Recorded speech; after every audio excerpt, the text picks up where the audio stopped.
for a fight.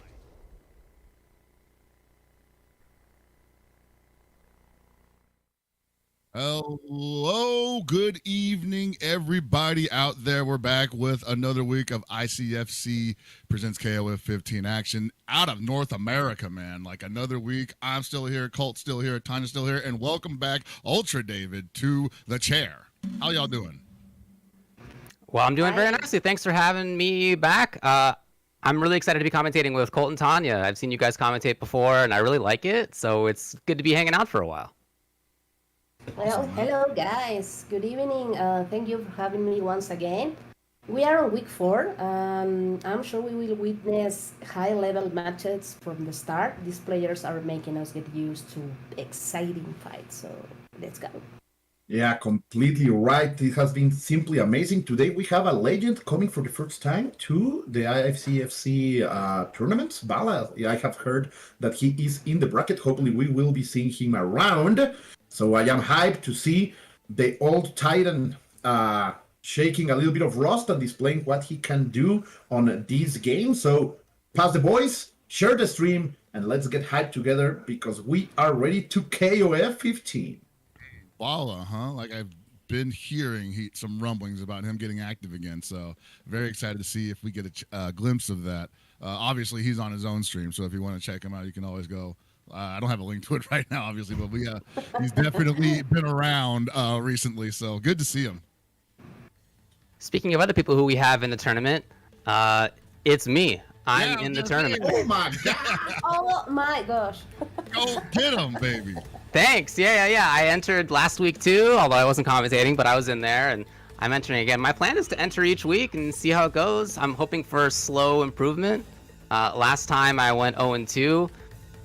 That didn't go so well, so I'm hoping for at least a little bit better than that. But, there's always room for growth, right? You know, that's what I'm looking for. I'm looking for growth here. 2 before you go like 0.5 and 2. You know, you're like, oh, I lost, but it was close, right? Yeah, look, man, I'll be honest. This is the first KOF that I've taken as seriously as I am. I'm playing it hardcore, but I'm also like way behind where a lot of people are. So it's gonna take a lot of work, but I'm excited. I'm happy to do it. What's your team, baby? Yeah, thanks. My team is, so I'm playing Dinosaur, Maxima, King. I'm going to probably drop King and go to Chizuru instead, but it's definitely going to be Dinosaur, Maxima, and then a Zoner. So we'll see. That's amazing. Welcome to La Familia, David. Fantastic to hear that all kind of new players are entering the scene for a fantastic KOF to start. I think it's very friendly for new players. So you guys should be trying out, but we are not going to wait any longer. Pockets, we already have something happening here, and oh my god, is it the man crazy himself?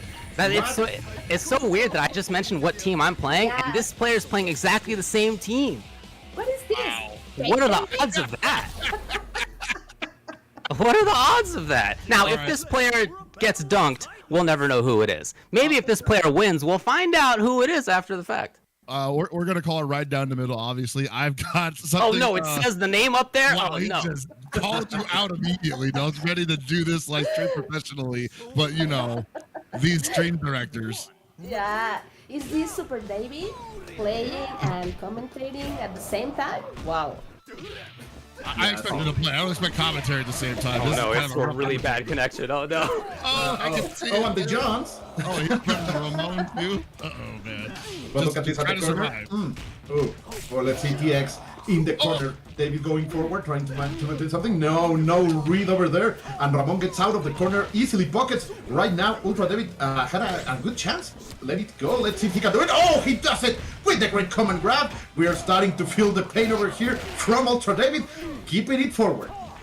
Got a little bit of opening match jitters going on both sides here, and UltraDavid really needs to capitalize on his opponent's inability to really finish anything off here. He's got some pretty decent openings. He's got 1.5 bars. He needs to actually, oh man, he uses it on the guard cancel. Actually, I like that. He didn't like what he saw there. Gets the hell out of dodge, and we reset to neutral. We are, oh, that was a big whip, but no opportunity taken from CFTX. But he's still alive. He's still alive. Let's see.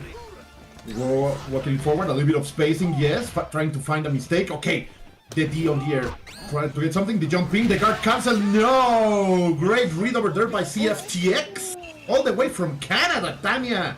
we are looking at a very exotic situation right now, but David can make it back here with Maxima, a very exotic character. I gotta say, like, the mark of a good player right now is like, how's he gonna deal with his adversity?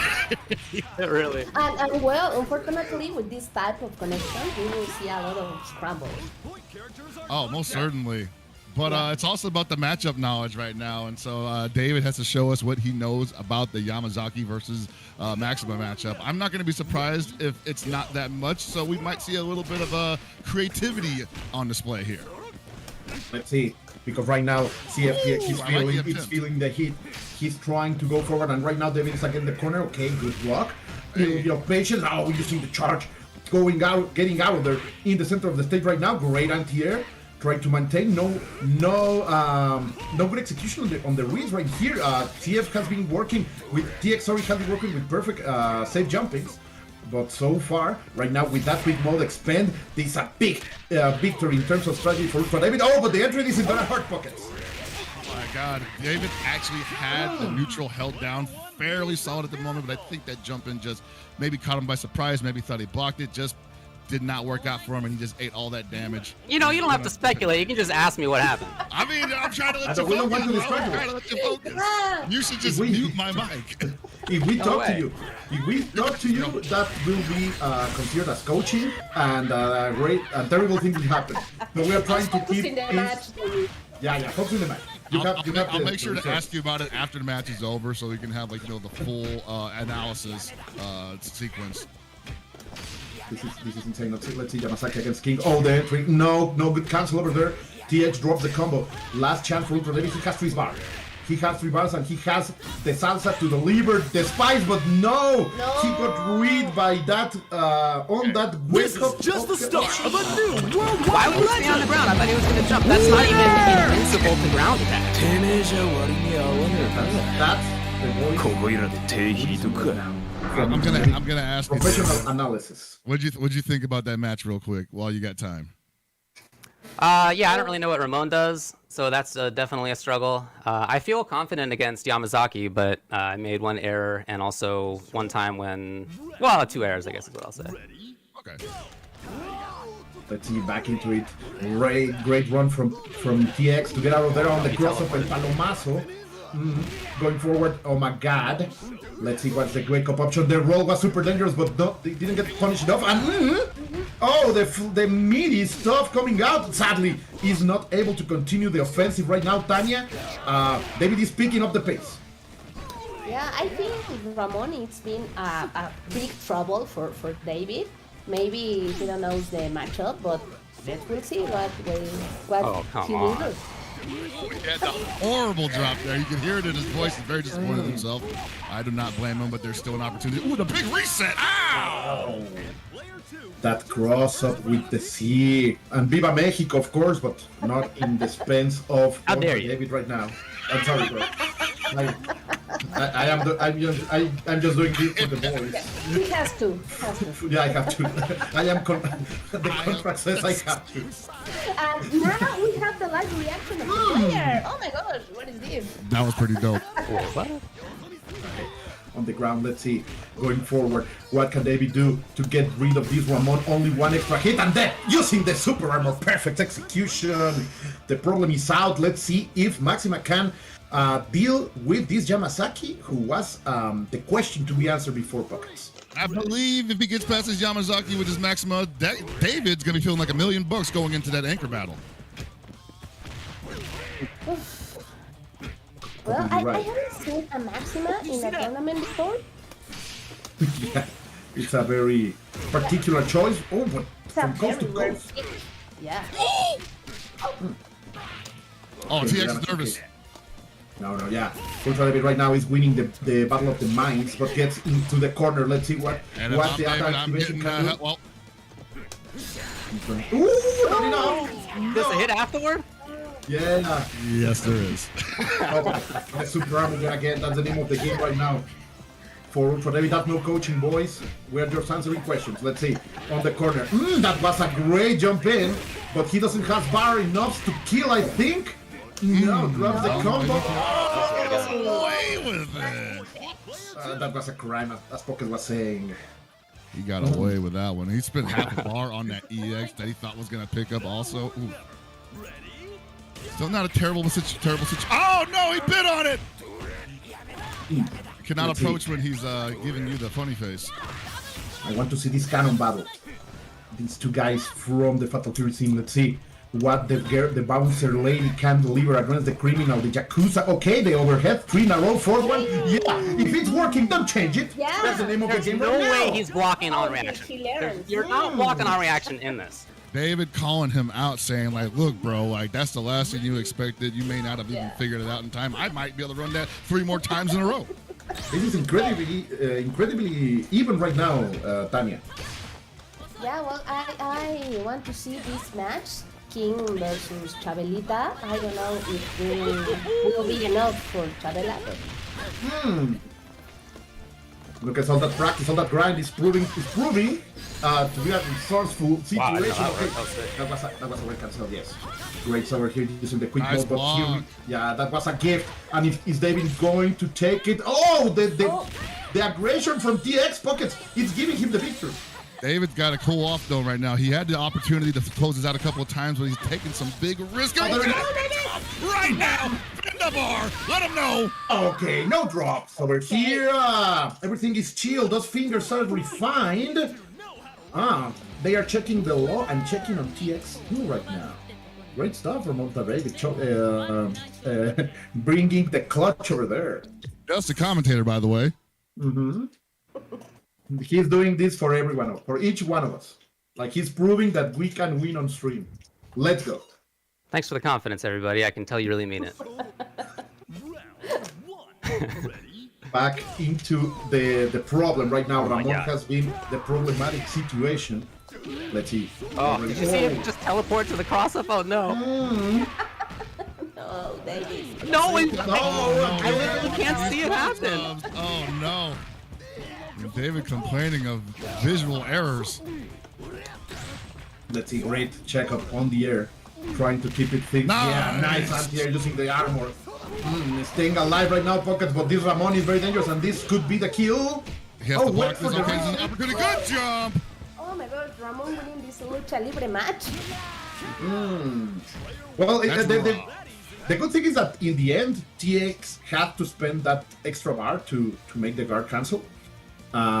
He could have spent it before, but right now it's up Maxima, and let's see how this approach. Oh, but right now TX is smelling the blood in the water pocket. Oh, yeah, definitely. But at the same time, UltraDavid not going to go down without a fight. Looking for the cross-up splash there. I like the attempt.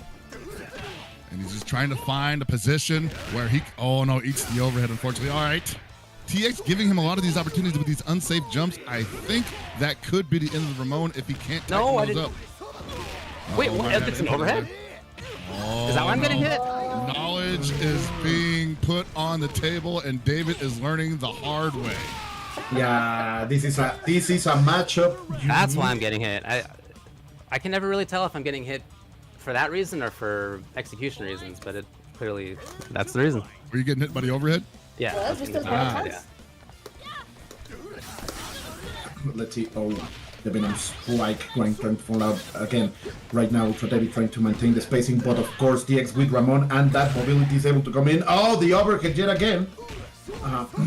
Paying back with the I same still have dance. time. I guess not in time. Okay, I gotta do it early because it's a bad match. It's a bad connection. Well, I think that the match knowledge is becoming the determining factor here, as we will see now. A couple of factors here, but I'm just not going to speculate on that right now. UltraDavid's got to do very much with very little. Ooh, that's what I'm talking about, baby. Spend it. Yes, surprise rolls. All of these for the ladies. It's going to be enough. It is. Okay, looking beautiful right now. Can he do it, Pockets? Can we believe in UltraDavid? I always believe in David, man. You should. Yeah, I always believe in David. He's got 1.5 bars. He's got a great slide that doesn't knock down. Let's see. Oh, nice patience. Yeah. Very good timing over there by TX. Tanya, talk to me.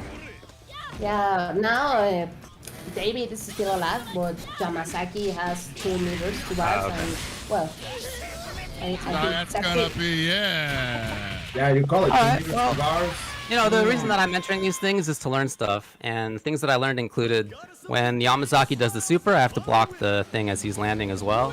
Ramón has overheads, he has cross-ups. Yeah. I felt like I did fine versus Liz in part because it's a matchup that I've played a lot. But for the other two, there was a lot to learn there. So that's the takeaway. The grind never ends, right? Yeah, you know, just hopefully you don't have to wait another 4 months to run into another Ramón online. Not a lot of them out there, you know. Yeah, I mean some of that was unfortunate because I imagine the distance was probably part of why the connection was bad. I really didn't see him even jumping, and I got hit by jump heavy cross-ups a couple of times.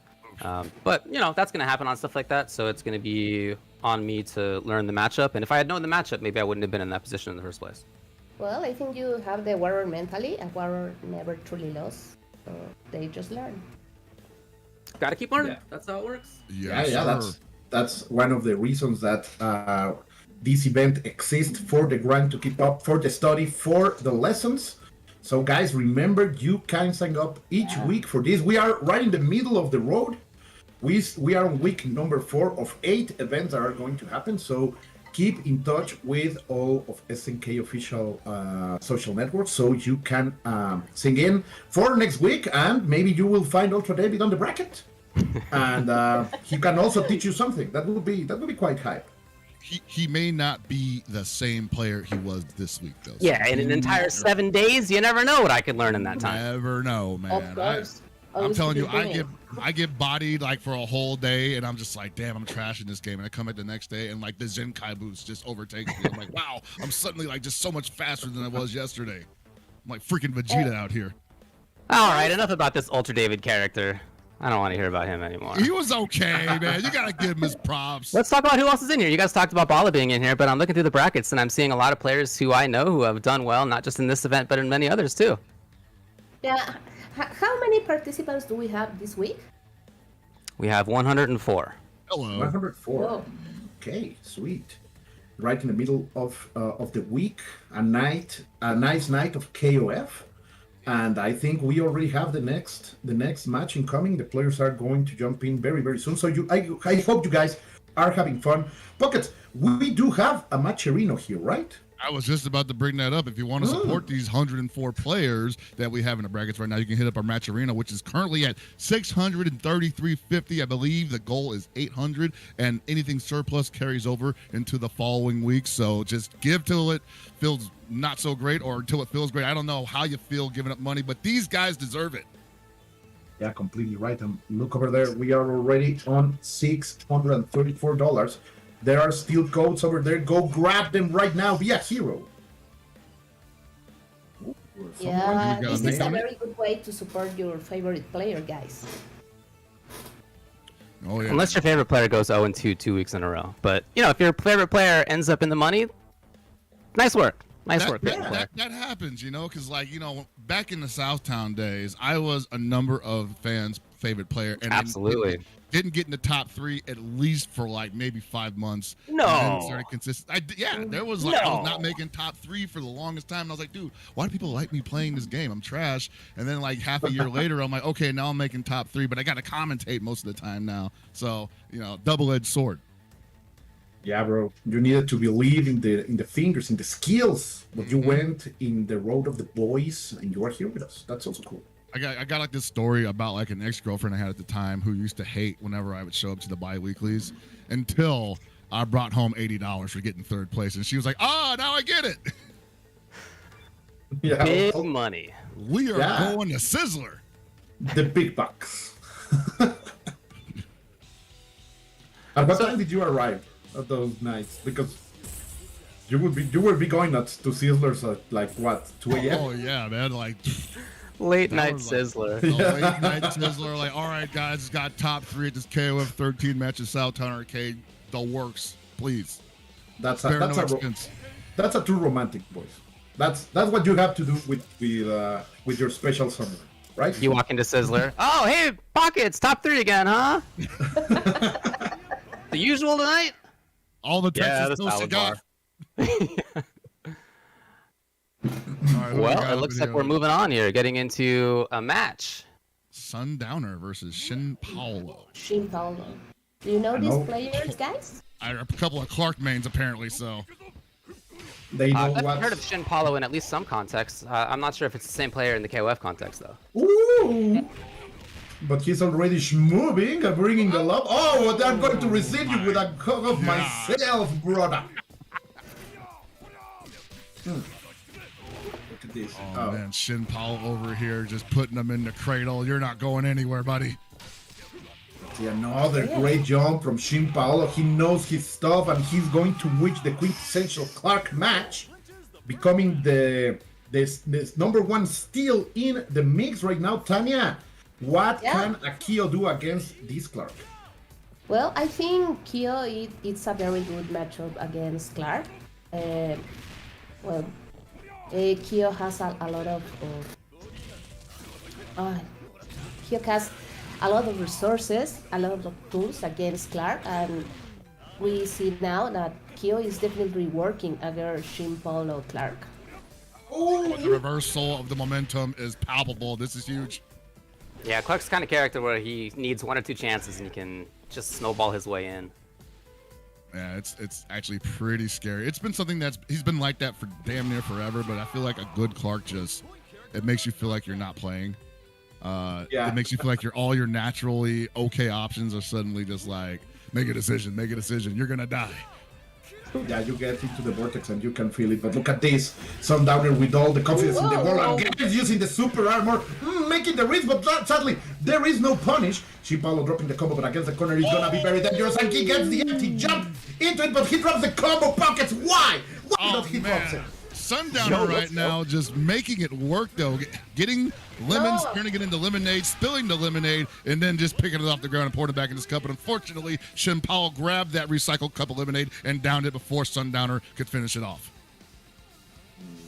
I was getting hyped for that Kyo, but UltraDavid, tell us, because right now we have the main character in the game that's no other than Terry Bowler. Yeah, I love Terry in this game. As he's getting his butt kicked. But he's the kind of character who's just so solid and fundamental, and it's not like he's mixing you up super hard, but he's just got such great power. Oh no, unless the big error comes out just in that exact way. Well, everybody's whiffing and dropping everywhere. I don't know what's happening. Yeah, come on, pick it up, guys. Oh, that would have been ridiculous. This guy, Sundowner, the big bets left and right. By the way, Sundowner also an ICFC TO, so he's also doing double duty today. Oh, people coming into it because of the passion of KOF. But so far this Gato is feeling like a fury, like a complete fierce animal, because that was a very strong control from Shin Paulo. So Pockets, let's see if there can be some change in strategy, because I think the Kyo was working for sure, but maybe he can bring something else into the table that can match that Gato. The Kyo in the middle position was working. I think. Oh, we see a Gato on Sundowner's side. Okay, so I did a little bit of research here, and I think this is the same Shin Paulo that I know from Killer Instinct.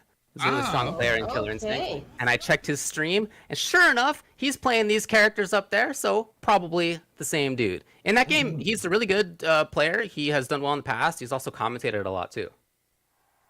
All right. Okay. So that's glad to have him on board. We're gonna see a draw. He didn't want the Clark mirror again. He wants the Gato mirror instead. Which, I mean, if you're comfortable with it, great. But at the same time, Shin Paulo's entire team was just pretty solid. So it's gonna be on Sundowner to just disrupt any of that offense. And it looks like he's doing a pretty good job right now, putting Shin Paulo on his heels, put him in the corner. So what you gonna do about this, Shin Paulo? Yeah, he's getting out of there. Pressing button the whole Yeah, that with it, what an answer. Some right. Yeah. Like, what do you mean? What am I gonna do? Come on, man. Yeah, what kind of question is that? Oh, needs to be punished? Yes, here we go. Shin Paulo knows the character, obviously. Yeah, this match is more even than earlier. Yeah, this is working way better for Sundowner. But the CM that I love, that neutral leg, that was sick.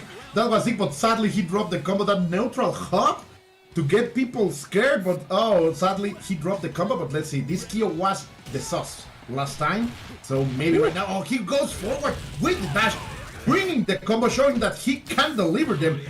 I think the nerve, the jitters are out, my dear Tanya, because right now this Kyo is a moving body guy. From downtown. Players from different backgrounds coming to KOF. That's What does he happening do with right the now. clock? 2 bars, almost 3. Yeesh. Oh, just a little bit late. Back. Oh, your back Holds is onto it. He's right back in. God, what's the next one? Oh, he stopped a little short there, so I think he probably expected. Yo, I a roll. love this. Yes, the offense. Saving it. Oh, jumps out of it, but get the punch. Look how much recovery that move does not have. Yeah, it's insane how fast it is. But let's see again, the word cancel. Clearly, Shin Paulo knows that he needs to keep the momentum in his favor. He's going to make a miss, and we're gonna see the Kyo Classics. No, the drops. Breaks my heart indeed. Let's see the chance. No, again, those recovery times are really hurting Sundowner right now. UltraDavid. Yeah, the way that you could see him play there, it was so obvious that he knew that he needed to take the Kyo out. I think now that it's down to this Terry, Sundowner's Terry didn't really do the job last time, and I think Shin Paulo feels a little bit more confident seeing that. Shin Paulo adapting to the Kyo matchup, and he takes the victory in that round. Sundowner plays Terry Bogard like he's got nothing to live for. Like there's nothing to lose, man. Everything is a bit bet. We are. Jesus, man. Let's go! I like this attitude. Like it's really pedal to the metal. Let's make it happen. Let's make it happen. Yes, of course. Oh, the dream is dead. No. Shout out to Sundowner, bro. He never Shout even hit out. the jab button, man. That's a man with fire in his soul. I can feel the burn. That guy was like, I don't even like Terry's normals, dude. Like, right tackle is the poke. He plays with the heart. Yeah, I mean, the burn that I was feeling from the heart was heartburn watching that guy. Oh, dude, it was breaking in real time. Every time he hit like the rising tackle, the power geyser cancel. I'm like, man, Yeah, this guy. definitely Shin Paulo understanding what he needs to do. That's I bet you. All right, I bet you who's- Sundowner is like the most exciting guy to hang out with in Vegas because like you hit the tables with that dude, he's just like $8,000 every time, man. Who has choosing only one Navi as number, their right? phone message? Oh yeah, that's me. Sorry, I'm going to mute my. I love it. I used to be on that myself, friends, so good work. Yeah. Yeah. Sorry, guys. Work never ends. So, but yeah, we are back into it, and we already have the names. The eye in the sky today, Slasher, is telling us the names of the next players that are going to come into the stream. I listened to HawaiiMonkey. HawaiiMonkey. Oh, it's in Crew scientific. member, yeah, CientifiKOF. Did you Couple just of pronounce guys, that scientific? CientifiKOF. That's it. Look. That's the right Yeah, one. I know. That's how Hellbach is pronounced it. I was like, Tanya pronounced it scientific? Okay. Look, man, It's- that guy. Yeah. He's gone on record saying like, look, bro, just say my name any way you feel like it. I'm tired of Okay. asking. I think that's the plan, right? Like to bother as many people as he can, and just have fun. Like, yeah, they are the ones worrying about it, not me. So go crazy. It is a genius name. I'll give him that. Yeah, indeed. They say that if you have KOF in your name, you are a good player, right? So he Or has no. proved that time and time again, indeed. Yeah, no, he's pretty good. We actually had a chance to run some matches with him in with the Goons a little while ago, playing KOF 13. So that was a lot of fun. And also coming from the Dragon Ball Fighters community, CientifiKOF. Well, not coming from it. He also played KOF, obviously, but like that was what he was doing around the time that I ran into him for the first time. So It was for many, well, not many, but at least for 2 years, the KOF community really jumped into the Dragon Ball Fighter stuff. Like here in Mexico, we saw people like Hugo, people like Kula himself trying to get the ropes into the game. That was super inspiring, and that's also very cool because that kind of idea, that kind of spirit, is what is bringing new players into the game. We were just learning that we have a high level Killer Instinct player right now, and this is happening. People from other games are jumping into this KOF 15 because it's indeed a great way to jump into this franchise.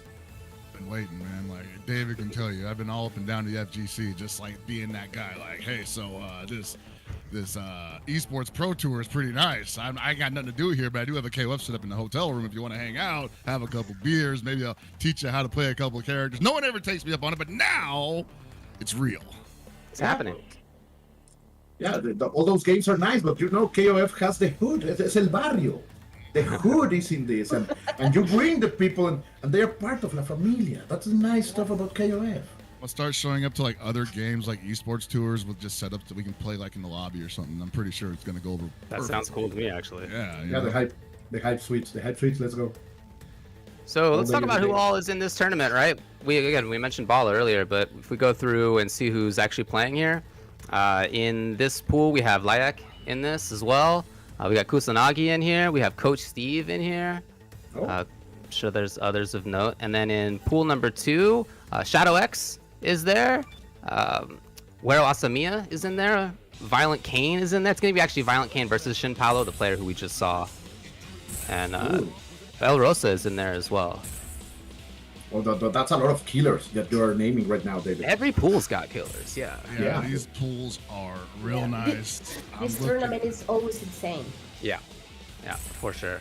They gotta get ready, man, because like it's tournament season. Like people are traveling again. I just got done talking about it last night on the Goon stream for the lobby, but like we want to thinking about a NA versus Asia 5v5 at the Goon suite pre-Evo. So people want to be on that team. We're not married to the number right now, but like we're definitely in discussion about this right now. So people are trying to get geared up for all kinds of competitions right now.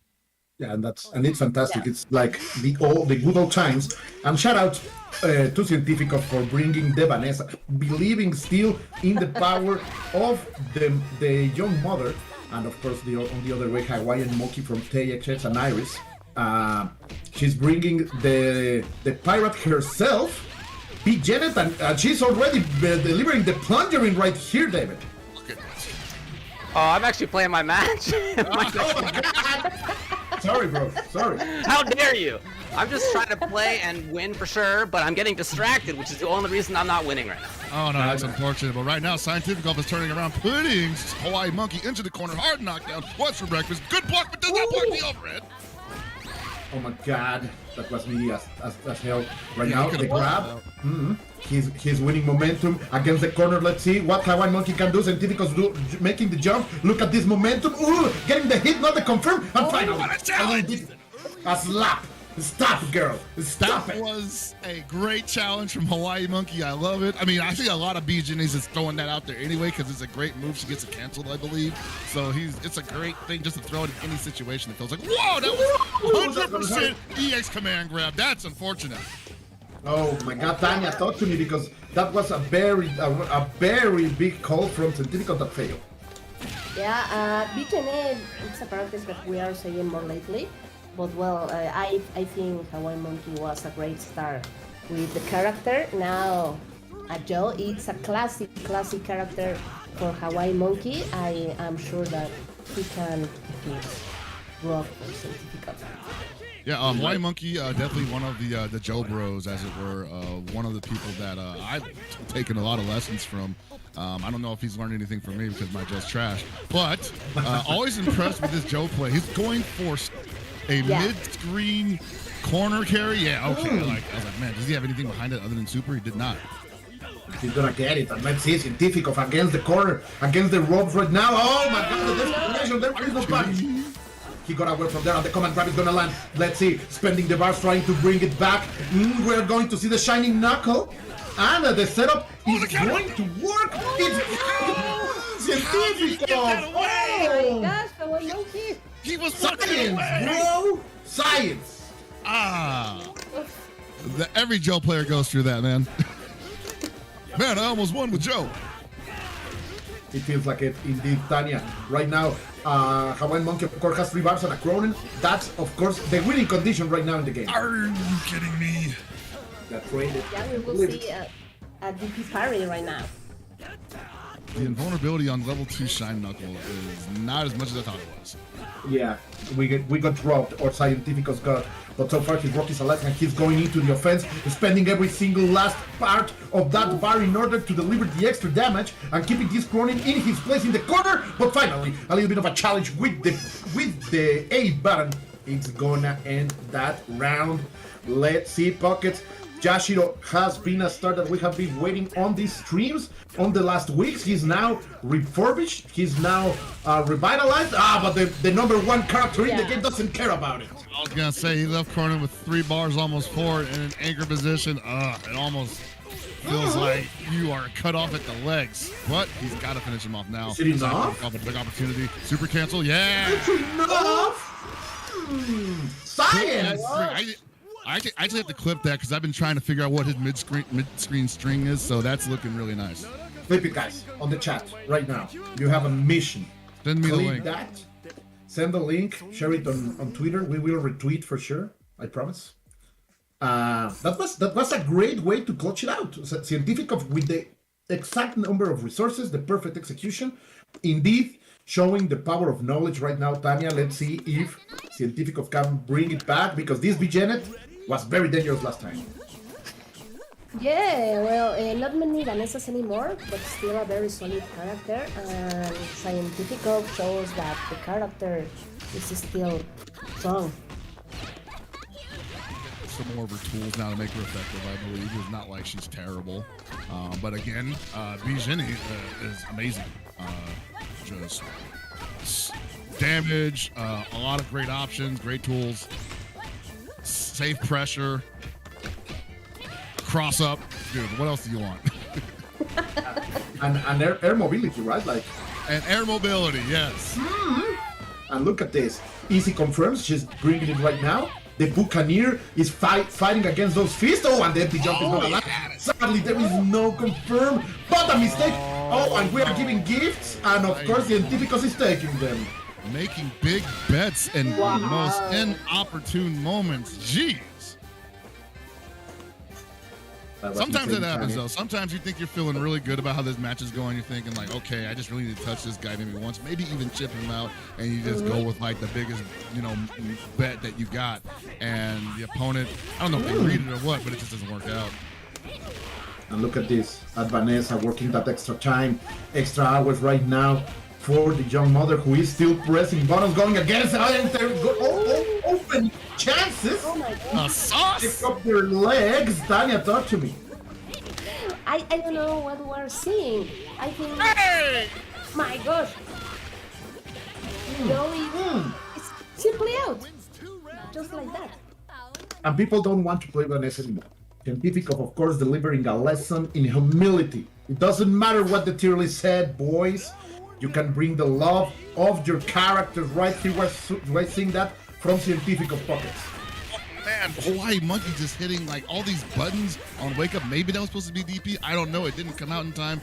And at the same time, I don't think he's comfortable blocking this character, which is something that you do have to do against Vanessa. Like, her strings are still fairly strong. He's going to try to... Oh, it whips! That was a little too far. That's a big chance right now for CientifiKOF. The resources are even. Oh, there is the... Yeah, let's go. Using the CD. Perfect read over there. You pulled the trigger and she was ready. Boy, you are down. We have a respeto OCB on the stream. Shout outs to CientifiKOF. They're going to nerf her again, man. What is CientifiKOF doing? She's going to get nerfed again now, man. Yeah, we're seeing Vanessa blowing out everybody. It was ridiculous. That was that was just straight up strong Vanessa play. We saw CientifiKOF utilizing the tools that before the patch a lot of people didn't really feel like they had to do unless they were just being cheeky. But she did always have like these kind of scary, especially in the corner mix-ups off the lights. So we're probably going to see, if Vanessa's start coming back, we're going to see more of that, and it is difficult to deal with. I would actually just recommend rolling the hell out of the corner in that situation. Yes, indeed. And CientifiKOF proving on, and as you guys are proving the love of this community, come on, let's get this up to 800 and more to deliver these amazing players. They are delivering you amazing KOF on this Wednesday night. Like, come on, guys. Just ask a little bit, order something delicious, no? Get a cold drink. Enjoy this stream, and of course, help us get more dogs for these, more dineros for these players. They delivered la lana, la plata. Claim these codes. La We still got marmaja. 48 left. Yeah, this is a very good way to support your favorite player. And of course, thank you very much to Maturino for making this possible, as well as for SNK. It's fantastic to be here. Thanks to them, Pockets. Oh yeah, no, I work with those guys as literally the SNK brand ambassador along with Gibby. So it's been a great undertaking working on ICFC, and we talk about it all the time. How excited they are for the series and how well it's doing. They're really enjoying it over there. So, keep it up, us. Yeah. Yeah, they are very cool guys.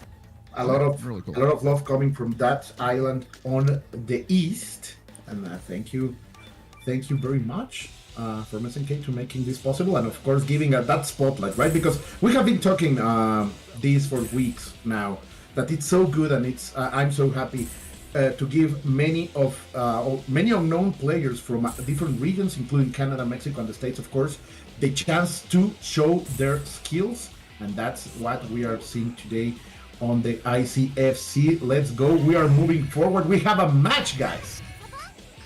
Yeah. We got a first Kula. Whoa. First Kula and Kukri, a very rare character after the last patch. Let's see. Okay. AR Kotir, Kotir contra KUSANAGI, a Mexican match. Yeah, I was lacking a little bit of spice in this stream, right? We needed more Mexicans, and they are here.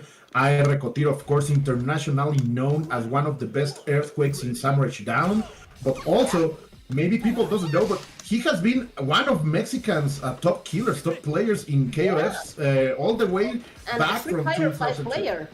Yeah. That's also true. So right now, let's see. I think we have a little bit of a situation, but it will fix sooner. Yeah. There it is. Yeah, Gibby, you heard your name. No I was problem. telling them about how, we'd be having the meetings with the SNK guys because we're the brand messengers and they're ambassadors and they're enjoying ICFC KOF 15. SNK loves what's happening here, so it's great, dude. That's why we called your name. Yeah, completely right.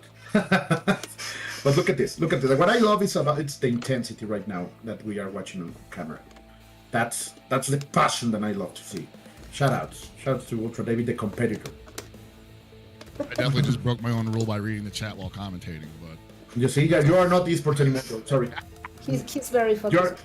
You're back with us, the simple people. man, UltraDavid's match has been going on The for Mortals. a minute, dude. I feel like this dude's in his own. It's grand super finals right intense, now. yeah, super intense. This thing is 3 out of 5 right now, apparently. Making it possible right now. The dream is alive. You just can't play and commentate at the same time. No. Oh, I can. Not but- seriously. I can, but it is definitely a different kind of experience than what I do if I'm just commentating. Yeah, the problem I have when I try to do that kind of stuff is normally I say what I'm about to do, not the things I just did. So Okay. it works terribly for me, right? Yeah. So, Like a shortcut.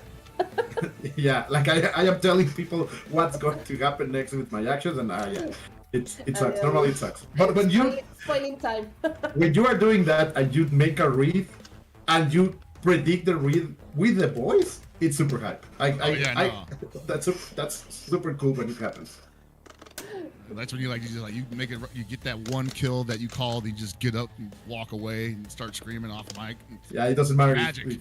It doesn't matter if the match was like 7-1 against you. You just step away and that's it. I just became a legend. Thank you very much. Also, I pop off a lot when I win tournament matches, so it's I don't want anyone to see that, unless they're sitting right next to me. I don't want to give anybody the wrong impression that I'm that kind of guy. But That guy. Maybe one day I will do it for ICFC, right? You have to. Maybe. Well, yeah. All right. I'll do it. Yeah. I'll do it At one least week. once, please. I've actually had several opportunities to do it at in-person events, but they wouldn't let me do it. They're like, "Oh, we can't have Hell Pockets commentating top 8 because he's in top 8, right?" And I'm like, "Dude, just put me on the mic while I'm playing my top 8 match." They're like, "No, we're never letting you do that." That's at least the last but you week. can do it here, bro. Yeah. Totally Like- like here, yeah. There is no more excuses. I feel like Nothing to the Seg's gonna press. say no. Hell Pockets can't be on the mic when he's commentating. Yeah. We're only terrible influences to you, right? Like you are trying to be a serious commentator, We will come an to example for this community. But we are here. The Mexicans are here, like do it. Nothing is going to happen. That's how we are. That's how we are. Oh man. No va a pasar nada. No se va a dar cuenta. I wish. Join to your fans' pockets. I know We want it's to gonna, see you play. dude. I know it's gonna happen too because they're gonna put me in the worst bracket. do They're gonna- it! Victory! Let's go! Let's go! What did I tell you, bro? What did I tell you? No 0-2. Let's go! 1-1, baby. And you One and saw one. it first here. All right, you said that Exclusive. the match was taking a long time. Indeed. It went down to the very final character in the very last game, and like the final, like probably 5% as well. Let So us it see. went down to Let the us see extreme your. wire. Let us see your hands, David. Oh man. Let us see that shaky hands. Look at that. Oh I mean, my they're, god. they're actually not shaking any more than usual. Look at that. It's about the normal He said, level he of said light shakiness. work, baby. It's cold as ice. I did it! Nothing has. Yeah, let's go. That's actually a very important. That's a very important experience that you just had, David. A KOF match going down to the last characters in the last round in the last 5%. Now think about that in a grand finals reset situation. Yeah, no, Oh, it but was easy. But what was fantastic also, this was very close to tournament experience, in-person tournament experience, right? Because we were talking about him behind his back, and when you are in the tournament, everyone is talking about what you're doing in Wano, right? Yeah. Uh-huh. And it's super annoying, but UltraDavid was Everybody's great. screaming right in your ear, like, ah! That's actually why I didn't take my headset off, because I was like, this is pretty much how it is. Like, if I'm going to go to a tournament. I mean, I've been to offline tournaments for this game as well, so that's real life. And I didn't really feel like I wanted to, like, prevent myself from being in real life while being in a tournament by taking my headset off and not listening to you guys.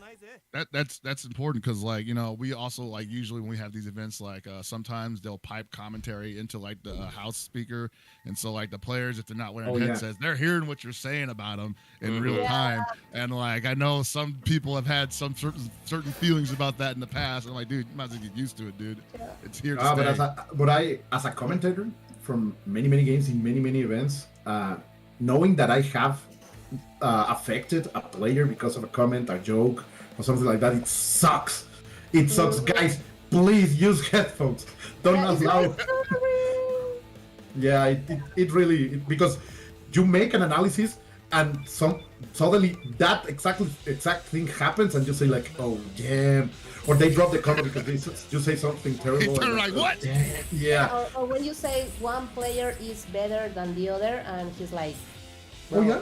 I'm going to shoot Wow. you right now. You never say that on the mic. That's just. Over here we are a little bit rougher. Just a bit. and more in KOF. Keep some decorum, man. Let's see. Oh, finally we have a match. Are we ready to go? I think we are. Looks like we're gonna hopefully get a better look at have a better experience. Because I'm really interested in Kotir's team as it stacks up against Kusanagi's here. A lot of people have been talking about, since the patch, Kukri not quite what he used to be, and that may be so, but Kukri just won like a big tournament in East Asia, so No. it's no good. Not again. Oh, no. I'm wondering, like, I think they're gonna play it out.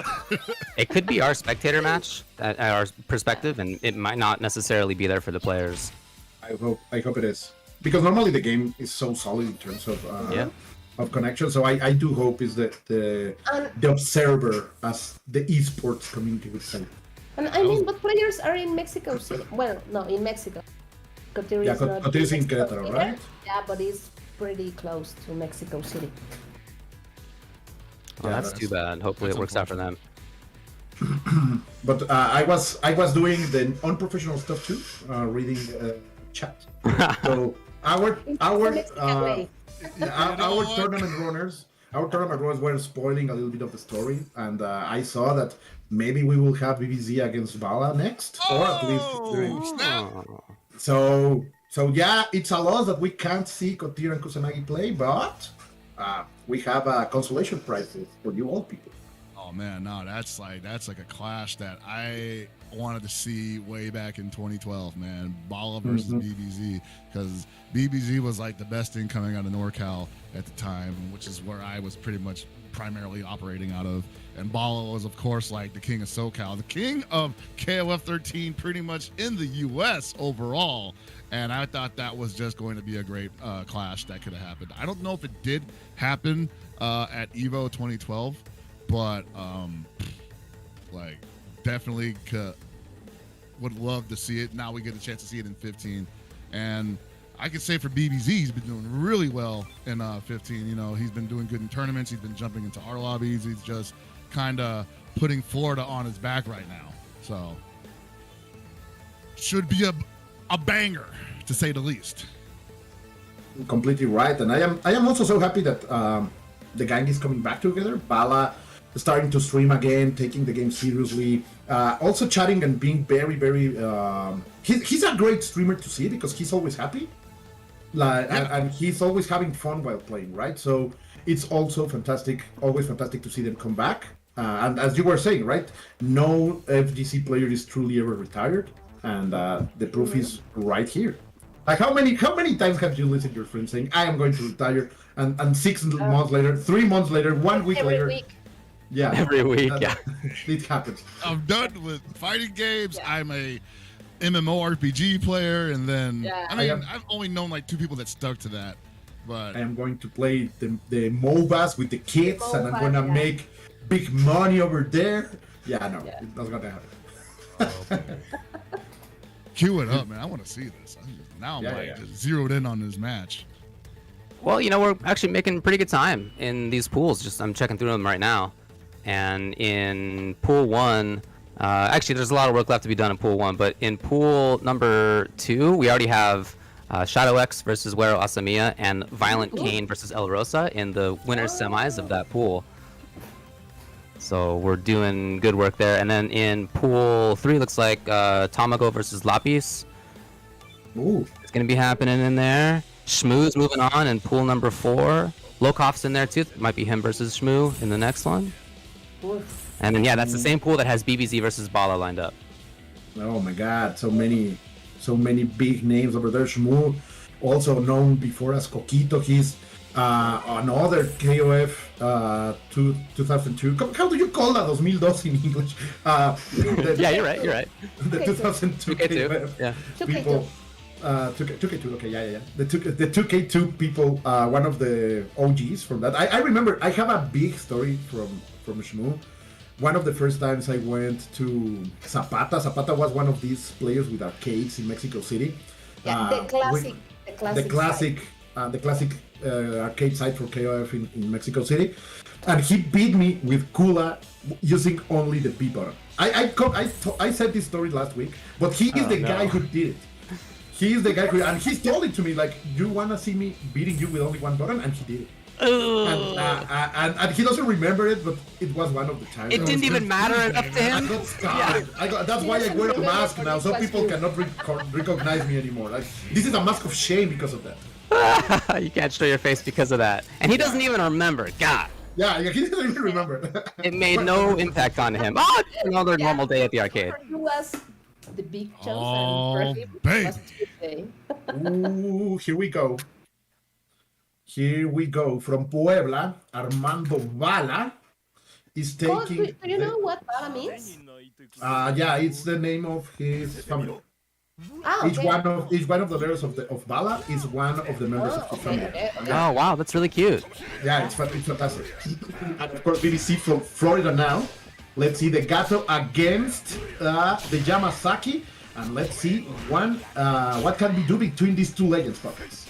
I'm telling you right now, BBZ is a man that plays the cheapest characters he can find. I trust this man's judgment on who he picks on his squad. If he's not picking Gato, Rock, Yashiro, he's probably trolling. Yeah, completely right. And let's see right now. Oh, the grab is gonna land. The oppression right here is coming from B.A.L.A. From corner to corner, from coast to coast. We went from right to left, and right now BBC. Oh, what great jump to get out of all of there. And look at the spacing that B.A.L.A. is using right now. Perfectly knowing where are the ranges that BBC will be very dangerous with Gato, and he finally makes the hit, and it's going to kill. The first character goes for BBC. My dear UltraDavid. Until that, I really like the spacing that B.A.L.A. was fighting at. Doing a really good job at retreating in some cases too. All right, Ángel comes up. All right, BBZ did run Ángel as well, so he might have some matchup knowledge with this character. Oh, look at those blocks, not even phased. Yeah, you definitely knew. BBC with the advantage, but now here comes B.A.L.A.'s Angel. Oh my god. Oh my god, B.A.L.A. gets the corner. Let's You see. ain't going nowhere. Yeah, her mix-ups don't matter if she doesn't get a chance. Yeah, she ain't got much in the way of getting out of the corner. with Right, buttons. yeah. Oh my god. Oh, she never had a chance. Oh, my All God. those back dashes getting punished from BBC. Those were a lot of great calls. Pockets, your boy is A showing perfect some. character for the call-outs, man. It's Gato. He's like, the palm is always there. You thought you had a window, but it's an EX palm instead. Oh, my God. And there is yet again the throw. Great blocks over here from B.A.L.A, but the pressure is on. Getting out of there with the fireball. Nice! Bringing the magic. Trying to stay alive. How many bars? He's having trust in this reset, but no. Is not going to work, and he has to open up again. There it is, not enough to kill. This is very dangerous right now, my dear Tanya. Yeah, Cole, do you know this team is regular B.A.L.A.'s team? In Normally, he's trying to play both K and Ángel. This is the first time I see his Yamazaki. Okay. But so far, I think Yamazaki was the one who delivered the best display. Yeah, that was Right the now, star of the show, for sure. B.A.L.A looking a little bit shaky here. Yeah, BBC is shutting down B.A.L.A. I like his placement, despite the fact that we probably have been seeing K dashes more on point and in secondary. I do like him in anchor because I think the more meter that character's given, the more he's able to do what he's best at. And if B.A.L.A can get those damage strings pretty tight, that is a scary character to deal with. But at the same time, I think Ángel is the black hole on this team right now. She's in the middle. She can't fight her way out of the corner. She has to gamble on evasive rolls, and BBZ just sniffed out every option that B.A.L.A was attempting to make. And we see a big change here. Wow. Mary and Chizuru. Very Big change, yeah. Well, I believe he can adapt. We will see. All right, I'm playing against the Yuri, Clark, Robert. Wish me luck. Oh my god. You can do this, David. Woo! Let's see. You can do it, David. You get past the Clark, you'll be fine. Well, Let's see. feels like it's a completely new B.A.L.A with this. And this is very interesting because he has indeed been practicing with both Chizuru and Blue Mary. But still, the problem is not the characters that he's using. The problem is this Gato who has been able to completely shut down his offensive. And those calls, as Pocket was saying before, are really working. Look at those challenges. Always a bottom coming out from BBC. The buttons on Gato are just designed to be like, if you think it's going to work, it just might, or you might just trade. I don't think there's any other character in this game that has that much privilege with normals than Gato, up close at least. Yeah, but B.A.L.A needs to overcome that Gato. Yeah, Oh my God. This is the barber that he has to corners right now, but he is attempting to do it with the great call. Oh, a drop, and BBC waking up with that fast grab. Very good call over there from the man who is playing for Florida right now. Let's see, coming back. Oh, yet again, the magic is working over here. The crow bite to end. I'm going forward, trying to go for it, but he gets the kill. We are back in the battle, boys. Vamos, B.A.L.A. That's a good confidence booster right there, like, because I could tell that B.A.L.A was not necessarily feeling it. He was dropping a couple of key combos there, but that jump into overhead is a great confidence builder going into the second round. He's going to play a little more looser. He has the advantage on character live right now, so there's no reason for him to get too crazy. Almost had a big punish there. Yeah. Now B.A.L.A is in the game. He's back into it. And one bar using perfect technology over there. Reactions and knowledge. And opening BBC. Let's see right now again. Landing on the low buttons. Checking the boots, those refined boots from Rock. And BBC is against the corner. He's getting punished and that's it. Hey, Dash is here to play. That's so scary for characters that love the block string into projectiles that are not true block strings, because K-Dash's EX minute spike absolutely designed to blow up those windows. Yeah, now it's the turn of BBC to show what he's made of. We've got Yashiro here. Great character with 5 bars especially to turn this all around. We saw the damage that 1.5 bars can do from mid-screen. He basically has 3 chances to do that against 3 characters. That's a big deal. Yeah, right now he has, in those 5 bars, he has the potential to fully wipe out B.A.L.A's team. But let's see, for so far, Armando breaking the bar over there to stay away from the pressure, doing it fine. Great backdash over there by BBC. He's trying to learn more of the matchup right now because he's trying to find these options, and he finally blocks that kick, going to punish in the right way. And no bars spent from BBC. That's what he needed in order to make this comeback, Tanya. Yeah. Yeah, now I really want to see B.A.L.A's Chizuru. I'm very curious about how he will play this character. Chizuru, a tricky character to say the least. Oh, there was no punishment of the block the follow-up. What a challenge. Spend it? Is he going to spend it? No, he's just going to go for the hard knockdown. I like it. Let's see, getting the setup against the ropes. Chizuru right now, he needs to run away, and she does. Let's see, those big buttons from Yashiro working perfectly right now. The pressure is in the corner. B.A.L.A pressing the buttons in the right moment. Oh, but stop, the sister technology is not gonna work. Staying in there. Oh my God, the BBC. We are going into... And the key to that was that B.A.L.A had already gotten hit by that follow-up punch once, and BBC got him to hesitate on the block after that, and that changed the whole pace of that round. Look at that, using the super armor in the perfect way and only 1 bar to spend. Let's see, he gets into the corner. This is a big chance for B.A.L.A, but using then again the move in order to keep the pressure out of there. El Comando Sambo, is he going to work pockets? Talk to me. I think right now BBZ is looking really good. The momentum's in his favor. He will not stop jumping. He's looking for that DP. Oh, he had it, but he was not ready to confirm off of that. Still, B.A.L.A with 4 bars can put a lot of damage on this Yashiro if he gets the most important touch of his life right now. Yeah, that was a series of big mistakes from those players, the worst from B.A.L.A, and BBC was able to capitalize. How does he get the hit? Let's see, spending the bar. This is going to hit, activating mid combo, of course. From side to side, going to spend everything. Of course, he does. And look at her, she is beautiful, simply beautiful. I think that might be it. No, one very close. Oh my God. BBC trying to do something right now. Oh, he does it! He does it with a sliver of life. What a result right now. That confirm was insane because he was like, I'm just going to stick out this heavy punch. And he saw it hit, visually confirms into the rush punch follow-up. A lot of people will just let that go after getting the hit, guys. Like, a lot of people will just be like, oh, I didn't think I was actually going to get that close heavy. I'm not ready to cancel it into something. I'm resetting back to neutral. And BBZ was just snap judgment. Let's confirm this. Brilliant. Yeah, completely right. Not choking at all, Tanya. Yeah, now BBC looking very solid, sending a heavy hitter like B.A.L.A to losers bracket. So what? Oh man, that was just about what I wanted from that matchup, man. I can bet. Everything was great. The adaptation was great. The adjustments were great on both sides, man. Like, yeah. B.A.L.A is only getting started, I feel. Yeah. So far, the Macherino is here, boys. Let us help.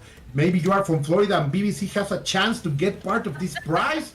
So donate. Donate right now to give your boy BBC a boost. Because these players deserve it. Like I say it each time this screen comes up, but that is the truth, pockets. These players deserve it. Oh, most certainly. If that last match didn't convince you, I don't know what will. That was some really good KOF play from both of those guys. And like I said, they're only going to get better as the weeks go on. So, you know, the Macherino is just a small part of what will spur them on because these guys are hungry. Look Yeah, at those suppose names these are dropping. working players. Yeah, take the coats, boys. Take the coats. Guys, Logic here this week to defend his title? I haven't seen it in the bracket, but I only gave it one I. fast read. I don't know. UltraDavid say before that Lajek was there in, I think, pool number 2. I think I saw. Yeah, I seen Layak. Yeah. Pool 1. He's in pool 1. So I think every one of the champions so far, like Shadow X, Tamago, and Lajek are here.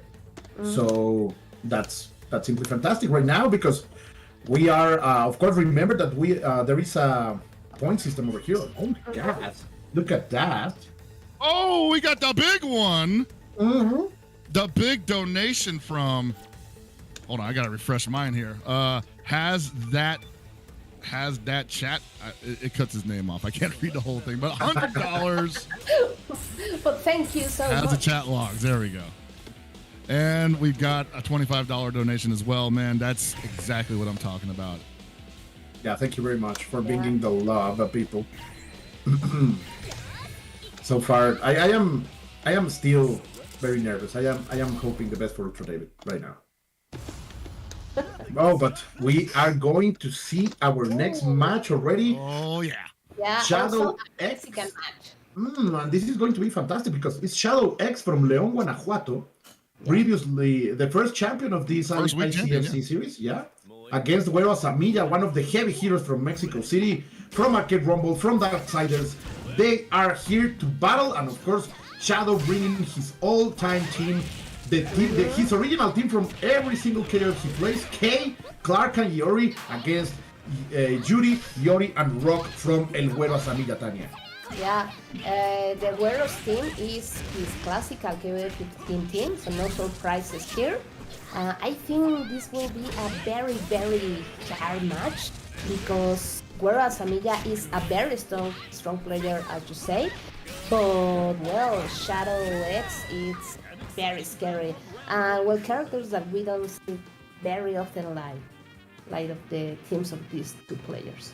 Yeah, I was gonna say both of these guys tend to play characters that are not highly represented right now in KOF 15, but they're playing at the highest level with that. So that's what's mostly entertaining about this. Look at that, Yuri immediately spending all that meter, whereas Asamiya bringing the pain. He's going to go for the second bar. Not enough, but almost close, and still maintaining the pressure over there with the bonus, but Shadow X is able to get out. No confirm. He went for it. He went for the bet and wins it. That was a big call by El Wero Asamiya. Destapaluca para el mundo, as people in the chat were saying. He is Asamiya and he's a blonde and bringing the pain right now, Tanya. Yeah, Wero, it's a very loved player in Mexico City and Mexico in general. And well, let's see the Shadow X Clark. Maybe he's the most dangerous character, right, Pocket? Yeah, I think. Yeah, from what I've seen from this man in the last 4 weeks, he is probably one of the most dangerous cards in the world right now. Absolutely capable of maximizing that momentum-based snowball gameplay. And that's why you see Wero Asamiya just saying, I am not boxing with you. We are playing this distance game as long as I can. Yeah, it's the Yuri game, right? The lane game that he can do immediately with that kind of speed. Oh, but Shadow catches it. Tried to tempt fate there with a dash up. Well, to the points. But the Shadow's like, that was dangerous. That was dangerous. Great call over there by Wero Asamiya, sweeping the leg as the villains do, Tanya. Well, I really don't know if Clark's Shadow is better, or I think Yuri's Shadow Yuri is better than his Clark, actually. We're gonna have to see right now. Usually, you run your best character as an anchor in most situations, so that could be the case here. But the way Wero Asamiya, the way Wero Asamiya was playing right now was really telling the story here. But that big jump in sealed the deal. Now we're going into the anchor battle. Rock versus Iori, and Rock can also play that lame, evasive game, high mobility, but he can also dash right in and hit you with that elbow just as quickly. Oof, nice confirm. spending as many resources as he could. Let's see where Asamiya in the complete offensive right now, but Shadow says no, I spend the bar. Guard cancel and get out of there. Anti-air perfect. The trust, the confidence in order to deliver the damage. No cross-up, but there's a grab there. Oh, and the follow-up. I am reading you right now. The hardest of risk for Shadow. We are going to see the bar spent. Are you going to go for the second one? Of course he does. 1, 2, and the flames are here, Tanya. Yeah, he needs one more token. Yeah. I told you guys. So when he hesitated on the approach, I'm like, okay, what's he gonna do here? Because usually you get a hard knockdown, you go for the safe jump, right? In that case, Shadow was probably thinking Wero's expecting to block the safe jump, and so he paused, threw off his timing or his game plan or whatever, goes for the neutral hop, goes for the intentionally with command cross up, and goes for the low, which is the classic Iori Okidoke.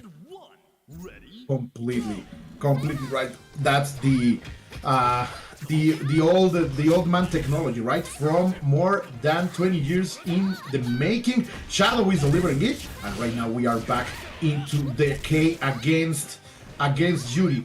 Let's see what the little girl can do, because right now the edgy boy is simply looking too hot. Oh, that was a great follow-up for the grab. Chao against the corner, good blocks, but still the pressure is from Wero Asamiya.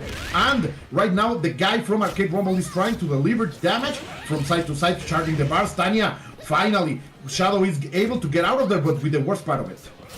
Yeah, let's see if Wero can adapt to Shadow's game. It looks very difficult for him, because I think the matchup between Yuri and K-Dash is from K-Dash. He's looking out so far, Pockets. What do you think? Shadow X definitely playing this game. Well, that was a nice confirm. Shadow X was definitely playing this game where he's trying to bait out these reversals from the Yuri. I saw him do the neutral hop on wake up, or on Wero's wake up again, trying to get him to react to it. Did a jump CD that was never meant to hit. He went for the low, but that time it was blocked. So he's definitely working with a game plan here that's based on what he's seeing Wero not react to well. Last time, this Yuri was able to shut down K completely, but so far he's not working with the Shadow Strike. That was a big mistake over there for Wero Asamiya, trying to read something that wasn't there. So far, pushing it into the right side of the corner. Let's see, pushing it forward. Oh, there is no punish. Shadow becoming simply air. A boy made of smoke, unable to be touched. And so far, he's controlling perfect spacing. Over here, the confirm it's going to land. And little by little, Shadow is simply demolishing this Yuri, Tanya. Yeah, Shadow is looking strong in this match right now. I think he will take the... Oh, no. That was a good roll, but that was like that damage is done though. Like, look at all that health that Wero lost just to get rid of the point K-Dash, and he has to deal with a 2-bar Clark. Yeah, Wero has a rough path in front of him, and here comes Clark. And before, he could play that evasive game to his benefit because he had a lot of life. But now he's so close to losing his round on a timeout. He's got to go in, and trying to go in on a Clark is always scary. Yeah, he can really press these buttons, and right now that down C, it's simply too strong. Waking up with the cross, and yes, praise the Lord. On your knees and looking on in the sky, because Shadow is looking strong right now. Pockets. Shadow looking real good right now with a huge life lead, character lead. Great character to just, disrupt an aggressive infighter like Rock Howard. But Rock Howard, Wero Asamiya with the big confirm. Max damage confirm. Oh my God, look at that. Health bar melts every time, baby. But Shadow didn't care. Oh, and he was trying to backdash. Yeah, that was simply insane. Wero was able to see, he said, no, you are not going to get me into the vortex, no al envolvente. The backdash was enough, and we are back into our anchors, our last character right here. Of course, Shadow was able to bring it back, but so far, right now, the momentum is fully on Wero Asamiya's side. Let's see if Shadow can shut that back and get the victory. Yeah, Shadow has advantage in life and meters. Great anti-air low B. Oh my God. That was good. Oh, and the cross up. The That was dirty. Do it. People got to me. Oh, I stole that. That's in my mind now. It's in my brain. Yeah. Oh my God. So quick on Shadow. Let's see if he's going to bring another one of those comebacks that he has done in the past weeks. Burning the beautiful boy's face. The anti-air, but no, getting checked. Getting checked with Asamiya with the perfect button. There he is. Yeah. Mexico City representing pura ciudad right now. But this is 1-1, Tanya. Still a long road to go. Just like that, 1-1. These two are very, very strong players, and what a show. It looks like I've been missing a good one. Yeah, no, you definitely are jumping in the middle of a barn burner. I can't tell if you're playing with your cat. Okay, I was like, what the heck? I got a cat. Yes. Nice. Oh, kitty. Hey, don't eat that. Ooh. Yeah, I love seeing the K-Dash do good work. I was here during part of the last game, and it seemed like a big part of this. Yeah, the K-Dash was doing great work. You see Shadow X making the most out of, like, especially the air-to-air confirms, like just constantly converting those. Yeah, super quick with the DP a couple of times, both last time and this. And also on that, he had sniffed out some weaknesses on Wero's defense and was forming a game plan around that. That was pretty effective, but Wero also holding steady basically in the mid-game. I think that's what ended up robbing the momentum from Shadow in the previous match. But now you see Shadow's just running away with it. He's got all the momentum right now. Yeah, he's like, dude, your character's limbs are just a little too short to swing on K-Dash. You see the reason why you want K-Dash on point, right? He's able to deliver great options, good damage. Of course, he's a character very difficult to play. Oh, but that was a big mistake. It could have been punished in a worse way. But Shadow right now against the corner. Let's see. He gets pushed into it. Don't get away, and this is going to hurt. Yes, of course. Going for the stylish combos. Sadly, Wero drops it, and Shadow makes another bad call. David, what's going on? A little bit of the spaghetti over here. I'm not mad at Shadow for doing those DPs after having such control. It's so usual that people will try to get in and over press. I think those are good calls nevertheless. He's still looking good. He can take the round right here. He does. Yeah, that's a K-Dash with more than 70% of life in the last, with being the first character of Shadow. This is big. Yori's Wero Asamiya's rock is going to do a lot of work right now. This is match point for Shadow X. Now Shadow's done some work. Rock did some pretty good work in the last match too. Not this much, obviously, but. By the way, winner of this will play against ViolentKain in finals of the pool. Okay, here we go. We're moving on to the park. That's the first step that Wero Asamiya needed. Let's see if he can keep that kind of rhythm, but right now he has to face, of course, Mr. Clark himself. And David, this is a character that can really stop your momentum if you make a bad call. Well, you saw the momentum previously for sure. That said, here's Wero. He comes in. Yeah, Wero's working on a comeback. Yeah, I mean, you guys talked about how the Rock can make things work, and even last round was making things work. The idea was whiff and then grab. That was super close. Let's see, going forward, he's not gonna get punished. Wero knows it, and he doesn't challenge. He stays with calm, expended the resources, but so far, Shadow has been doing a great work here, Pockets, making Wero Asamiya to spend every one of the resources, and the damage is coming in.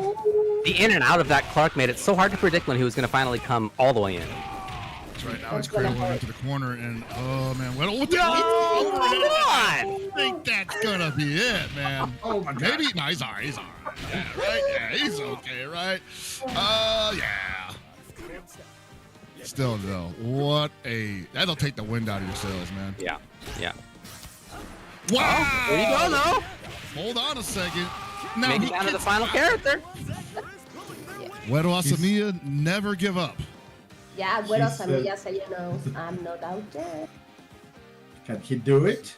Can he make it against this Iori? Against Shadow X? Let's see. He has only one mistake to make. One entry for Shadow X will be enough, but so far Wero Asamiya is doing a great job placing Shadow against the corners, making the read!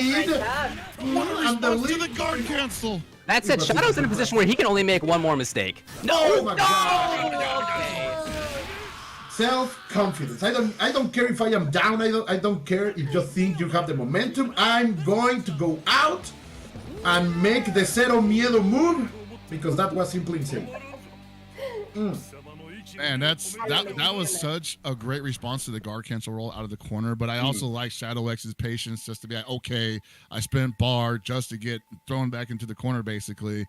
But I'm not gonna respond to that just yet. I'm just going to keep sticking with the game plan. I'm gonna look for the EX Scumgale, and he got pay dirt. Yeah, and I feel either could have take this one. Yeah, it was super close. Definitely. Yeah. But Yeah, I mean, in the end- just Go. jump out of the grab there. It could have been a totally different story, right? Yeah. Maybe anti-aired before that as Yuri jumped. Maybe a different story. Very close, for sure. Very, very, very close. And of course, I think a big part of that was the big experience. Of course, these two players are players that have been in the scene for so long time. But of course, Shadow, a big player from KOF 98, all the way to this time, spending a lot of time in other communities, in other games, and now coming back to his original home. Of course, Wero Asamiya, we have also seen him delivering amazing kind of stuff over here in KOF. He's also one of the best players displaying Grand Blue Fantasy skills here in Mexico. So I love to see them here being displayed. Of course, it's always terrible to see them lose, but Wero Asamiya, I know he has what is needed to get out from the loser bracket and see him on the top 8. So in that pool, it's going to be Shadow X, who obviously we just saw take down Wero Asamiya, versus ViolentKain, who took out El Rosa. That was 2-1. 2-1. Sure, that was a barn burner too. I'm sure it was. But we're going to move on to pool 3, where we're going to have Tamago versus Lapis. What was that? Yeah. We're going to The see. match between ViolentKain and Shadow will be the Tampa Never Sleeps Finals Deja Vu. Yeah. Okay. Yeah, these two players have been. I really hope Shadow is able to get his visa soon, because I want to see him go to the States, delivering an amazing show. But here we're going to see Huevo, TMG Tamago, against Lapis. Of course, Tamago, he has been the living proof that Benny is viable, that Benny is a tournament character, and of course Lapis, starting with Robert, that's also a character that you don't see that often in tournament gameplay. He was all over the place, in the previous version, but I think early a lot of on, people. The weird thing is, I don't think he's really lost that much. I think they're just more versatile characters with better damage, possibly. But he's still a solid character. Yeah, and Robert with the warrior colors. Yeah.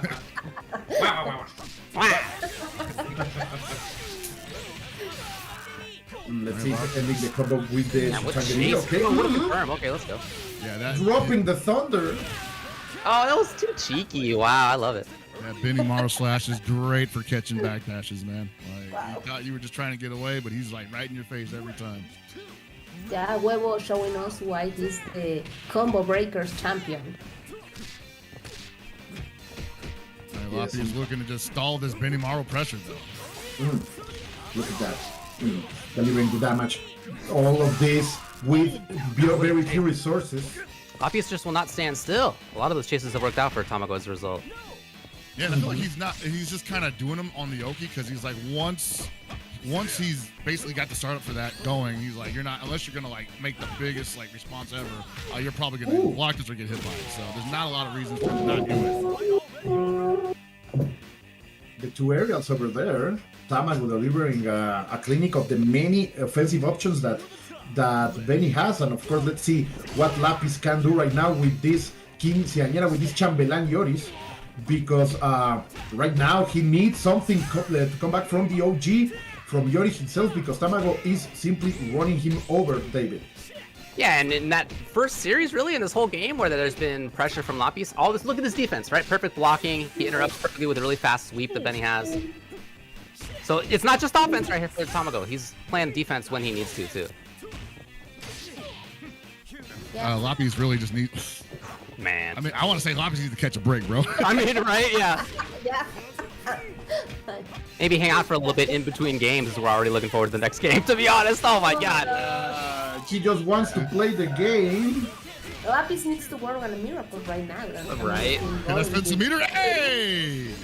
That's too high, I think. Yeah. No. Yeah. Oh, come on. He knew it. He knew it. Oh.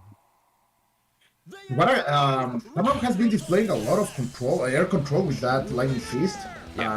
Really great stuff over here, changing the momentum of his jumps, the rhythm, and of course taking Lapis out of his balance in general. So far, this Benny is looking too hot to be dealt with, my dear helpers. The Benimaru is definitely a tough customer to handle. I personally have trouble playing against a lot of Benimarus as well. His buttons are fairly good. And like we saw the entire match, if you're going to be trying to run away from a certain distance, he has the perfect option against that. He has the slash move, and he's just going to be right in your face. And if he has meter, he can follow that with a super that ground bounces, and it leads to even more damage. Yeah. Very hard to get away from this guy. Yeah, Lapis needs to take a moment, but that also didn't affect him. But we will see. Definitely easier said than done to take the initiative first, but I feel like that's what it's got to be, because whenever it was Lapis who had offense, it just, again, he really never let Lapis go. The Oki was there, he knew what was coming every time. Okay, to Lapis' credit, he did not move on wake up right there, right? He actually did block and took his turn back. Yeah, now the unfortunate thing about that is like once you block that, you have to like kind of let Benimaru reset himself. There's not much of a response from that for a lot of characters. So it's almost like, okay, I blocked it, but what do I do now, right? I still gotta deal with this onslaught of great buttons from Benimaru, and I get thrown into the corner. That's great. How is he going to get out of there? Because Tamago, oh no, you're not going to jump out. I'm going to bring you down. Oh, great, the Shadow Strike.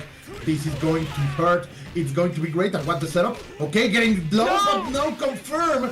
What a drop over here from Lapis, who finally gets the dish done. Oh, that was good. That was good. I like Lapis fighting back, and we are able to see Huevos Tamago next character for this.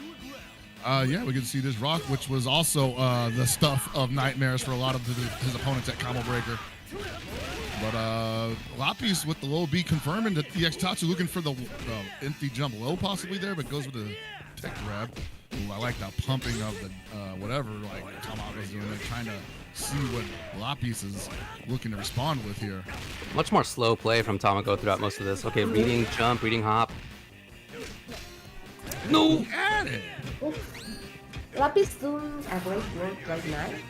Seems like he's adapting to Huevo game. Yeah, not only is he doing a good job, like in neutral and on offense, but he's making Tamago spend some bar, and so, I think he did a great job there. Shout outs to the Robert. Yeah, Lapis got feeling great about that round. Put all that damage on the rock, finally getting to his secondary, getting 2.5 bars for the Gato. It's, well, it should be good for Gato, but at the same time, this is Rock. He is a momentum monster. Completely right, and right now he has it, but no, he gets thrown. For fighting his way out of the corner. Lapis right now has the turn. Let's see what he can do. Yeah, the cancel. It's not going to catch him out of it, but finally there is a confirm, and this is going to be enough to kill. Yes, only 1 bar. And there we see again. We see again those great buttons from Gato that just almost look like they work in any situation, especially the down C. He's got some of the best, no doubt. But Yashiro also, he got great new normals. Yeah, he's very, very strong in this patch for sure. Lapis doing his best to just stay away. Lapis more confident. I don't know if he wants to box with Gato. That's the thing, though. Gato has so many great buttons. Tamago looks like he's picking a spot and is successful in doing so, but he needs to maximize this at all possible chances. And Lapis, he did not want to get out of there. He eats damage. This is great. The momentum completely shifted for Tamago, who is proving that Mexicali is able to deliver a great cumbion. He's dancing right now, and Lapis is moving to his rhythm right now, Tanya. Now this match is more even. We'll see how Lapis will attack Huevo for take this round. Immediately in there.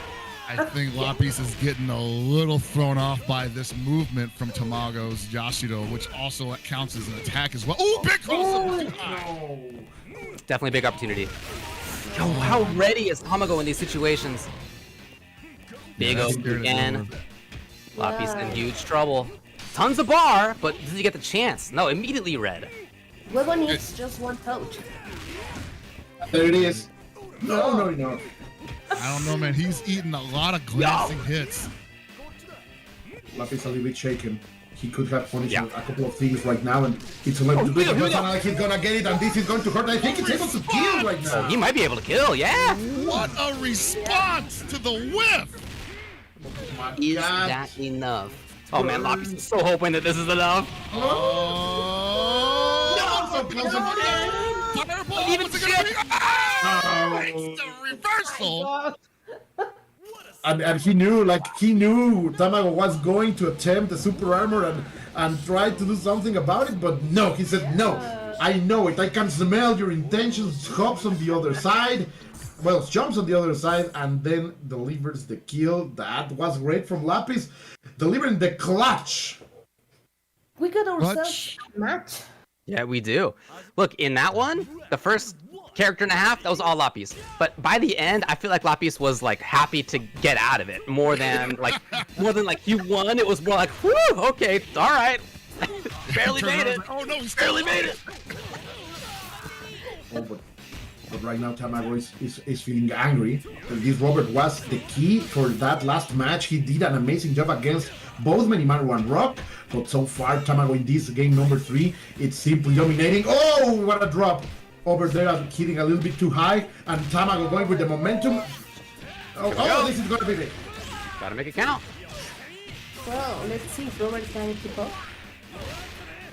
So what's up next? There have been a bunch of DPs in this situation. no. No, I couldn't even get the words out in time. Do it again. Tamago had been showing him that the entire match. That I actually am okay with the way that ended. If I'm Lapis, I'm like, I'm okay with this. It's close. I mean, not losing my character, obviously, but it's not a steamroll like it was looking like at the beginning of the round. It looked like he might have been a little gassed from the previous game, but he got his sea legs back, got a big punish, and now he's got Gato coming in, ready to do light work on this Benimaru. So far, he's doing a great job. Yeah, shutting him down completely, David. Yep, beautiful. So truly even at this point. Are we even on bar even? Yeah, we are. Yeah, very close. That's what I'm saying. If I'm Lapis, I'm feeling great about happy about it. Absolutely. Oh, and he's gonna get the entry.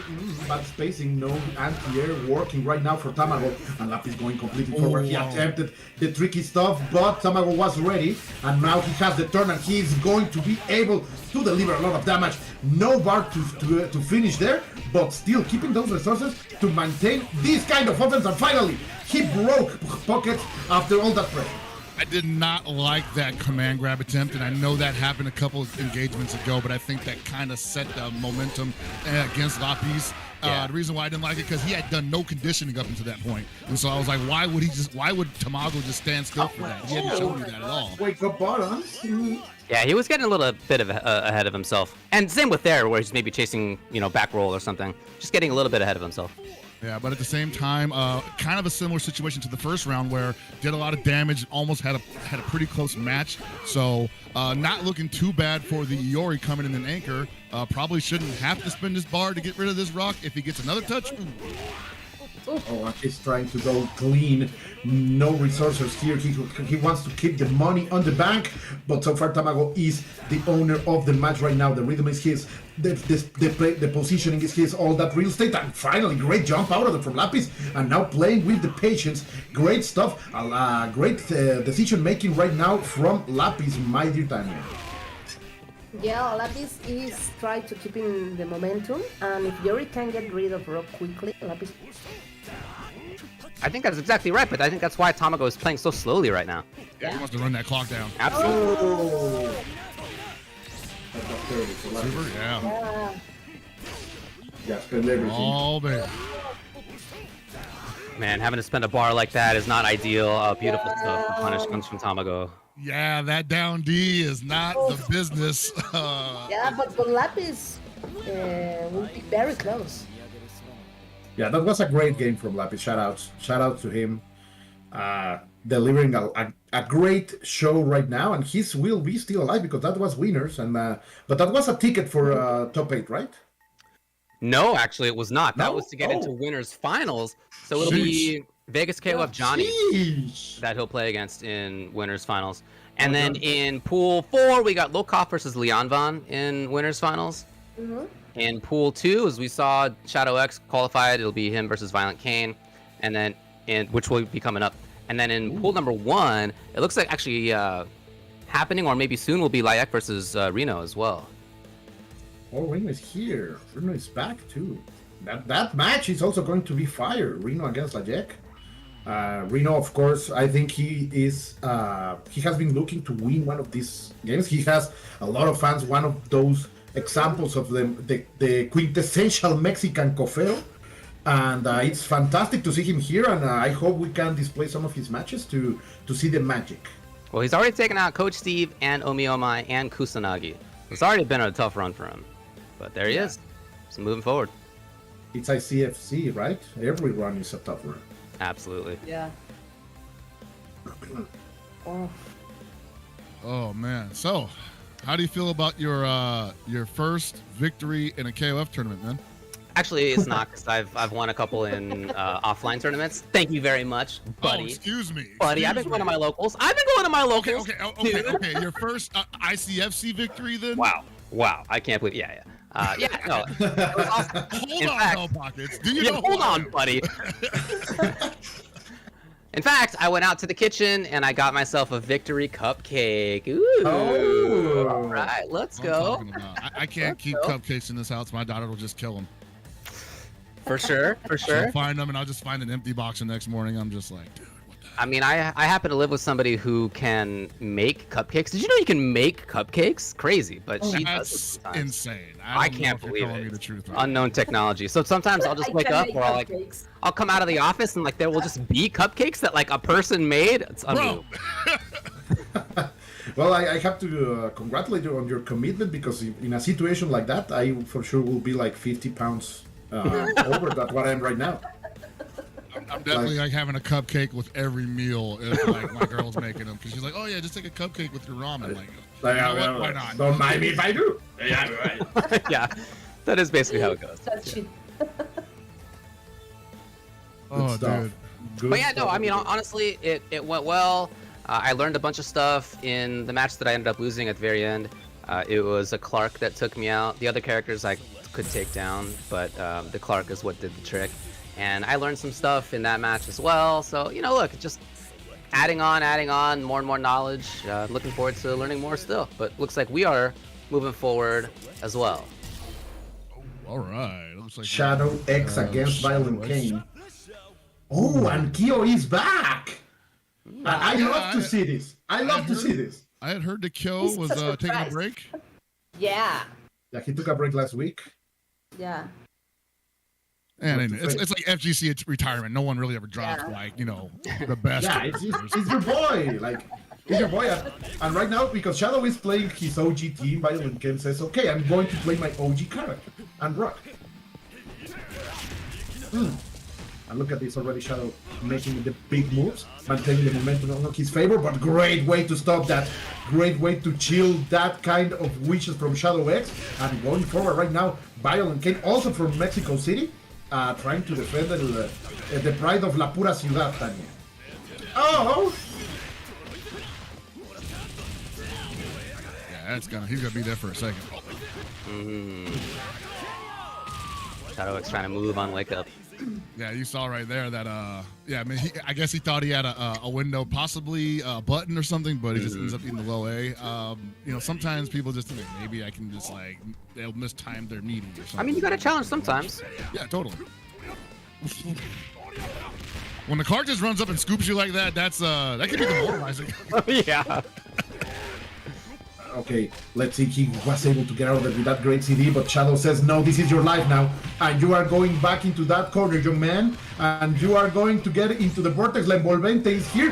ViolentKain, great down C in order to get out of there, and he fights his way out. Perfect stuff over here by ViolentKain, who is shooting down Shadow's X offensive. Oh, the Shatter Strike and the follow-up. Delicious That stuff. second bar as well. Yeah, Shatter Strike was... He wants this character out of here. Yeah, Yeah. spend it all, get him out. And I agree. That's why a lot of people complains about ViolentKain kill. Because I don't know. he's good. Yeah. Absolutely, I yeah. mean, I'm enjoying it. Yeah, people see Kyo is the best character. Oh, when he's playing it, yeah, I can see the argument for that because, like, he definitely be doing stuff with Kyo that can make you think you're helpless. And so far it's looking like that, but finally Shadow gets something out of it. He's gonna burn the face of that boy, but the disrespect, David. Okay. Running up, going for grab, came out anyway. I mean, that's the Iori special where he's like, I'm just gonna dash up close, see just see anyway. Yeah. All right, now he's finally getting into the secondary here with this rock, but what's he got? 3 bars can definitely put a lot of damage on him. Got to make the most out of it here. I don't know if it's going to be the best idea to save it for the ankle position if you don't control the flow of this round, but so far seems to be doing okay with that. All right, I like the conversion there. Hard knockdown. What's up next? Oh, what great challenge. That's the name of the game right now, and he's going to spend to go for the nail deadly raid. Where are my inputs? I need my inputs back, but they are not here. Going for the damage. We've streamlined it. Yeah, it's a little bit sad. There should be an option to make the inputs. But if you want to just hit the buttons while it's happening. Yeah, I'm going to go to Gato. Yeah. Amazing at doing deadly inputs. Yeah, so you feel like the man. I never miss. Yeah. But so far, that's what ViolentKain is saying right now. I never miss. I bring the pain, and Shadow is going back into the order select. Let's see. I think he's going to try to open with Clark, as he normally does in these kind of situations. I think there might be an issue because they have I think. I don't know. Okay, we'll see. But yeah, I can understand if you were just to try to switch into Clark at the front. Yeah, because Clark in the front can be something where, you know, the pace of the match can be, especially if he wins the first round, can be heavily in Clark's favor against a character that doesn't have any meter, no chances to guard cancel roll out of situations like that. You just got to eat all that Clark pressure. And his buttons are good meterless. He's got good grab setups meterless. He's kind of like a great character to take advantage of opponents who can't play KOF until they have meter. Yeah, completely right. And this is the reason. Oh yeah, tell me. Do you know if Shadow plays another actual team? Well, he practiced with other characters, but this is his true team, right? He has committed to it not only in this game but also in KOF 14. He also played that team over there. So and for him in many of his games, Shadow always goes for the characters that he likes, right? His favorite KOF character in history is K-Dash. So he commits to play with him. It doesn't matter. He always plays with K-Dash. K-Dash, Yuri, and Clark. He always plays with them. Of course, he's an OG from the community, so he knows to play at other characters too. But in this level of gameplay, I do believe that he will always go with his main team, and even more now that Clark is buffed. Like he was playing this team before Clark got buffed. Like he has the tickets. Yeah. He got the win in the lottery. Shout out to SMK, of course. But what I want to say is that this is the reason why last week we were surprised that ViolentKain was not bringing Kyo, right? His Kyo is super strong. And no, the order is going to stay the same. Oh, interesting.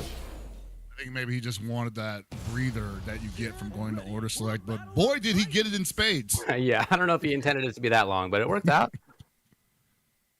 If you're trying to ice an opponent, what better thing can you ask for, right? So this is to make top 8. We're not even in top 8 yet, folks. Oh my god. Pools. Yeah, I think that Shadow wants to adapt by getting rid of that. I'll be honest, every Evo that I enter, I always get out of pools. I think this might be the first time I don't. Everybody's just so freaking good players, yeah. Yeah, I am you can ask that to the Mexican embassy. If we get the visas, you can be worried. I'm not getting out of pools, man. Right. Yeah. I will see you guys at the bar. But let's see, because so far they are playing the cold game. This is a full neutral KOF right now, trying to find a mistake from them, and finally ViolentKain goes with the bodyguard, but he's not gonna land it. Those fireballs greatly paid, great rhythm right now from ViolentKain, who is still able to control this. Oh, but he overstepped. Early punish. It was a little bit far away, making it safe with the spacing. ViolentKain playing very, very refined right now, UltraDavid. It's just so slow, you know, neither one you could tell wants to overcommit. This neutral game right here is really what this round is all about. Kain trying to get into the range where Kyo can start offense. Oh, here we go. Chicken from comes. He went for the challenge. So first real Oki situation. Wow. He let him have it, right? He was just Respect. like, Yeah. Yeah. There have been a lot of wake-ups, I mean, to be fair, from Shadow X. yeah, I was gonna say like he's getting some important data here because Shadow X will eat a hard knockdown and wake up, still hit the button to confirm in the Ein Trigger second shell, and so I think ViolentKain takes that information and just says, okay, next time I hard knock down, we are gonna give you the smoothest meaty you can ever believe. Yeah, at this level, you can die. They're playing. Right. They don't want to. And then Shadow spending the bar too. Yeah, that anti It was so precise, you know, he knew exactly where he was.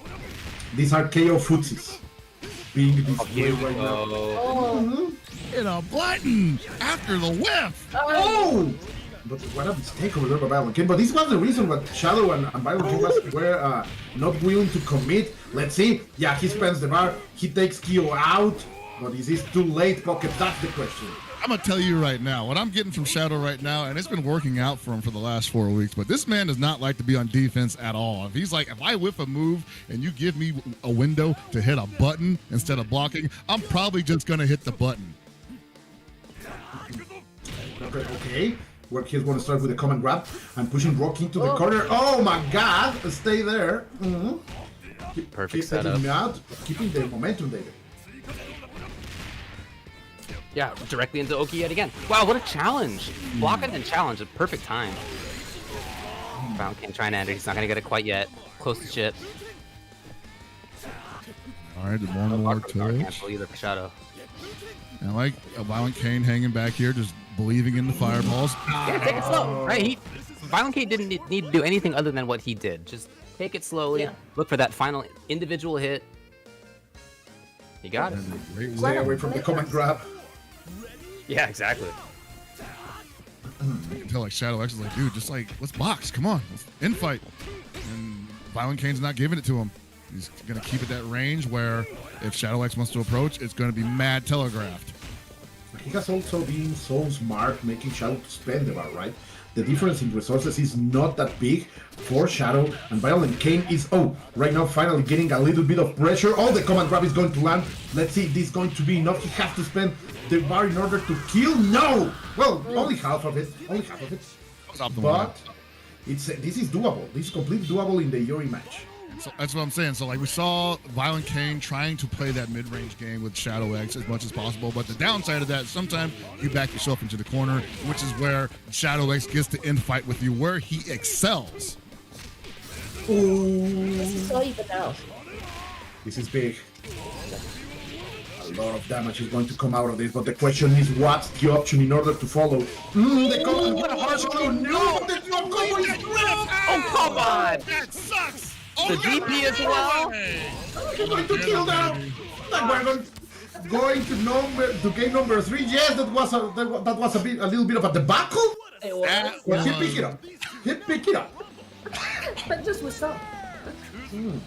Great professionalism on Shadow X's part not to get mad about the errant job. Yeah. Great play. Did get a little wild, a little scrambly. I don't know, like me, that happens to me, like my brain just turns to spaghetti. I'm like, oh no. There was already enough spaghetti on screen. Definitely. Yeah, pasta all around. Yeah. Super fun, close game though. Oh yeah, I like that Shadow X finally was able to get ViolentKain where he wanted him. He wanted him up close. He did not like playing that mid-range game, and like you saw it, like when he would eat the hard knockdown, he was like, okay, you're gonna run up and try to do some Oki stuff, which is technically where I want you anyway, because we're up close. Hits a button on wake up, and ViolentKain was just letting him get away with it. Hopefully see some adjustments from that here, ViolentKain's part. Yeah, Yeah, the change of rhythm is happening right now, and this is the first time we have seen ViolentKain able to against the corner. But one mistake from Shadow, and he's going to take the turn and the momentum and keeping it going forward, checking the legs and keeping it against the corner from side to side. And again, ViolentKain able to push this situation when Shadow was playing at his best. ViolentKain simply said no. Stop it. It's going to be my game. It's going to be my turn when Kyo is in the screen. He's controlling this one nicely. And again, we're at that full screen mid-range game. You gotta come in on me. I got the life lead. And whatever you're doing is gonna be mad telegraphed. It's going to be very obvious. I'm not sweating it. Yeah, still a very even round. We're still looking for a touch. They can both definitely still make it happen. Shadow's got the corner. Oh, got punish! No! And he went for a big punish over there. Shadow wanted to take this, and again, we're going to be seeing those red numbers in the clock because this is taking so long. We are playing with the neutral. Oh, finally, Shadow makes the bet, and that's the Shadow magic that we have seen in past weeks. He goes for that bet, and he makes the money. My dear UltraDavid. After so much deliberate play, something like that, I totally understand why it would work. ViolentKain just was not looking for that kind of movement. I think DS Shadow actually needs to make the most out of that situation. So now he gets that round, gets rid of the Kyo, but he loses the K-Dash fairly early because it was 6 seconds left on the clock. Wasn't a lot of life coming back to him, and now we're dealing in a situation where the Iori's actually at an advantage here with meter. And again, ViolentKain is not going to be in Clark's wheelhouse. He's not going to play in his office. Yeah, they are playing so slow now. Nobody can wait anyway. Look at this challenge. Spending everything. The question is if you're gonna go forward. Yes! Delivering the extra damage. 1, 2, 3. Look at that damage. They say Yuri can deliver. Of course, it needs a little bit of resources, but still, that was a great investment over here by ViolentKain. Oh, but let's watch it. The vortex is in. Oh, but Shadow sorry, ViolentKain didn't respect anything of that, UltraDavid. Got another Oki chance here, though. Yeah, Yuri needs one touch. Oh my god. Clark doing some good. Clark being Clark. Yeah, Clark doing Clark things. There we go. He finally got him. He finally got him. Oh, yeah. The Argentina Breaker. That's the second one. Vámonos! He said, I want you to challenge this jump in. After the block, hit a button. I need you to do it. And he finally got him to do it. Sab. That was an amazing play by Shadow. He has not thrown that command grab during 2 gates, and finally you went for the armor one. Oh, a kid here the empty jump into the landing, and Shadow is of course bringing his job, the trade in the air, both of them in the center of the stage, but little by little ViolentKain is pushing forward. Let's see if he can open up. No, great challenge over there by Shadow with the hopping A. I don't think, oh my god, what is happening? Pockets, help me out. Well, Shadow X is just trying to hold on to this Clark as long. Well, he was holding on as long as possible. Probably would have benefited him to back off a little bit there, run the clock down a little bit so that this rock would not get that much life left if he did take the round. But he went in anyway. Still in Shadow X's favor here, but VK not necessarily giving up on the slow approach, and I respect that. Well, with 4 bars, I feel like he's in a pretty good spot. Oh, for certain, man. That offense here, well, almost safe jump, not quite. You guys call him like a bomb right now. What players can take this? ViolentKain has the advantage in bars. Oh, that would have been curtains. Yeah, any hit confirmed right now for ViolentKain, and Shadow knows that. Yeah, you see it, just get out of here, get away from me, bud. No, man. Get out of here. Whatever happens, it's gonna hurt like hell. Oh, look at this. He's getting this is crack wrecking right, nerve wrecking right now. God. Let's see, another grab cancel. Shadow without resources. Remember the last time they got close to the end, all the scrambles that happened. Did he land in time? Oh my god, that's Wow! Never The think you're speed. safe. I did Speed. not think he had that hit. I was like, that is. Woo! Remember that Frame he, data for that, man. that's Oh, those that is a super 6-frame startup super. Yeah, and the 6 super fast frames. reaction, man. Damn.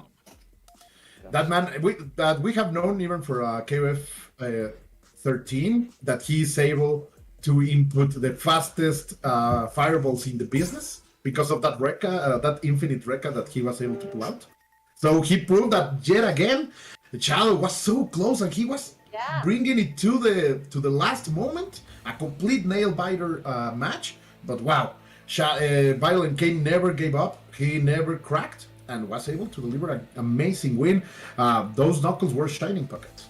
Oh my god, dude! Like I don't see a lot of people challenge the hop when they throw after post fireball with supers like that.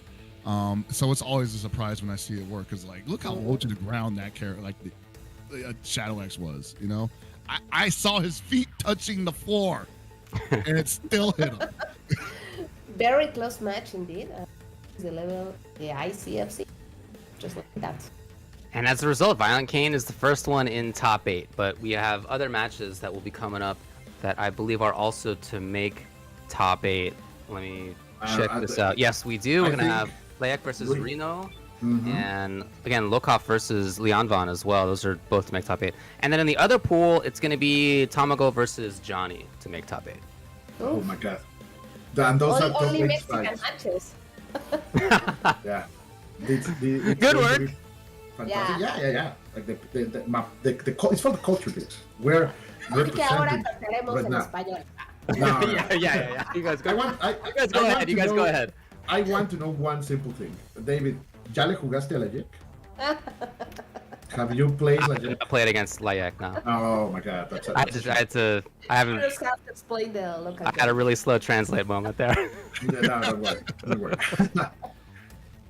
But it's going to be fantastic because Reno against Lajek, man, and I hope those Reno fans are there in the chat delivering the hype, right? We want to see, because all of these matches lately have been super hyped, and people in the chat are always supporting their favorite player. Right now we were seeing ViolentKain and Shadow. Before, of course, was Shadow against Wero Asamiya, and people was here supporting, right? The people also from the States, from the US of A is very emotional, bringing, of course, a lot of support to the players. So I want to see that in the chat right now, as I also want to see people sharing this stream, because this KOF needs to be shared, needs to reach more people. You know what else we got to see is a little bit more support for the Matcherino, everybody in the chat there. Can you check it out, please? Put an exclamation point Matcherino in the chat, and you can check out exactly where we're at. We're currently at $655.75 as we check it out on stream. We still have 17 codes left unclaimed, so get on it if you haven't already. It's free. That means it's free. Yep. Yep. It's like I should have prefaced it with that, honestly. It's free, like entering this tournament is free. There we go. Exactly, yeah. Please give some love for these awesome players. Our goal is to get to $800. If we get beyond that, it'll roll over to next week. That is, I think they're good for it. They like to. I've noticed from this audience, they like to wait until like the witching hour to drop like the 900 in there. So they like to make us sweat. It's okay. I'm used to it now. I've been doing this for 4 weeks straight. Venga, México es quincena. Yeah. Payment day in Mexico. Wait, is quincena? Yeah, it's quincena. Here in Mexico, we get paid on each 15 days. Yeah, so every 2 weeks. Every 2 weeks. So there is no excuse, guys. No excuse from the Mexicans. Donate today. Same here, by the way. We do the same thing. I'm salary. I get monthly. Oh, man. The dude, like that 130 a day, I'm going crazy, man. Like you've never seen a man on a bender like this. Tell pockets at the end of the day. I'm hitting the zoo. I'm going to the burger diner. Zoo. Oh man, you are living on the edge, David. You're my age now. Yeah, I'm going to the zoo. I'm gonna go to dinner. I'll go to the library. Maybe I'll go to the bookstore afterward. It's gonna be a barn burner. Grab some sparkling water that I don't really like, but it looks good Have on you my heard what shoulder. they have at the museum these days? Oh man, it's gonna be a crazy time. God, man. Go to the comic book store, buy some comics, get some manga. Yeah, I'm going to have a great week in Pocket Set. Yeah, I mean, to be honest, all the things we mentioned, that's actually what I do. Yeah. Pockets getting the large combo. Like, no, and if I'm feeling really out there, I might get a second scoop of ice cream. Oh my god, that's a You know, dangerous. the doctor says that's bad for my cholesterol, but I'm like, you know what? That's payday. I gotta live it up a little bit. But for your sugar, YOLO. bro, what? Forget about your cholesterol, the sugar, bro. I know. Yeah. Yeah. Thanks so much to SNK for putting $500 in the pot at the beginning. But yeah, again, okay, it looks like we are in fact getting some folks to put in dollars. Let's go. Hello. Getting a Let's little bit go. here and there. Al Tosser with the big 2. Loving Dollars. it. Loving it. Thank you very much, honestly, for everybody can supporting the make- Matcherino. Again, you can do !Matcherino and get the link right over there. Might even do some karaoke, honestly. Let's do that in Vegas, bro. Oh, dude, yeah. Have you never seen me sing Whitney Houston's "I Want to Dance with Somebody"? Wait, that song, I've- that song is the bro song. That Dude, song, that is- it slaps. Yeah. I definitely did that last night at a karaoke bar, and it apparently killed because like I was getting like high fives from everybody, and I was like, Yeah. damn, all right, I guess I got that Whitney register. Yeah, bro. Like, Okay, that- I can see I it. got sure. Whitney pipes, all right. Yeah. I always knew. great stuff. Great. You've been That- wasting it that's on a this great metal, choice. man. You gotta. I definitely did it the way you think I would do it, by the way. So it was a little different. It wasn't like I was hitting them notes, but I was definitely in the ballpark. Okay. All right. Yeah, you're setting the bar very high for Vegas, bro. Oh yeah, no, that's good. We're gonna have a good time on, man. Oh, dude, the ice cream is gonna flow in Vegas, man. Ice cream. We're gonna hit the zoos. I might go and check out like the art museum, like David was I talking don't know about, about, man. I don't know if you like to visit the zoos in Vegas. I have heard that. Well, we'll find out what he heard later, I guess. But I was like, oh no, hit us with the to be Mexican continued, man. internet, guys. Apologize. I mean, whatever. You know, that same stuff happens to us. I'm about to say our So- entire top 8's complaining right now. Please make a donation, Mexican guys. Let's go. Put the cambio de las tortillas in this chorino. I'm gonna work on my Spanish, man. I'm telling you. I know, right? Yeah. This is like a very important lesson for me. I'm like, dude, like I feel like I'm missing like so much of the conversation. I need you to like just repeat it in English for me, just so I can know what it sounds like next time you tell me. 'Cause Man, back in remember the things like day- that pretty quickly. I used to speak it pretty well. I took it all throughout school. I used to live with a Puerto Rican woman, and we'd speak. Well, she would speak Spanish, and I would speak English with her. We just like understand each other. That was so many years ago at this point. Damn. So many years ago at this point. And you what have- about now? I have not kept it up at all, unfortunately. Bro. Oh my gosh. I need Means the cambio from las tortillas means the The cha- change. The change, from, yeah. from buying From the tortillas. Yeah.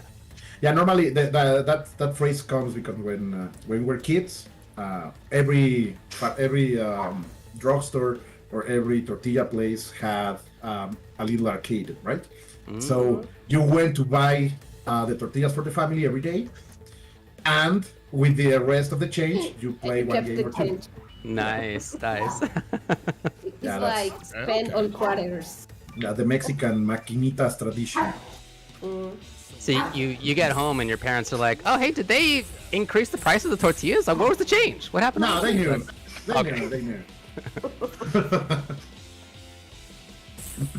And I think we're ready for Layek versus Reno.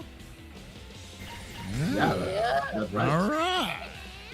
And the Lajek again with his classic Rio.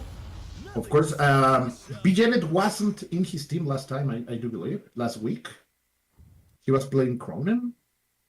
Rio, Yamazaki, and Krohnen, I do think. So it's a nice change. And of course, So yeah. Reno from CDM Elite playing with Chabelita, Elisabeth, Yashiro, and Ash, proving that he has the input. Because if you have Ash in your team, you know you have trust in your fingers, right, David?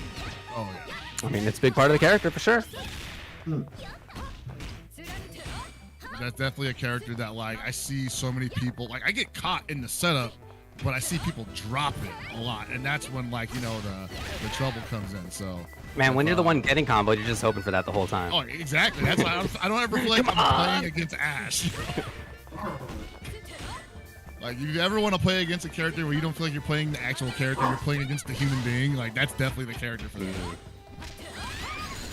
Oh, Chabelita from Reno delivered a lot of damage.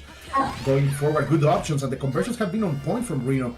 But Lajek pressed the button, tried to get out of there. No, the entry, sadly, unable to deliver the last hit, but fireball.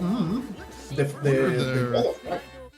I know, like, B.Jenet players believe in her buttons quite a bit, but I saw, Reno was just like, Elisabeth's buttons are probably a little bit better in certain situations there.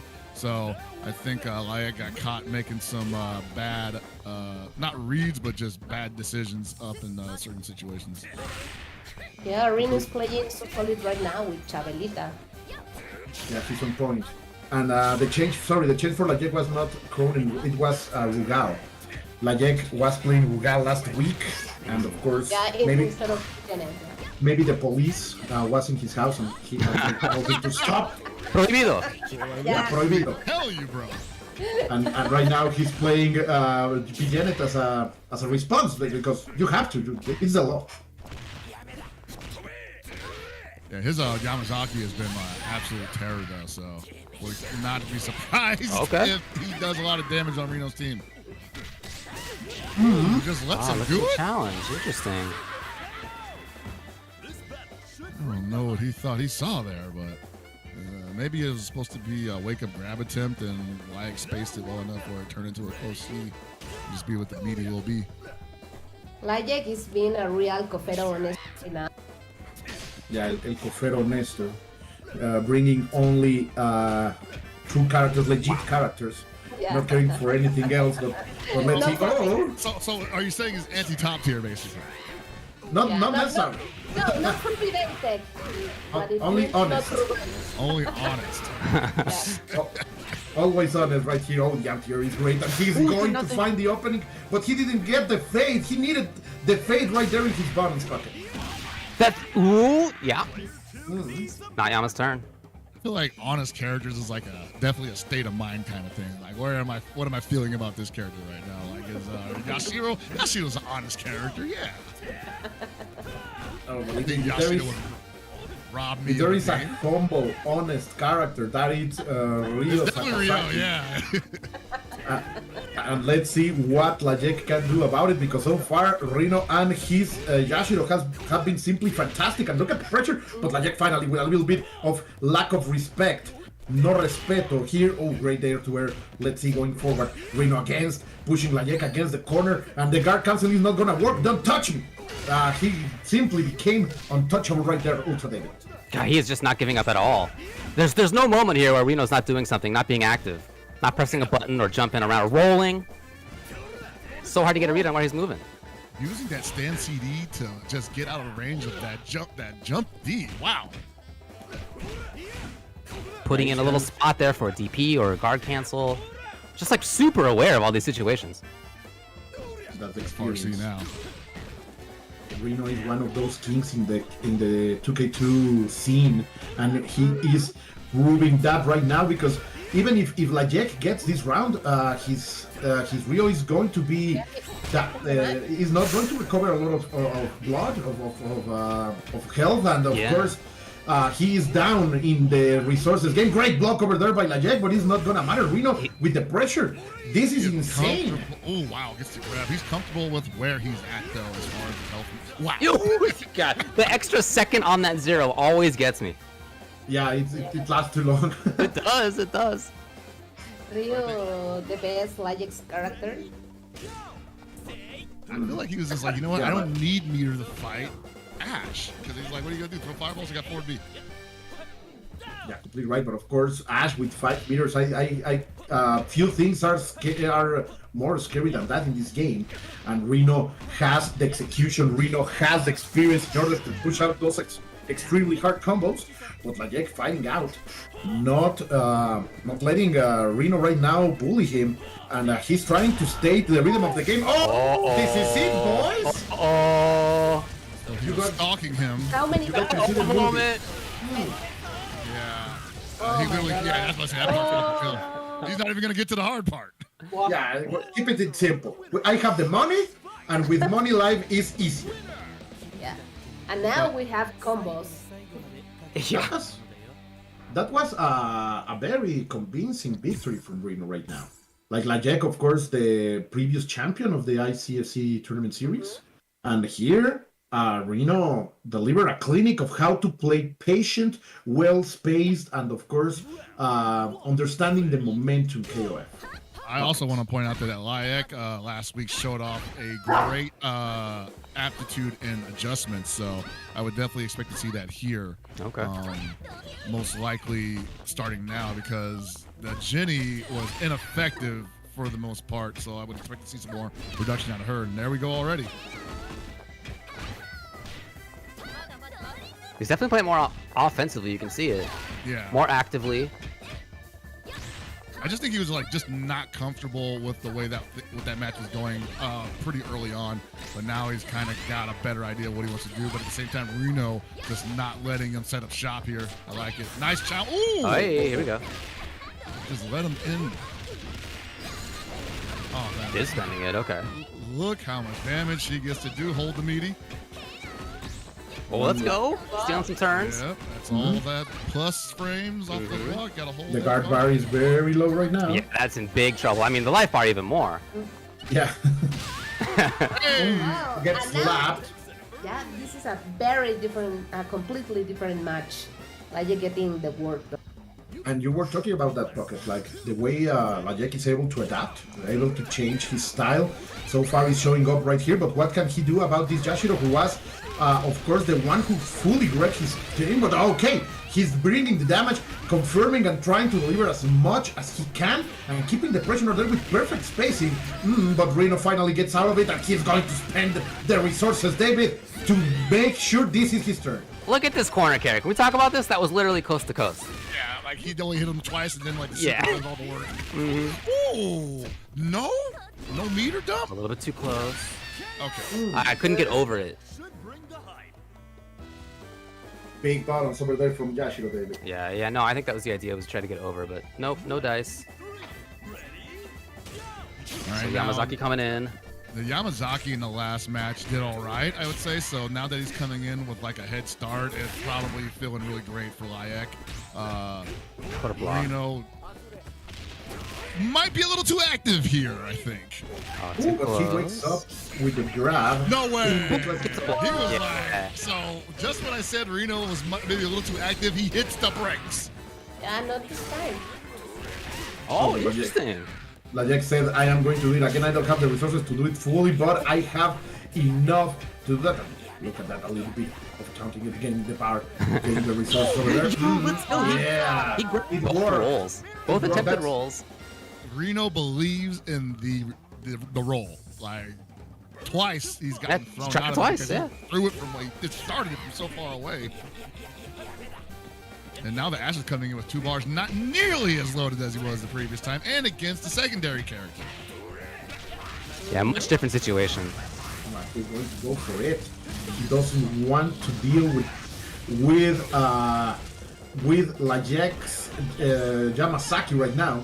That's a good call in my opinion. Let's see, great roll, but no, you're gonna get grabbed. Stay down, boy. Getting the setup. Oh, Lajek simply walks. God! He knows, and you said guys be very I know. taking notes, Pockets. He said you didn't cook that grenade enough yet, man. It wasn't gonna explode in time. Or he's got one more in the pocket. Yeah, it's burning the hole in the pocket there. You can Yeah, see it. literally, he's like, I want to use this. Let me spin this. Oh! I know. That was so close for Reno.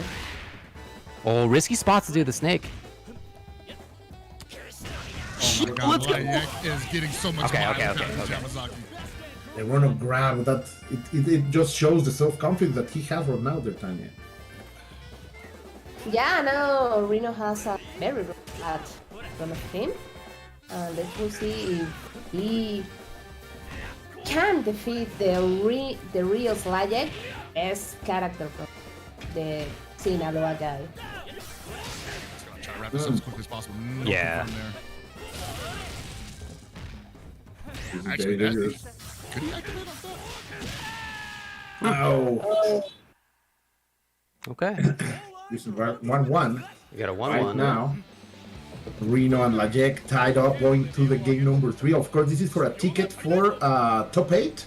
Yeah. And man, this is something that could have been a final match in many other tournaments, but here on the ICFC KUSANAGI tournament series, it's only a qualifier for top 8 pockets. And again, like, you know, I'm just always impressed with Layek's ability to adjust himself to his opponents between matches. That is extremely hard to nail down.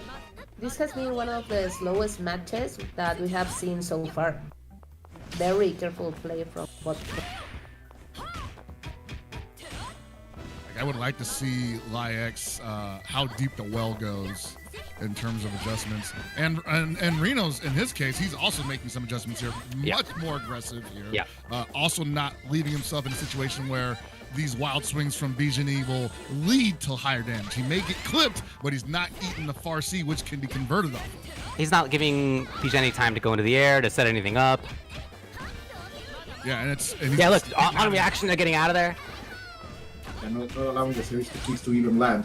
And so far that has been able to keep Lajek out of his momentum, but little by little these good pokes, those hits are changing the situation of the match. And right now Reno is falling down. Oh, the overhead, that was dirty UltraDavid.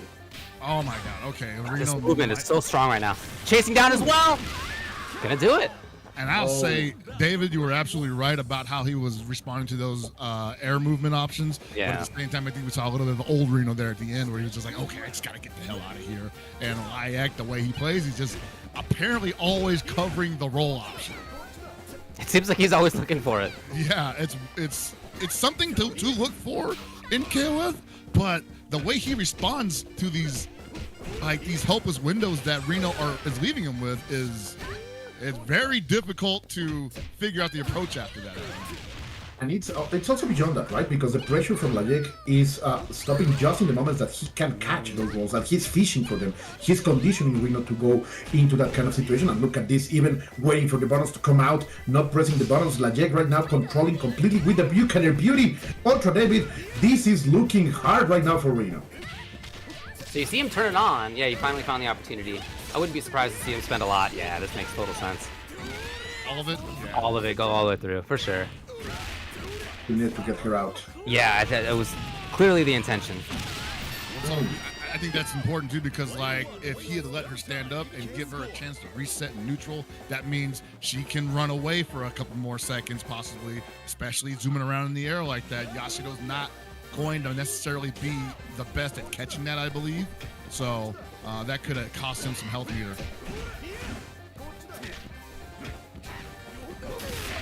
It's life lead right now. It's big meter advantage as well for Layek. Corner. Okay! And the self-confidence also is in the side of Lajek. He's going to become a very bad boy right now. This is a crime committed in daylight. And he is going to take his game Tanya. Lajek right now showing that he is able to bring it back and shutting down Reno in a spectacular way. This way to adapt into the moments of the match are simply fantastic. Yeah, Lajek with the advantage, he can to adapt Reno's game, and now he's just a match point from getting to top 8 right now, looking very strong.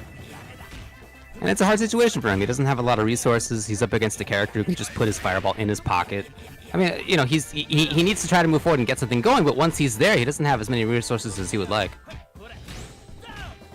Playing there, keeping his resources, not using the guard break to get out of there, finally gets the roll, but Reno reads it perfectly, setting out the flames, and you are going to see the movie here. Wow. Bring the flames, and yes, the turn and the hit. We're gonna see it all the way because Reno is not gonna drop this. I think he has a fighting chance. The only problem is that he's going to fight against Rio with 3 bars. Reno, of course, playing it clutch, but pockets. Lajek is now, as Tanya has said it before, with his best card. Oh, here we are back at the same situation we were at the first match of this set. Wow! Oh, yeah? Okay. I'm gonna do it. Totally Still has a meter advantage, right? I mean, why not? Yeah. And I was gonna say, it's unfortunate for Ash. Oh my god. Yeah, he's about to. Is he gonna get the next bar? Okay, not quite. Oh, watch Let's see, good check over there by Reno, keeping the distance away. Oh, but the cake del pastel is going to land on Ash's face. The pressure for Reno, the roll. He read it, but was unable to punish. And David, this is almost dead for Reno. It's just a really hard situation. Yeah, there you go. I mean, it's going to be Layak who takes it. Hard situation in those last two characters that he had to fight against. They're both characters who have the ability to nullify his fireballs. He didn't have as many resources as he would hope. Ended up building it towards the end of the Yamazaki round, but then starting the next round, nothing. Right? So just an unfortunate situation to be in. It's unfortunate that he's in that, but at the same time, I think the thing you hit the nail on the head on was the fact that the fireball game was nullified by Yamazaki and Ryo, and in both cases, the Ryo specifically, even when Reno was up in the first match of the set, managed to slow things down the entire time. And what it's also very interesting to see is that this was planned. It was all the strategy from Lajek, because he normally opens with Ryo, right? It's normally his first character, and we see that complete change of strategy to know, because he knows already that Ryo will perform strongly against the projectiles from Ash, a very zoning heavy character. So great stuff over there, learning and understanding the match. And I would like to ask if that was. Oh, I think he was going to say, and let's look at the Matcherinos. I believe where he was headed after that. We are at 697, folks. All the codes have been claimed. Good job on that. Yeah, Pockets, why don't you read Gibby's donation? All right, so I'm being told to read Gibby's donation for $30. Gibby has said, "Want to dance with somebody?" That is exactly how I thought we were going to do it. Okay. Yeah. Karaoke time. Completely in character. Congratulations. Yeah. That's money well spent, Jimmy. Congratulations, too. We're going to get the stream muted now, thanks, man. My bad. Yeah, because your singing right there was like so on point that the algorithm would not be able to tell whether it was you or whether it was the original recording. So of course we're gonna get the takedown notification. Twitch Great like, work. Yo, close enough. Shut it down. Shut it down. Can't have this. All right. So in top 8 so far, we know that it's actually going to be ViolentKain versus Tamago, and then Bayek is on the other side. And I believe our next match is going to decide who he'll play against. It's going to be Lokov, who just beat Shmoo, by the way, 2-1 to get into winners finals, and Leon Van beat BBZ 2-1 to get into winners finals as well of pool number 4. Oh man. So that's what we got. Lokov versus Leon Van. I don't know things going on in loser's side. BBZ taking out Shmoo. We got B.A.L.A having been taken out before that. Wow. I mean, these are always... You know, I saw last week Hanzo Gonzo tweeted that he thought that ICFC North America was the hardest King of Fighters tournament in the world. Could be, bro. More than Asia, more than Europe, more than obviously a lot of other stuff is going on outside of ICFC as well. But I could see it, man. There are people who are getting 25th, 33rd who regularly make top 8s at other tournaments. It's well, first of all, it's hard to say because we really need to obviously it's hard to say. We haven't had the big like international, intercontinental challenges quite as often yet. Not yet. Well, for me personally, I think it's my favorite. I don't know if it's the hardest, but it's definitely my favorite of the ICFC's tournaments. Yeah, the ICFC have very close matches. I feel the matches are getting closer. Yeah, the grind is real. So many tournaments all week, every week, and these guys are getting their skills honed. And look at this Angel, Lian Van, really trying to do something. The cross-up is not gonna work, using the guard cancel in order to push it into the corner. That was a great call from Lokov, who is trying to keep this pressure. Look at this. The bar is not going to survive. Get into the corner, back again, girl. Hey. This is fantastic right now from Lokov. The meaty stomp, dude. Oh my god. Wow.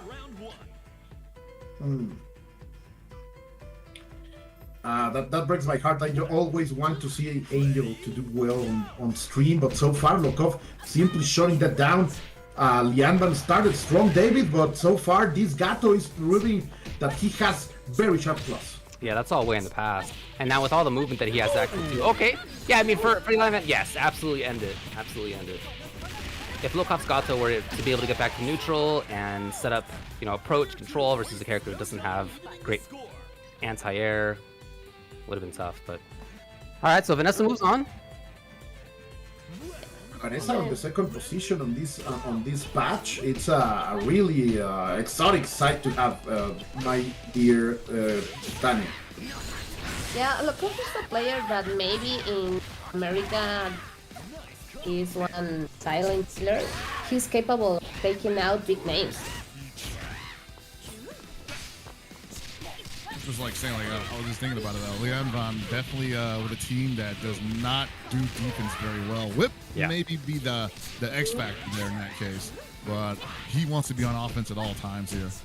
Yeah, Whip is the favorite character from Lianvan, a Veracruz player. Got it. I like that conversion. Poise on Lianvan's Vanessa. At the moment, Yeah, they man the back and forth, looking so good. That was so close for the overhead, but the footsies, the spacing was not right. Oh, the poison is there. Yeah, it's gonna be enough. Oh, it hurts. It hurts to see that. That was a sick conversion. Hats off to him. All right, here comes the Whip, who has honestly been a question mark for a lot of people for a long time. I think she's doing pretty well in this patch. A lot of... God damn. Oh, something drops. That Oh, was interesting. also- Okay. Straight up run in. Oh, what a call! All those reads. Oh my god. And the poison get again toxic as Twitter, as we said last week. I'm getting a little bit of extra bar. He needs the resources. Not gonna do it though. Oh, really? Response. He didn't care. He just pressed buttons on the wake up, David. Seriously. Yeah, definitely guard cancel. Get out of there. No, it's gonna be. Had the bar. Oh my god. Okay. No. But what a work from that Yamazaki. Insane. Oh yeah, Yamazaki doing work, and now we get to see this Anchor Luong, which I have been impressed with several weeks now. So, yeah, there's the cross up, no super. Big read on wake up for Lianvan. Okay, you can be tricky. Don't play with your food. I'm telling you, man. All right, Yeah, there there we it go. is. First cross up, second not. The mind games over here from the call from Point. Tanya, you told us a little bit of Lian Bandina, that recognized player from Veracruz. What can you tell us about him? Well, Lian Van was not playing so much for. He actually gets classical team back. He plays a lot online, and Ángel is very.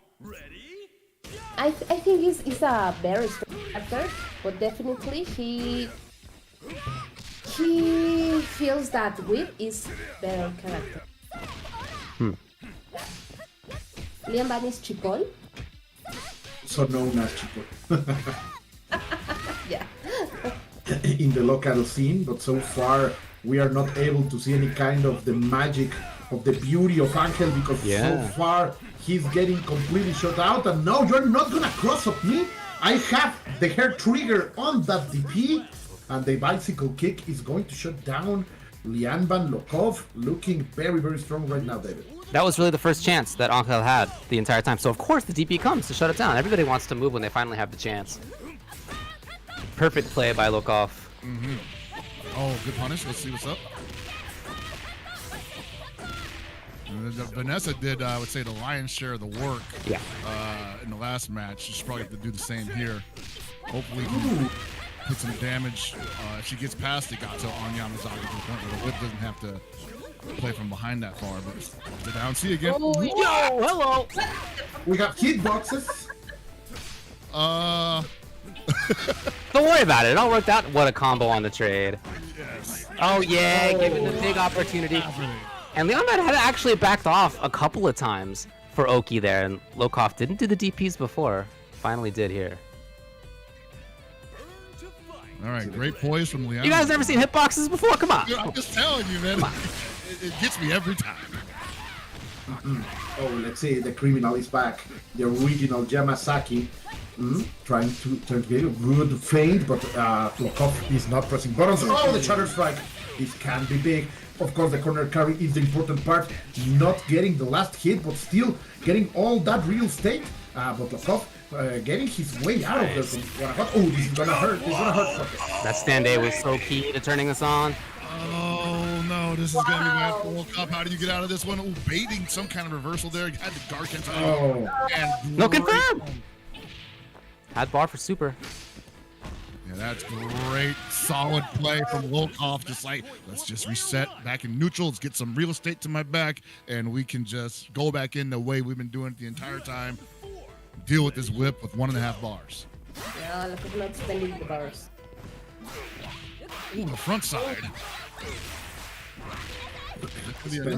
Might be. Perfect. Yeah, perfect fight right here, but of course there is Wong, and Lokov has shown us many times what he can do with this character. She is, look at that anti-air, knowing perfectly the place with Lama was going to be, and pressing the button in the perfect way, also blocking the ambiguous cross-up, and so far Lokov is showing that he has the answer to any kind of problem that Liamban is going to display practice. I would actually implore Liam Van to continue to go for the tricky stuff here, because it's clear that trying to swing at her from the front like that is just not going to work out in his favor. She's just got great hitboxes on us. So there we go. Now's the time to do it. There's no bar for guard cancel. She doesn't have much of a reversal option outside that anyway. Right. Ooh, a little too far. Great. Good reactions over here. Go underneath it. Let's go. Oh, that's gotta be a huge punish. -1 million. That's a man that ran out of ideas. Shout outs to Lianban, but of course Lokov is going to move forward on the winner's side. So we have our top 8 defined, at least on that top part of the bracket, baby. You are right. Yeah, it's gonna be Layak versus as we just saw. It's gonna be sorry, I'm bringing it up now. It's actually not loading. Shout out to the internet. Layek versus Lokov. There you go. And I think the other side we said was I'm sorry, what was it? Against Tamago. ViolentKain versus Tamago. Mexico City against Mexicali. Shadow X versus Johnny. Oof. Okay, so that's what we know for the top 8 so far. We have a couple more to decide before we get there. We also have some messages to send all of you before we get there. We're going to take a quick break. We'll be back with more in just a little bit.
Yamazaki.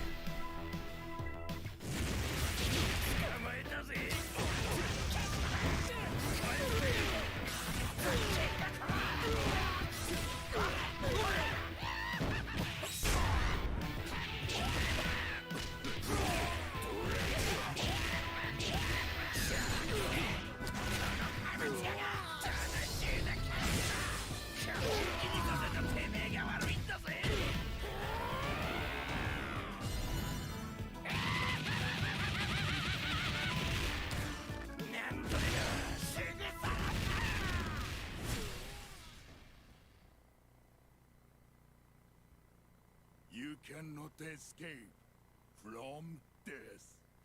Geese Power.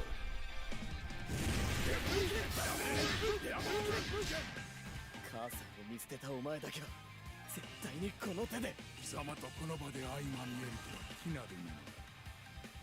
これもまた運命か。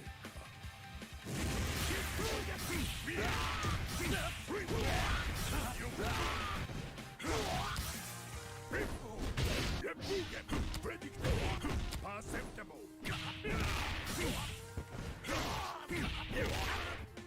Blazing. Die, maggot.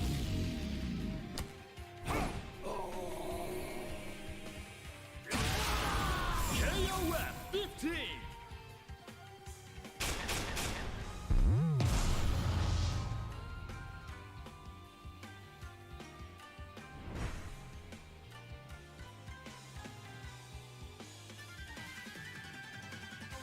Come on.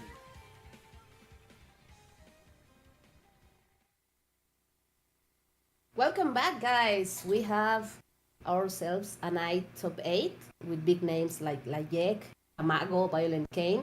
Remember, this is for weekly for to the ICFC, so let's get out. All right, you guys excited? Oh, Yeah, buddy, this is what Hanzo Gonzo guarantees me is the hardest KOF 15 tournament in the world. And Oh, You know what, course I'm if he excited. said it, you know what? If he said it, I believe it. Yeah, okay, Yeah. yeah. so far it's proving like that. No people has won this more than once. A lot of new names come every week into the top 8. And look at that, Macherino is looking shiny already. $707. Let's go, people. Let's climb it up to the 800. Because after that, everything that is collected will be part of the pot of next week. Thanks, of course, to everyone who has donated already. What a night! What a night to enjoy some good KOF, guys.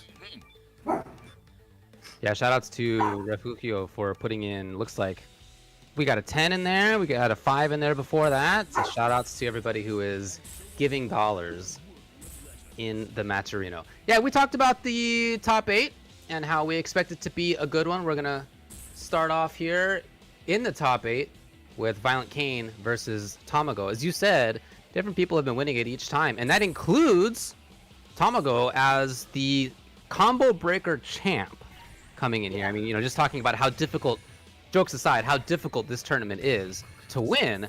Even somebody like that at that extremely high level, they're just another competitor here. Yeah, that no champion has repeated as of yet, but there is an opportunity tonight. But there's actually 3 of them are here, I believe, right? We got Tamago Tamago, and Layek. Damn. And let's see who will be able to stand after this. ViolentKain not taking Kyo for a ride here, and I am never happy when I see that happen. And of course, Tamago also not bringing Benny here, not bringing Benimaru. changing for Kula and Yashiro. Very interesting situation. Of course, ViolentKain is keeping Krohnen over there as a loaded gun on the back. Because that can be very, very dangerous. And opening with Yuri, that's something we haven't seen to do a lot in ViolentKain matches lately. Yeah, I would expect something like that in KOF 13, you know, for obvious reasons. But I think possibly these guys have seen enough of their best characters that they're just like, let's mix it up a little bit here. Yeah, they are players that know each other very well. Oh, okay.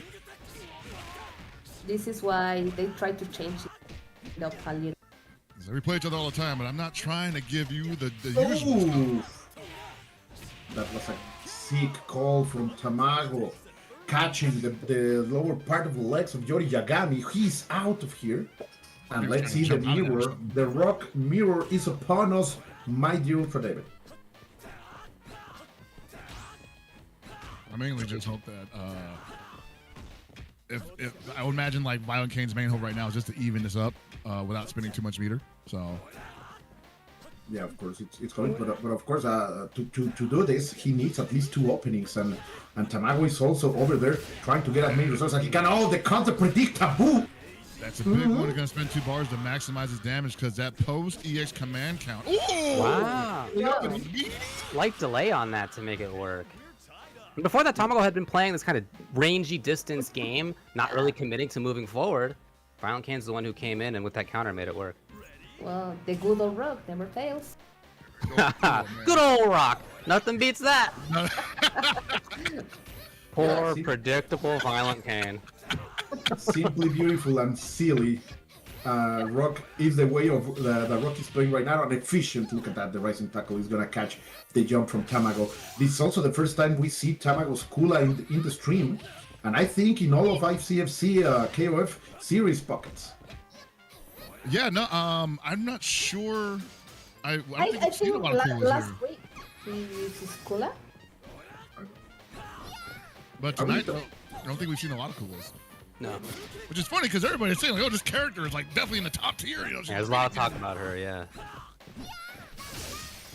Let's see if she delivers. So far, there is the contact there with the ice Lay spin, man. Like, so that's one of the reasons that is safe on block.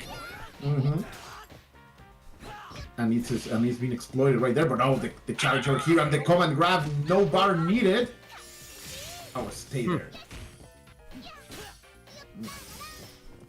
He's just looking for it. That's the cool player meta now. It's like, what am I doing right now? Is it not EX lay spin? Let's do it anyway. Oh no! Ooh. Could have been a lot more. Yeah, big mistake over there by Tamago. Yeah, Krohnen and Rocky is there. The ViolentKain respond from Kula. Wero's Kulas. Why did you take that? Huh. Yeah, I wonder what Tamago was looking for. It said reversal on his side of the screen, so maybe that was supposed to be like EX lay spin or something? Screwed it up. Yeah, I don't know. All right, well, it's all down to Yashiro. You can And I mean, he can make pretty quick work of the rock if he finds the right moment. Oh yeah, both of these guys definitely not a bad spot. Cancelable far C's. They're basically going to be looking for a lot of the same things neutral. Yeah. There we go. Well, of course, Krohnen is here, and you know the name of the game. He has 3 bullets, and the caliber of that gun is very big. So let's see what can ViolentKain do with those resources. Of course, Tamago is also packing a lot of hit with those 4 bars. Oh yeah. So far in the exchange, it's working fantastically for ViolentKain, who already has the corner. Oh! But the guard point, it's gonna work. And Tamago spends the bar, but not everything. He wants to keep something in his arsenal for ViolentKain to keep his mind, my dear UltraDavid. Yeah, and if nothing else, just for guard cancel out of Krohnen pressure. Important to keep bar for that as well. Does not want to get cornered and controlled. However, he's getting close to that. Okay, finally, all right. The X guard point comes out. You set that up, man. Like, I think ViolentKain is like, I want to have this situation where as soon as I get the hit, I have enough resources to do as much damage as possible, and there we are. Hold on, though. It's funny that it's the first time that we see that combo in today's stream, right? Oh! Talk about a prayer! Absolute prayer! No! That was no! Oh my Oh, the guard all right. again! Oh, All right. God. This guy. Good lord. Oh, The absolute jerkery to bring that out. Wow. I mean, am he just couldn't gonna take chip. say- I guess it makes sense. Yeah, I am just gonna say that was a statement. I know what you wanna do. God. You never feel right after that. You're like, wow, I did everything right. And I got hit by far B and I died. What? See, there are no changes. I wouldn't expect a change there because I think ViolentKain actually played that really well, and he knows that. He's just like, I literally just got hit by far B, and he had 2 bars. Like, And he was willing to bet not a hit confirm at all, for sure. yeah, for real. I was definitely like, For this, real, yeah. this could not happen. You know, this probably is not going to happen. But hey, God. I just got the bar and I go for come and grab. So far going insane, but the 1, 2, 3, they always wreck a classic is going to be extended. Great stuff over here by ViolentKain goes for the empty hop. You get clipped. Great stuff, baited, people would say at the grab. Wow, Tanya, ViolentKain is playing amazing right now. Yeah, I know that you know that I know, but this is a title match we are witnessing right now. oh yeah, I can hear those buttons getting slapped all the way over here. Oh no! For the slide follow up.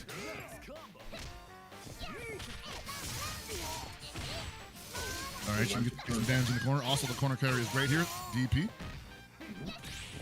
Good stuff. A little bit of momentum over here by Tamago, but I don't know if it's too late because that Yuri is still healthy. Oh, forget what I said. He's gonna get hurt right here. Oh, get again! The setup. That was planned. That was what we like to call a Mexican reset, my good sir. Jeez. Somebody clip that. I need that for later.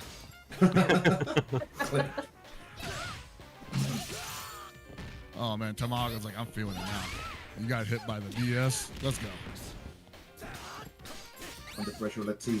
So far, great. Got cancelled to get out of the corner. She has a lot of ground right now, but he wants to push the pretty boy against the corner. Walking slowly. Not gonna take it. Great conversion over here by ViolentKain. Little by little gaining those hits and finding the spots where Tamago is committing the mistakes. Great hop out of there. UltraDavid. So far, these two are really dishing it out, but ViolentKain feels like having the upper hand. I mean, there's just so much back and forth without any of them finding the big hit right now. I think that's what I love watching at the moment is their neutral game and their ability to evade the other one's mix-up. Again, look, right out of there immediately. ViolentKain finds the hit. Tamago, only one left, but this is the character that did so much work last time. What do you think, Came with Pockets? great response, great reactions to that hop situation. Saying like, you probably thought I was going to try to wake up grab, but you hop, so I might as well try to wake up grab. It turns into a close C. Tamago with 2 bars. He needs to play smart. He needs to keep those resources on his pocket because there is a very dangerous Krohnen over there, and of course ViolentKain. He's going to use it if needed. Okay, he spends the bar. Only one. He gets the corner carry, trying to look for something, but ViolentKain have the instinct of a hunter right now, Tanya. Yeah, ViolentKain is looking for just one more touch. Let's see if that Yashiro keeps up and gets the work done for Tamago. Oof, no. Checkmate situation right there. Convincing right now. The man from La Pura Ciudad is proving that he still can bite a victory from Tamago right now, Pockets. Yeah, I really like the end of that match right there because, you know, ViolentKain used the resources that he had, picked the right opportunities at the perfect moments, ended up with a checkmate situation. Much more dominant win than Tamago's, I would say, in the previous match. So I would expect ViolentKain to just keep the foot on the gas pedal for this final match.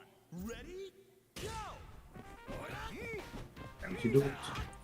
Can he bring it? Let's see who will take the victory right now. Tamago gets the first turn, and right now against the corner. Oh, but ViolentKain tried to fight out his way.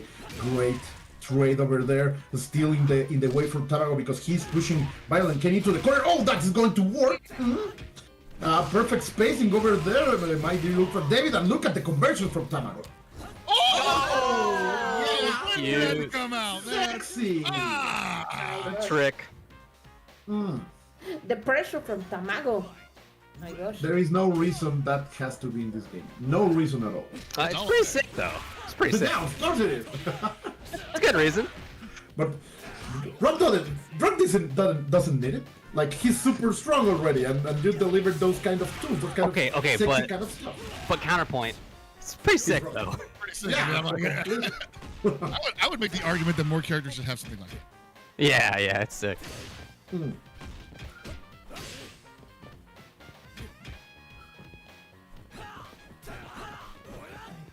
Oh, the jump CD. Oh, we had to confirm now what happened. Oh, big chance. Yes. Oh, no. Yeah, see, Tamago dropped his opportunity. He may not get it back. Hard knockdown was for breakfast. Oh wow. Challenge. The frame trap. No Big one chance. believes in it, but it No. works.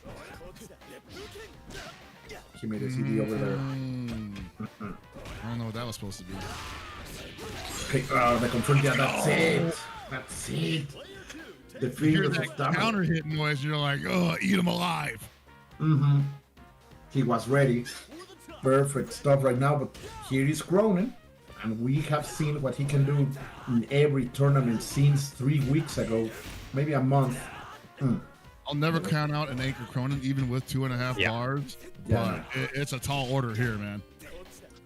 The pace three is not in cards, ViolentKain's favor. Especially as Tamago plays at this kind of range, he's not really giving obvious like anti-air DPs into huge damage to ViolentKain. You can see he's primarily distance, hanging out. ViolentKain's okay running this clock down, I think. If Tamago, well, if Okay, he's there you go. aggressive, he can definitely take out this rock, but he made him spin meter to do so. So I would say that's a little bit of a moral victory for Tamago's rock going into the Kula matchup. And now this is probably going to take a while. Yep. Yeah, they're gonna take the two. Ooh, what a crossover over there! The hitboxes that we are discovering in this tournament today. Bro, as Gibby watching this, he's We're definitely seeing some good laughing. ones. Gibby's definitely laughing his ass off right now because of that. He knows why. Look at this. This patience from Tamago, understanding the momentum, understanding that he is on the winning side, and the trades. Oh, this is not what ViolentKain needs. The opening comes from Tamago's Kula. He's going to get the confirm over here. Yes. The spin into spin. That's for Tamago. Ooh! Yeah, Tanya, touch me. Well, Tamago with the has the advantage right now, but we have guys. Again, never count out an anchor Krohnen with any meter. And that's why. Oh, you had that! Ooh. Oh, that's it. You had that! The spike. Definitely bummer. Don't blame me for that. That was not commentator's curse. That was a gimmick. Yeah. Yeah. That's on no one on this. That was on no one on these microphones right now. That was completely on BK's situation. But we know he's a super strong player, and on the losers bracket he will be able to come to jump back. I hope we can see him show the might of the Pura Ciudad right now. But so far, Mexicali yet again proving that they are not only the best at Chinese food, but also at KOF. That is a big argument here in Mexico. I like it. Okay. I want to know more about this argument. Yeah, there is a big rivalry of Chinese food between Tijuana and Mexicali, Okay. and both of them are fantastic. But I am more on the Mexicali side. What? And Tamago is a chef, by the way. I'm just So- talking about Chinese food. Why is Mexicali your Chinese food your favorite? Because it's delicious. It's way better. Like you have to go there. Like I could try to explain it, but it's simply better.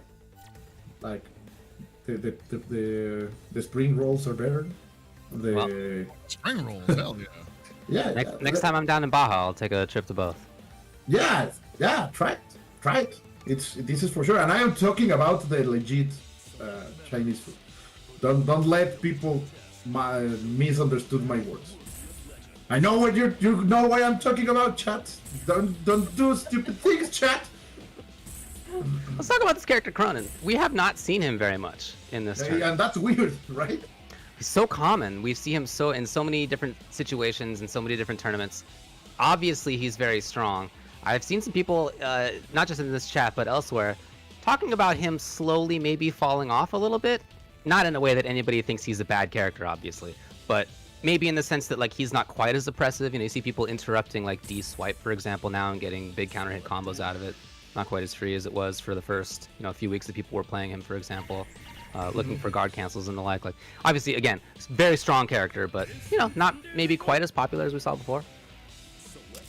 It's good because I think these kind of games just flourish more with variety, right? When you recognize certain kind of gameplay, and look at this, Lajek changing his team and introducing Maidenkun to us in this tournament. Of course, Lokov going back with the team that brought his to this top 8. I know, also changing for Geese Howard. That's a big statement from Lokov. The first Geese in the tournament, and so far, Lokov is really proving that he's crazy, Tanya. Yeah, Lajek back to basics with Maidenkun. Paul definitely wants to see this character from Lajek. And well, Lokov making a statement with his Howard. So, see? I'm thinking Lokov, his goal here is to finish this as quickly as possible, as to not give Layak any data, or as little data as possible for the second match, because it seems to be that whenever Layak goes into the second match, he's utilizing everything that he learned that you're bad at against you, and he can apply it so quickly.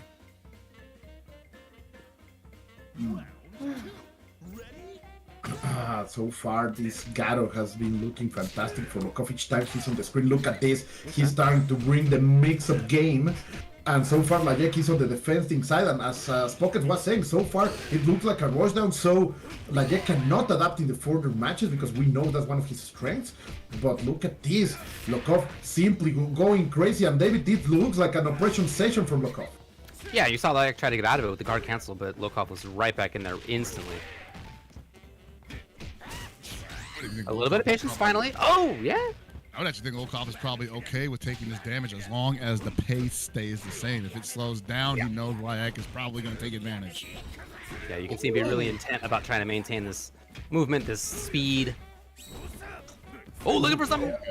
No counterattack came. Very patient right now. Nice. Read on 2C. Very good. That anti-air was a big call from Lajek. Have you ever played him? That's the question. And so far, Lokov is facing him. What's Let's up see. with this Geese, though? First Geese we've had on stream. What is the game plan? So far, the boss is getting bullied by Yamazaki. Oh, that was big. And of course, we're going to see the best possible punish over here from Lokov. The turnaround, going around the wall with the plasma. A mistake there. By the way, where he ran underneath them to go for Right? it. I was like, dude, So he would get the corner in the end after the combo. That was so sick. yeah, that was brilliant. For the pressure. Oh, big balance over there, puppets. Hey, man, he got the touches he wanted. A lot of people are kind of hot and cold on Geese right now. I think he's got his place on a lot of teams, but, it remains to be seen exactly how effective he is against most of the cast. The funny thing is, in this case, I actually think it's not that bad for him because he does have a powerful double rip who can fireball and air fireball. I don't know if Maidenkun really likes that kind of setup, The pillow might get snuffed, and he might be able to bait that with Shikuken. Yeah, completely right. And I think Maidenkun is here to deal with Wong, not with this beefy man. Layak's Maidenkun is going absolutely to the wall. You see this? Dominating. But the thing is that Lokov's got the W in that round because he waited. Like that's he waited for a wake up. He waited for the dash in twice, 3 times actually. When he got the whiff punish on, he was just waiting. Man, Layak really I think overextended. So there's something that Reynolds once told me about Maidenkun players is like a lot of people think that Maidenkun players are like these boulders, right? They just stand there and wait for things to happen. But he told me if you wait long enough, they'll probably just do lunge punch because they start like just getting impatient. They're like, man, something needs to happen here. Just gonna lunge punch at them, right? And that's your opportunity to make something happen there. And we see Lokov was just saying like, look, if Maidenkun is gonna play that game, I got Geese. We can play fireballs all day. Get that guy out of here. Remember what Let I him sleep for the night. about Lokov. He's a killer and very, very good.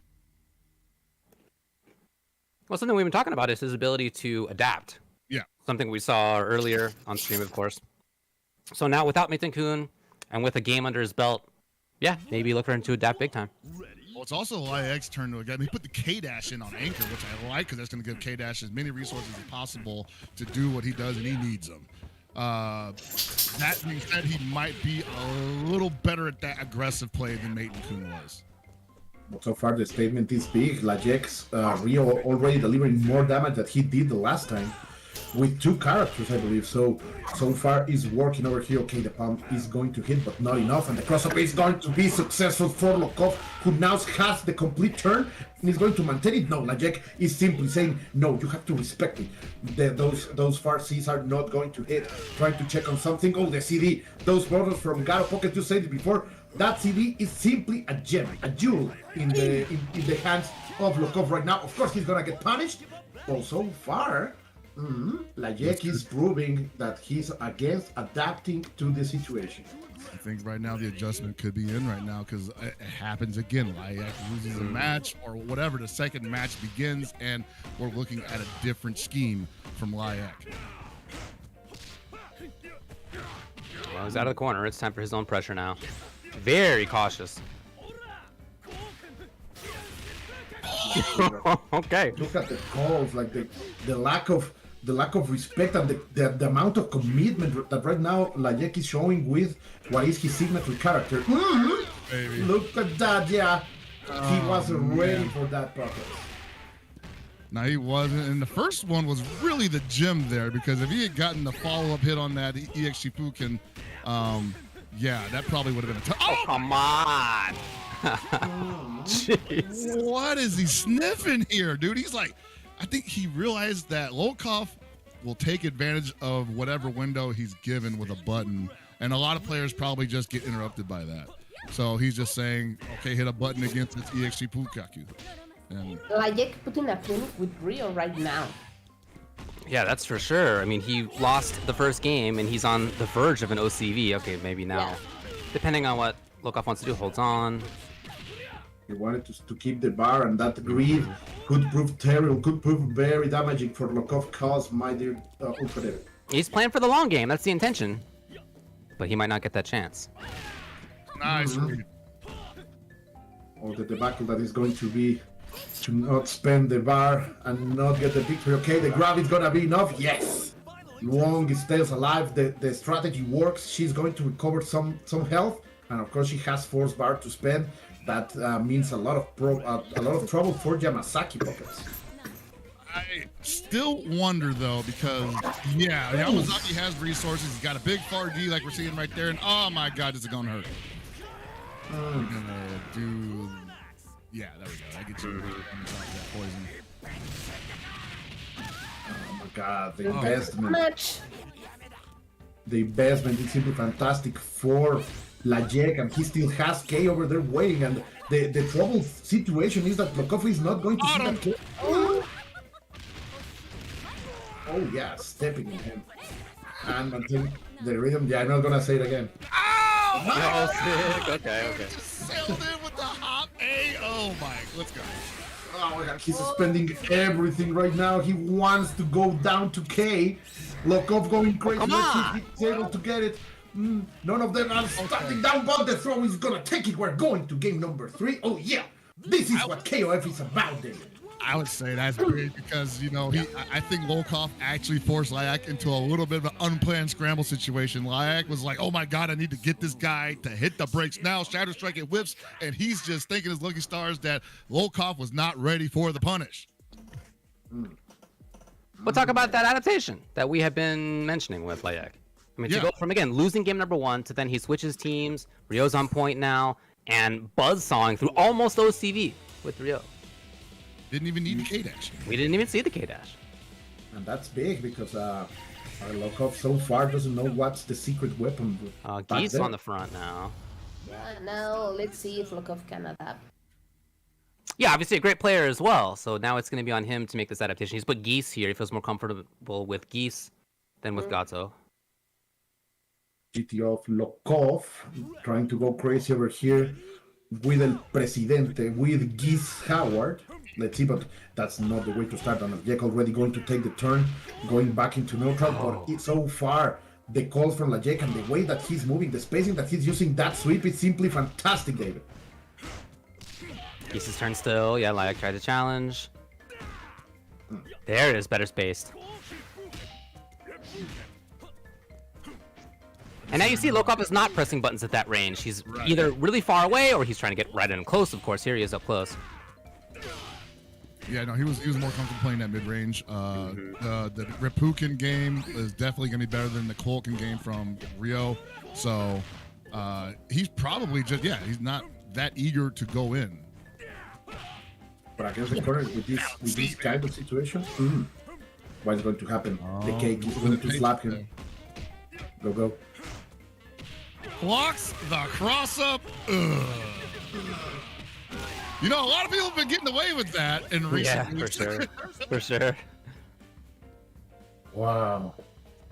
So far, the gameplay from this Rio, this is why we say that is his signature character. Always on his team, and he's proving that trust that he has on Rio is simply showing up. It's paying up right now, Tanya. Yeah, Lokov needs to get rid of that Rio just right now if he wants a chance to get the next match. I'm surprised he didn't spend bar right there to do it. He's having confidence, but let's see. Lajek now with the control of the corner. Are you going to spare bars to get out of there? You will have to. That guard bar's in trouble.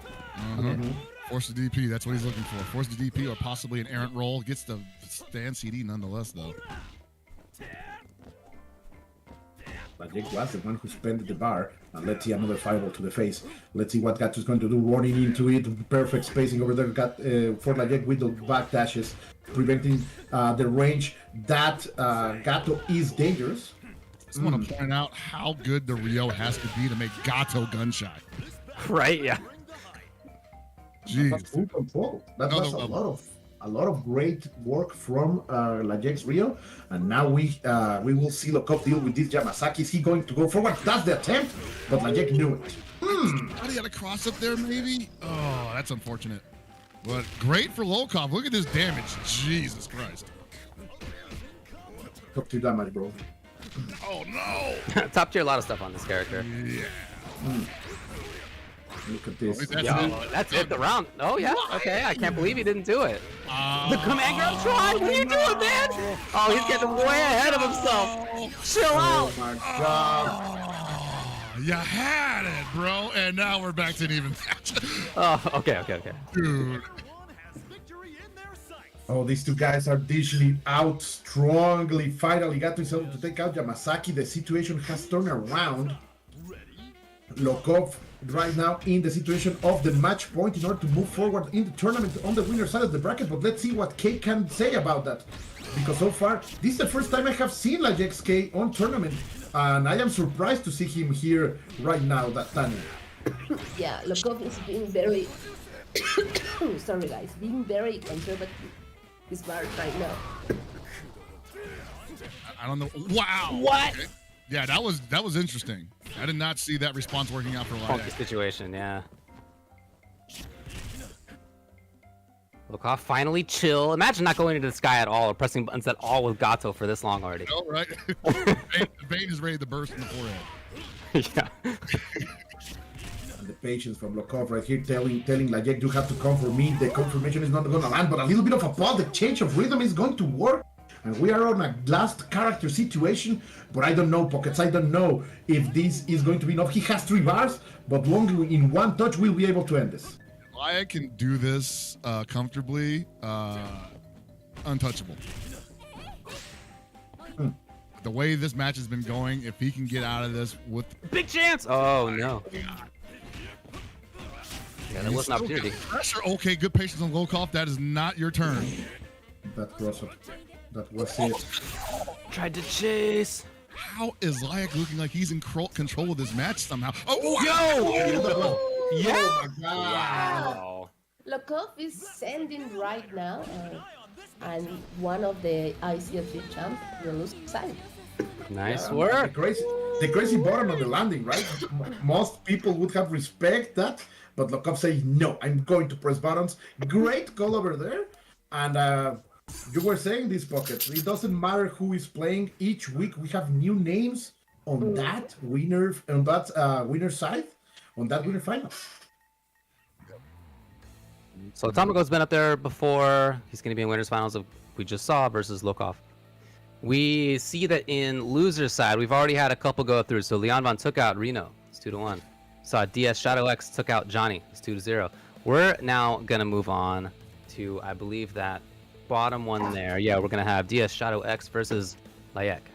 Oh, man, doing double duty, huh? Right on back. Yep. No break. This is a little bit of a canon match in some way, a match with story. Not because of the rivalry between Layek and Shadow, but Shadow took down Johnny from Los Mochis, Sinaloa. He is somehow a pupil for Layek. Yeah. Layek is the sensei, Johnny is the pupil.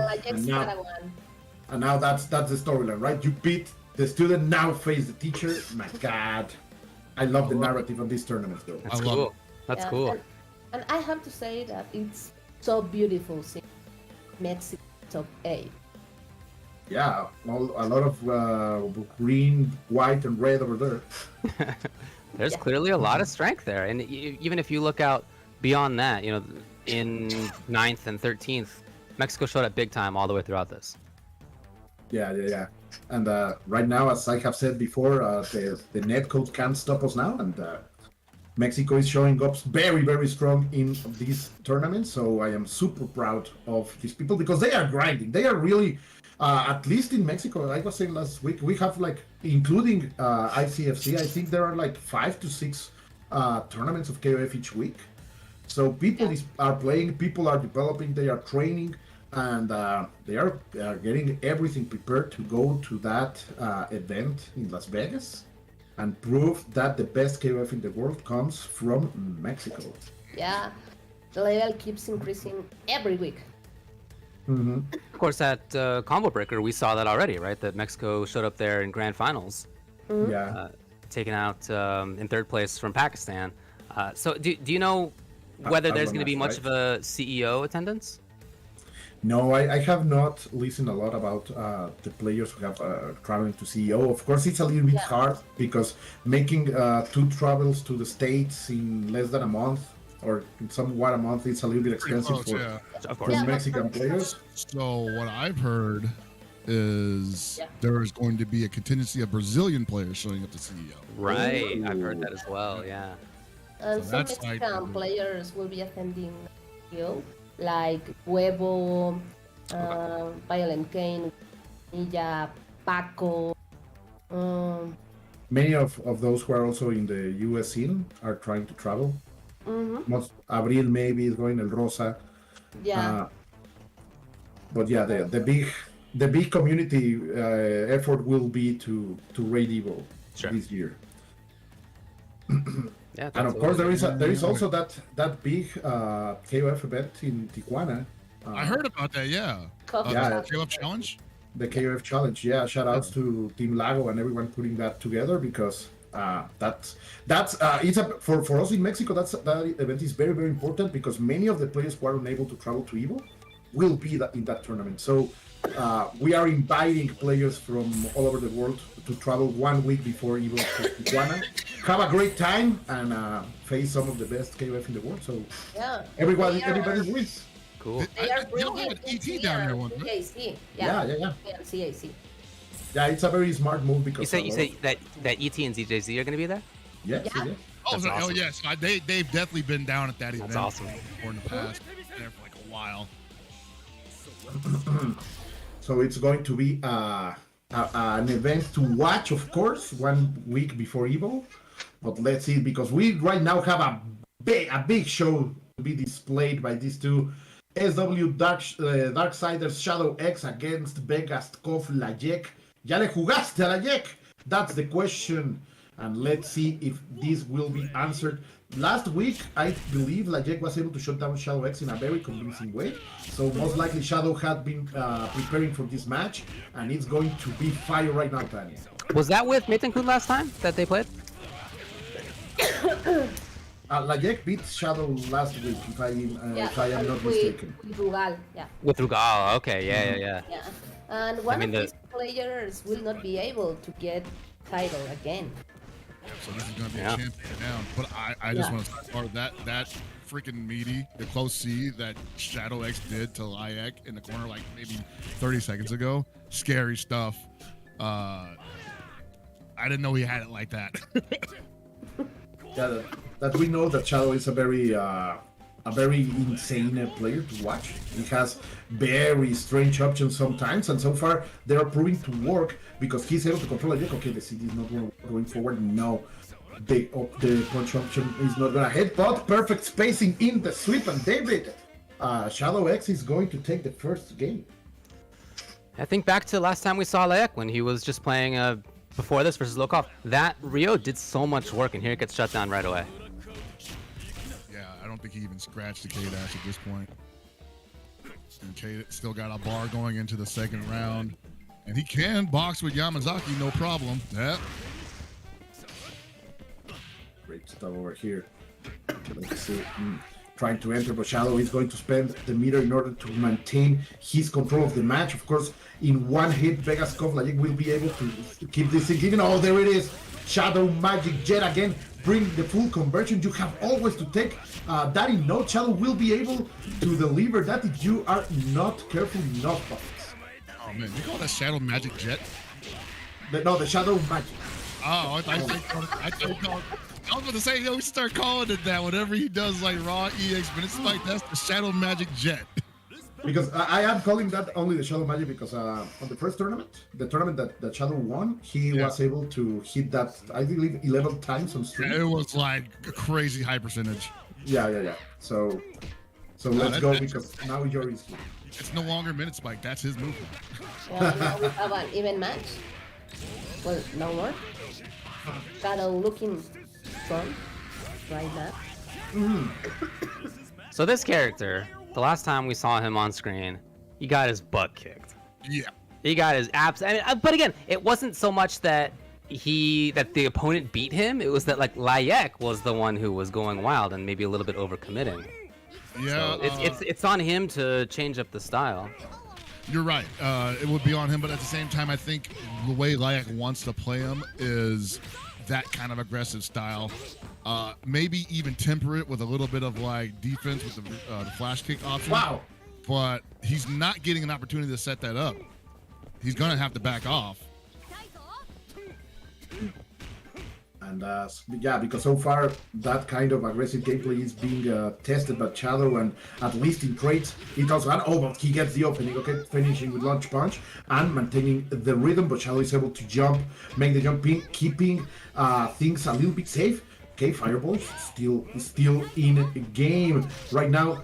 But one touch from Shadow is going to be very dangerous for Lajek. Of course, he wants to make it, and he's going to find it just like that. My God, Shadow was ready, and he's going to spend everything in order to take this sleepy boy out of the game. What a gamble. One more touch. Shadow. Okay. Another big part of what Meitenkun, or his failure in the previous time we saw him, was that he was up against Geese, who just had, I think, great options against what he would like to do from a distance. I don't know if Iori poses that same kind of threat against Meitenkun. Clark damn sure don't. I don't know why he ran into that.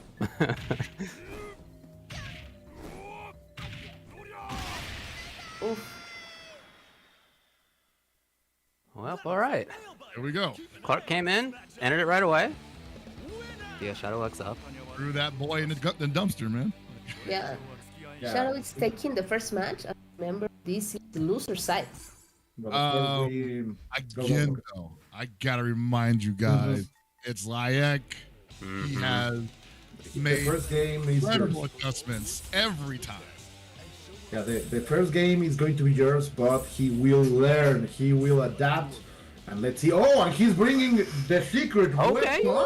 Let's go. All Call right. the police. Breaking the rules. You're the boss, Layak. You are the bus driver, Layak. You go wherever you want to go. Yeah, This was the same forbidden team. tech. Oh, man. I mean, the This last is time we saw Layak's Rugal, it definitely did work. So I am not at all concerned here for Layak's safety. It was the character that leaded the charge in order to defeat Shadow X last week. So, and he is bringing the uncle colors. Yeah, let's go. Yeah, shout outs to my Gato fans. The mark of the wolf is here. The spirit is alive. Oh, and the genocide kata is going to start everything over. The crossback back right into him. There is no respect between these two players right now, guys. Oh my god. Those genocide cutters give PTSD to all Mexican players. You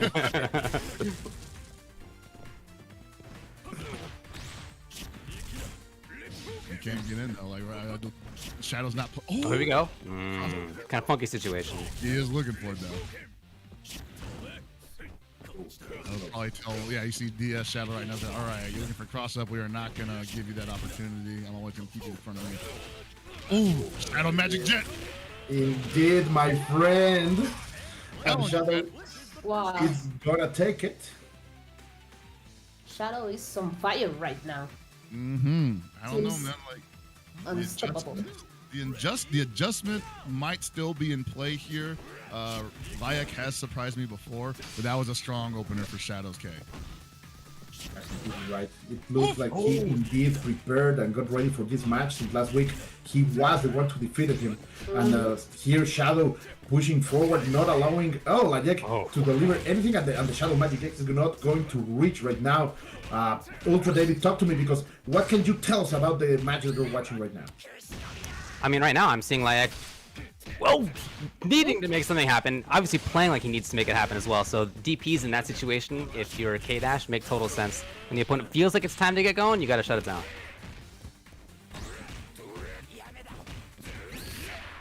Layak wants to end this one now. He's not going to get a lot of life back if he takes out this K now. He might just lose the character instead otherwise. Oh my gosh. That is the pressure, the understanding of the situation. Finally, the Super is gonna take it, but K has done a great work, even able to diminish the resources in Layak's arsenal, and that was a big way to start this elimination match. Yeah, expensive way to do it for Layak, but you could tell he thought he needed to.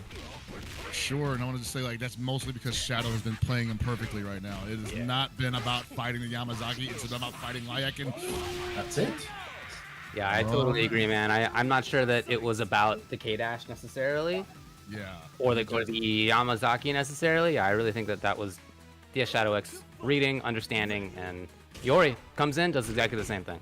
He's seeing the habits. At the same time, Ryo has been Layak's best character to expose bad habits from other players. I just don't think he's going to get much out of it this time. Ooh! Oh! Will B.A.L.A get out of this ICFC? Maybe, because right now Shadow is simply playing out of his mind. He's in his rhythm. He's dancing el cumbión, and he is making Layak to feel it. Oh, great challenge over there. Not respecting a lot yet again. He saw the chance once, and he's gonna take the second one. But is he going to keep the bar? Of course he's not going to do it. He doesn't want to spend the jump. It was super good. Oh, but Shadow is going to win it, and that's it, boys. Layak is out. He's going to spend the bar. Burn! Shin. Shadow with the response. No more title this week for Layak. Oh my god. Took out the my student gosh. master, huh? I guess he runs now. I am super happy to see that this is a rivalry that it's starting to bloom here on the ICFC. And that Mexican players are really starting to study their opponents to be ready in order to get these big wins. That's fantastic. But talk to me, Pockets. What's happening on the Macherino side of things? On the Macherino side of things, I believe we are still at 707. Oh. Sorry. But we do Have a limit of 800. Once we pass 800, it'll roll over into next week. So if you got anything in your pockets, give it up for these magnificent players. We're not even close to being done yet. There's still plenty more matches to enjoy. Show them how much you appreciate them. Donate to the Matcherino. Give them what they deserve. Oh boy. Make a donation. Shout outs to Final Fantasy Tactics fans here. They are here. I can feel them. Yo. It's my favorite game of all time. My shout outs to whoever that wallpaper is. Shout outs to the question in the chat. Was that grand finals? It could have been grand finals for sure. But Very absolutely possible. any of these, not just top 8 matches, but also qualifying into top 8 matches, all could have been grand finals. Look at the quality of play that we have right here. Is we have both winners finals set, and that's where we're going to be headed. Lokov versus Tamago. In losers semifinals, we're going to have ViolentKain versus DS Shadow X, but we're going to wait on that one for just a little bit. Ooh. You were saying each one of these matches are a grand final situation in every single other tournament, but here on the ICFC series for KOF 15, it's only the winners finals. Yeah, I know a guy who says that this is the strongest King of Fighters tournament in the world. So Yeah, I have heard some rumors about that. I've heard. That's what I've heard. This is why we gotta have the 5v5, man, or like the team battle at the pre-Evo suite, man. We gotta see like the NA versus Asia throwdown, man. dude. Last time that happened, people made a table with a T-shirt and changed history. Oh, that's true. That's So true, man. maybe we can have it after the tournament this time. Hey, that a lot of people was wearing that T-shirt afterwards, man. I was like, oh yeah, you down with those boys? I was like, no, I've never even been out there, but this shirt is fire. Yeah, it gives power. It gives you power or something.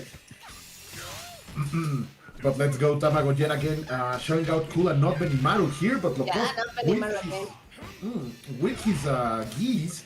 Oh my god! Slam that corner. Oh, what a read, Jesus! Oh my God! And Tamago is getting a huge taste of his geese right now, more than he can handle apparently. Oh, that could be the momentum shift though. Man, look how much damage she did just from that one string. All that work Wow. that geese did almost got ruined. Lokov being loco. Right moment. Pretty crazy right here, David.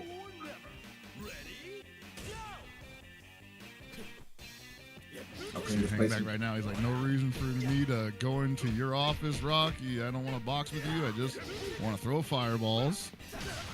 I want you to jump. They're both hoping that the other one jumped. Yeah, they both got good parties for that. Ooh, great jump, CD. Oh, sick.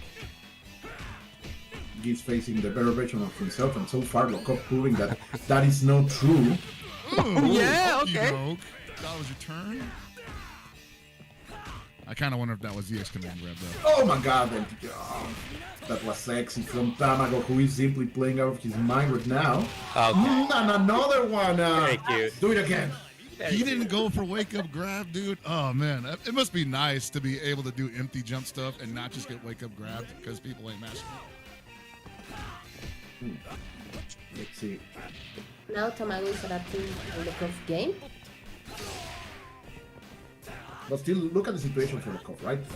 He's still winning in terms of health. He has a lot of resources, and of course, that's what Gato is needed. That's why we have G's on the stand, right? Oh, look at that cross-up. That was. Yeah, I wouldn't have been blocking cross up either. Has he got more meter? Yes, he does. Let it rip. Yeah, good investment. Completely. Got a damage. Very safe option. Just hoping to chip. Yeah. Checkmate. 2 plays ago. I Good think stuff Tamago right thought there. he might be able to rising tackle through that. I think he might have been able to, but he just didn't get it right at the time. There's Yashiro coming in with 3 bars now. What? Did he hit the button now? He's trying to do something.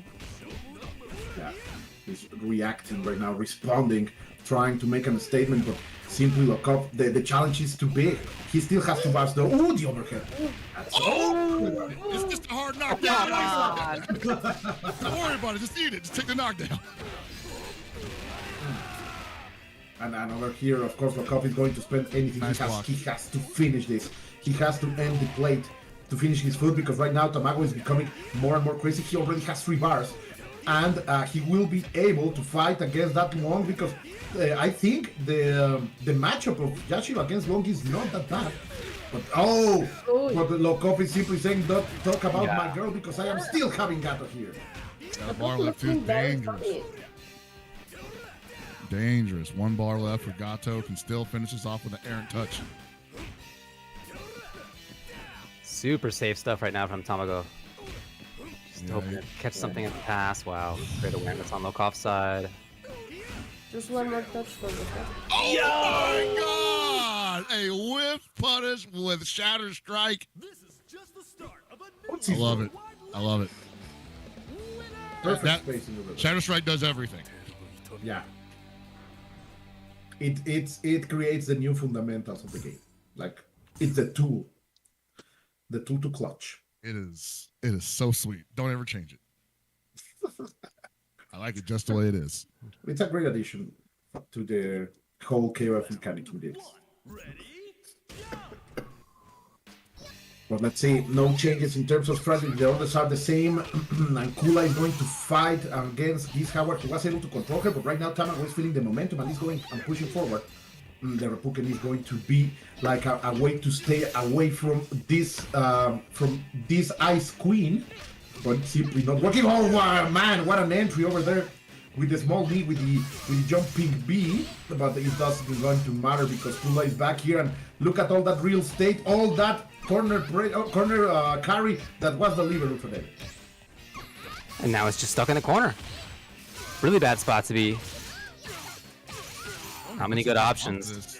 I just have to roll out, car cancel. He doesn't want to spend the bar. He's holding on to that bar, yeah. Well, and to be fair, Tamago backing off as well, looking for that kind of thing. Yep. Oh, God. Yeah, that was weird. Can Geese get anything going here is the question. Oh my God, he thought he had to far D. Even Chip's going to be a big deal. I should have Oh, hoping to kill with the G. F4D. Not quite. Not quite. Oh my God. Oh, man. Tamago's doing a playstyle right now where he's looking for any last hit. Yeah. Which sometimes gets people killed when they're looking for just one final hit and kind of too insistent about it. So I like that he backed off. Because they're kind of like, okay, even if I chip the guy, it's good. But then all of a sudden, the guy becomes like Spider-Man. He can't Exactly, yeah. down, right? So far, it was the problem for Tamago last time. No? This Gato, but so far Kula is proving all those tier list true. Oh, and this is going to be amazing. He's cracking. Let's see at what moment are we going to spend the bar? It's still going to be enough. Yes, the spike. Man, that ain't real. That no skill, you're going to say that? Just He's like, oh, I'm gonna try to fake him out with this whiff close C on Oki, and Volkov sniffed it out correctly, but still damage done. Not a lot of life coming back for the Gato, and the Rock's coming in fresh with 1.5 bars. Not a lot of work for him to do here. Gato's barely getting the run. Proving maybe it's one of the best characters. Wongy. Very best character. What do you think? Rock? Yeah, definitely. Definitely those. Like, he's got like just so. He's got so much going for him in just toolkit alone. The fact that it flows together perfectly, like any damage string on top of that, like there's just not really a lot of things that you don't ever want to be doing with this character. This is exactly Oh, underneath! What a call out. Patience. Still, that Gato, he didn't get the character, but he did an amazing job over there. Almost down all of that match. Able to bring it, but let's see. Wong is the problem here. This is a character that has been able to deliver many victories to Lokov, and so far is proving to be lethal. Yeah. Oh my God! What a drop. There's some rare hesitation there, and usually he's more bang bang about that. Completely aggressive indeed. With this Mexican Wong, look at that. the green, the red, and the white all over her. And she's going to take us to the last character from Tamago. But watch out, because Yashiro has 4 bars on him, UltraDavid. Extremely explosive. The range is here really going to tell the story. Oh, okay. Oh no. Yeah, look how ourselves a match point right now. It's a tough spot to be in for Lokov. Look at that guard bar. Yeah, out of there. Oh, it's punish. Oh no! I refuse to believe he What couldn't punish happened? that. Yeah, I yeah. have to look that up. That is not a true option. That's what Hellpoke is saying right now. But Lokov is still, finding the perfect cross-up. Still maintaining a little bit of the turn. And back into neutral. Oh my god! Simply great bottoms coming out from Tamago. They are trying to find the right spot over here, but in this Mortal Dance from afar. No, That was reactions, dude. Inhuman. incredible. Oh my Incredible. god! She's beautiful. She's beautiful. I mean, that was always. Well, no, he's about to get a bar back now. If he can play this runaway game and So leg stand. close. Can't do too much of that. The patience. No Over here, one Tamago. touch for anyone. I'm looking for like leg kick. Oh, they're to, both like, pumping. super- They're both pumping. You see Yeah, this? he's looking for that. Yeah. Oh, Yeah, you jump first. Yo! oh. Oh, Got hits, of course. Yeah, chip it out. I like it. I like it. There it is. My god! My nerves are cracking here. Pockets all to the last hit. Lokov, he's such a threat. Tamago gets the game, and we are going to game number 3. Now, when he wins like that, because we saw something like that earlier on, I think with the ViolentKain match, where he won that, and it felt like it might have been a little closer than he wanted it to be. Coming back into the match after that can feel like, oh crap, I got to do this all over again. I'm not ready to defend. I'm not tight with my strings. I would actually expect. I'm going to be impressed if Tamago can keep that momentum going here, because that was so close it could have gone either way. Right, and look at the change. Lokov is saying that Gato was the key for victory the last time, and he wants to open with him. Yeah. But of course, this Kula has been also a nightmare for him. It's hard not to be gassed after a match like that. Yeah, the pressure, the tension on the fingers and on the mind. UltraDavid, how do you deal with that kind of pressure? These guys have a lot of experience. That's how you deal with it. You just get used to those situations. Been here before. Both right now are playing like that. You know, they're not playing like people who are at all flustered. This match is so intense that I think whoever would do it with a genius play. Oof. Right at the tippy tip right there. Perfect confirm over there by Tamago. And keeping that's fantastic. Again, perfect range in both options. And maintaining the momentum. Let's see. Oh, this is going to be big now. Of course. Looking for. Oh, I thought he was looking for DP. Not quite there. Cut up with the low Bs though, man. That is probably the best low B in the game, man. It's got great low profile and incredible range. And can connect to many options for Kula. The only, not many, but the only one that you need, in fact. Yeah, right? The only one you really want. Well, 8 seconds. That to loses clock. little taxes on that. Jeez. Oh, this is bringing me. This is I bringing don't me. know if Gato can contest it. That's why I'm like, I don't think he's got a button against that. Maybe he can try to low B it himself, but it might get stuffed. It's delivering me nightmares from my traumas of the past, my traumas at Zapata. That's what happened. That B button. That's right. That's the only tool that you need to destroy people, and Tamago is using it right now. I don't My think God. he's got nothing for it, too. Maybe that the 4B can go over it. Okay, he didn't have to worry about it anyway. But still, man, yeah, that down B from Kula is a menace. Well, we won't be seeing it again in this match. The family match again. Yeah, the canon, Yeah. the canon battle that never happened. Now you got to deal with this great jump CD. Let's see, last time it was Tamago who was able to keep the upper hand, but the great anti over here, another one. Bringing the challenge, 3 in a row, and the punish is here, getting him out of the corner. But what's the option? Yeah, Get back surprised to see into that it get out of the corner. Not so much damage, but he lost positioning, and as a result, it's rock. And Rock puts you in the corner, that's scary, but he fought his way out of it still. No Not enough meter to activate though. Well, here we go. Dancing around, found the opportunity. Yeah. It is enough, yeah. That's it. Geese don't actually look like he do a lot of damage in this game. So sometimes I'm just like, how much does he have to spend to actually make this look respectable? Right now, this match, I don't think is that bad for Geese. He can control many of the shows. Of course, not when you deliver that kind of display. Tamago going for the damage, and he has everything right now to commit into it, getting the extra hit, keeping Geese against the corner and pocket so far. Tamago is playing this as he wants to be champion. Oh, we whipped the grab. Tamago's been using his resources very expertly here right now. So I think that the next touch is probably going to be a single bar spin if he has to do it at all. He's going to save a lot of that for dealing with Long. Ooh. Same idea as before. Waiting for something and getting it, and yes, not spending only 50% of the bar pockets, as you said.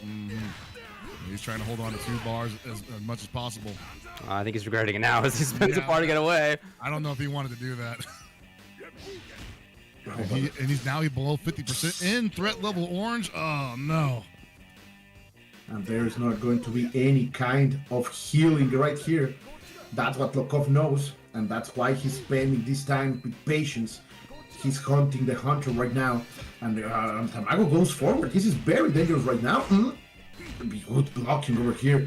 The classic series on this game, and the pressure a little. Make the throw at the end. He went up into the sky. Okay. Look, but if you're Lokov, you're happy about how that went. Totally. The complete owner of that match, and Long, of course, can deliver pokes from great distance. Tamago will have to be super careful about this, Tanya. Yeah. Tamago showing us what he's in this in-person tournament and showing us that not out yet. Nurse final. Trying to navigate the huge length of those legs. Oh, okay. Grab. Jeez. Oh, another one. Oh, he becomes a big threat. Yeah, I like that. I was like, he didn't like where that was going. The momentum was starting to swing a little too far in Tamago's direction.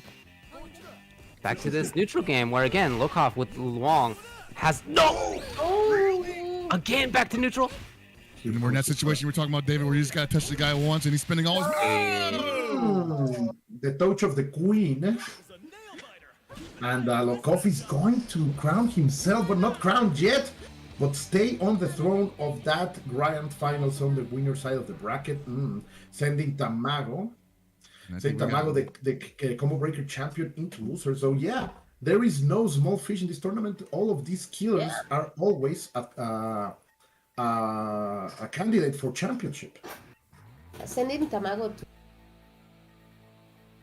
I think that guarantees, grand finals will not be between 2 previous champions, so only one can get in, or neither of them can get in.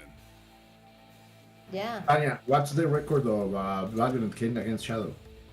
Well, I think it's very even. For example, grand final tournament today, Shadow takes 6-0 of ViolentKain. Oh. Yeah. Damn. He reset the bracket. This is the run back again. Okay. That's big. That's big indeed. Yeah. And, let's see. This is another. The last 4 matches, 6 matches that we have seen, all are candidates for grand finals, and yet again it's happening once more. Now, as Tani is saying, a run back pockets. Yeah, at this point, I just think we got to see it shake out in the field. You know, these guys are showing us that they are not playing in ways that we're used to seeing all the time. Like, it's definitely familiar, but the adjustments from all the players are showing, like you said, they're studying now. These are not just guys going in bull rushing with a game plan. They're reacting to things. They're looking like competition ready. And there's not much you can predict anymore. Fun fact, both players have eliminated IC. Can you say that again? What was that? It kind of cut off for me. Yeah, that both players have eliminated each other from the ICFC. Cool. So this is like a rubber match in a way. Yeah. So this is it. From León, Guanajuato, Shadow X. From SW, the Darksider Sun from Ciudad de Mexico, from the Tengu X crew, ViolentKain, and he's starting with Kyo. That means he's going to win. Like, all gassed. Set it out there. Speak it into existence, baby. Keep exploring and he loses, man. I am just saying. He's so right so far, by the way. Yeah, look at this Look dude. at this. Yeah, Kyo, no Krohnen this time. Fine. Maybe the turnaround that Shadow needed. Yeah, the one chance. Of course. You know why he did the DP? It's because of exactly what Hell Pocket said. That's exactly what was needed, was that final chance. Clark's been getting his butt kicked the entire time. Finally has an opportunity. Shut it down right away.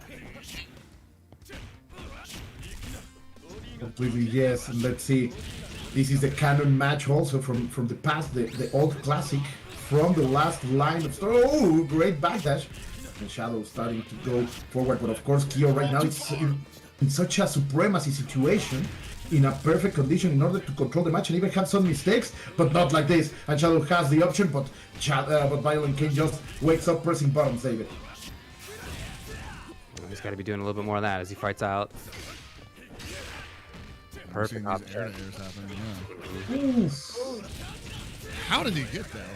Like Shadow had perfect momentum there. It just felt like he was waking up, pressing buttons. In control. Oh, combo train? No. He checks the minutes, and the Shadow Magic Jet. Oh man. Underneath. Oof. But the 1-2 is going to come and then Yashiro more. How right was Cole? Oh, come on! Bro, commentators curse from a mile away, dude. Yeah, from 10 minutes ago or whatever it was when this began. Oh, he's playing Kyo? He's gonna win. I told you, it's his key. Of course, Shadow in the next match, it's going to bring it back because he's now ready for this kill. But so far, no! Chill out! Don't do it again. Okay. Oh, but it's might as well, right? Give the chip damage. Kyo making Right. It's always funny to me when the guy's got a sliver of life back and the aggressor's like, I better back off, man. This guy's crazy. Yeah. and the Yori on the Yori mirror. What can happen? Of course, Tanya is super crazy about this match. Tell me, talk to me, Tanya. Talk to me. I have exactly what you did, no? This is my favorite match. Yuri is my favorite character, so let's go, Yuri. Just happy to see the red hair up there. No matter which Yuri. Just let's go, Yuri. Well, right now, one of these Yoris is controlling big time. Yeah, okay, so. I'll be honest, I forgot which one was which. I don't know, dude. I'm just saying one of the Yoris. With the blue shirt. Ah, there we go. And he's getting polished right now. The fashion choice is not the right one. Oh my god! Great conversion, and we are going to see the flames. Yeah! He's like, I want to see the rock. Look at those eyes. Very stuff. Wow. He got naked for that victory. Show me the rock. Yeah, none of you at home could see, but man, this face of satisfaction on Tanya when that happened right there, the lean back in her chair. I saw it. Of course. Someone's got to do the climax. Yeah. Oh, man. I told this. The Ultra's word in the side of Shadow. Oh my god! Just do? Is this supposed to be... Do you think that was supposed to be grab? Was it supposed to be I think it's always supposed to be. Okay, because I'm like, that's pretty cool, but...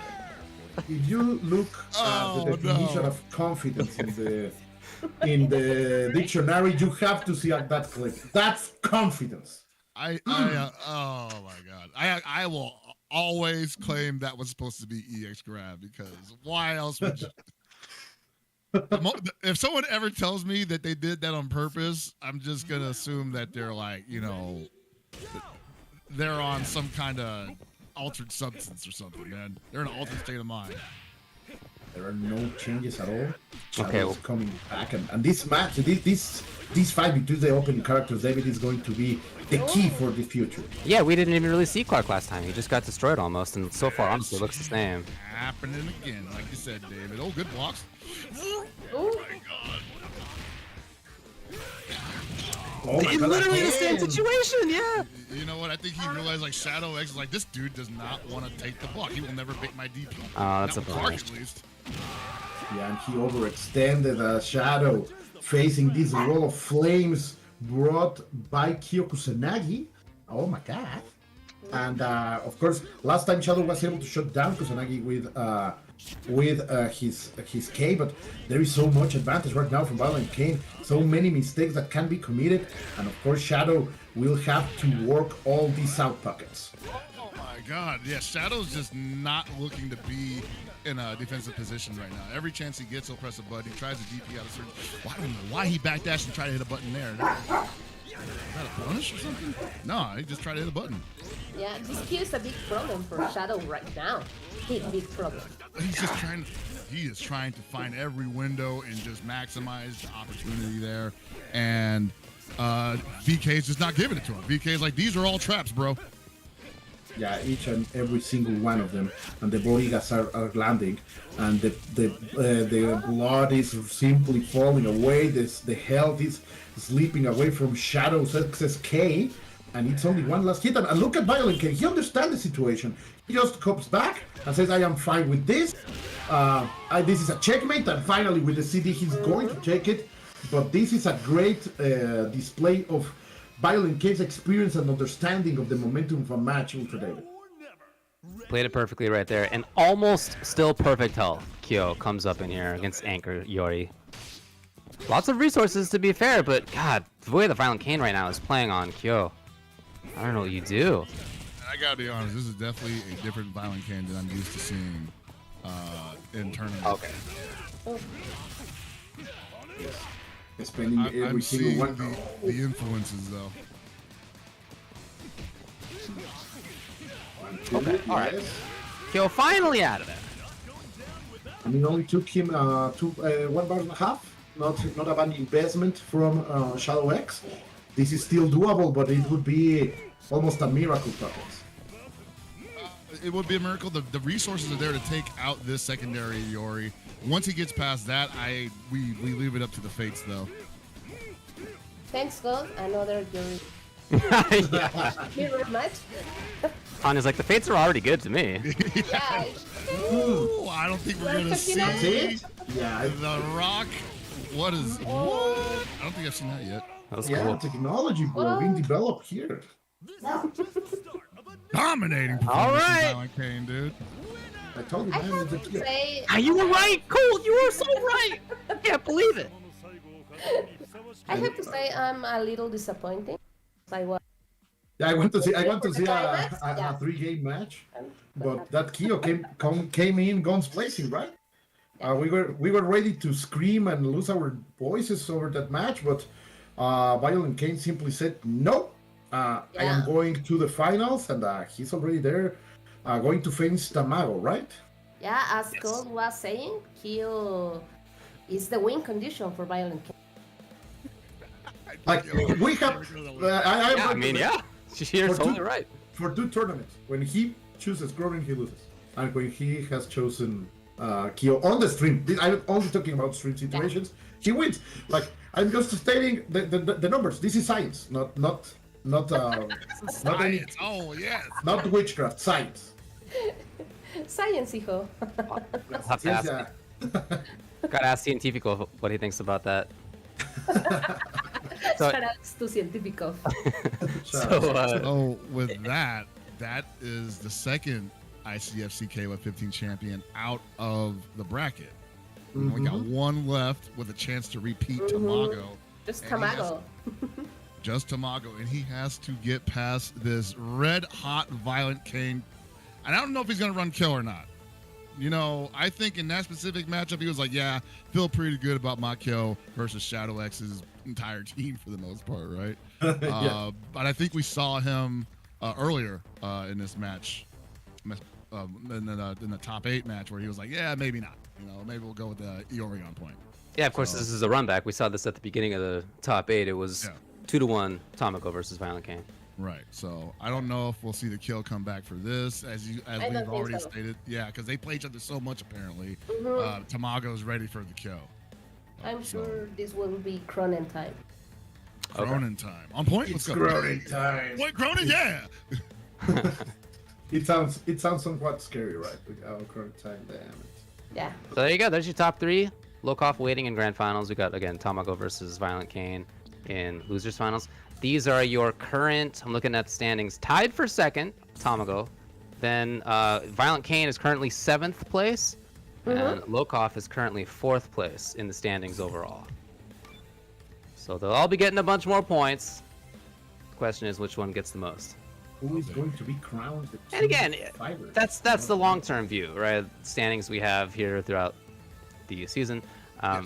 But there's also money on the line today, as the Matcherino we've been talking about all evening. Thanks for everybody contributing to it. We have $707 in that, so that's relevant right now. It's not just a long-term view. That's completely right, and that's a lot of pesos. I can tell you that.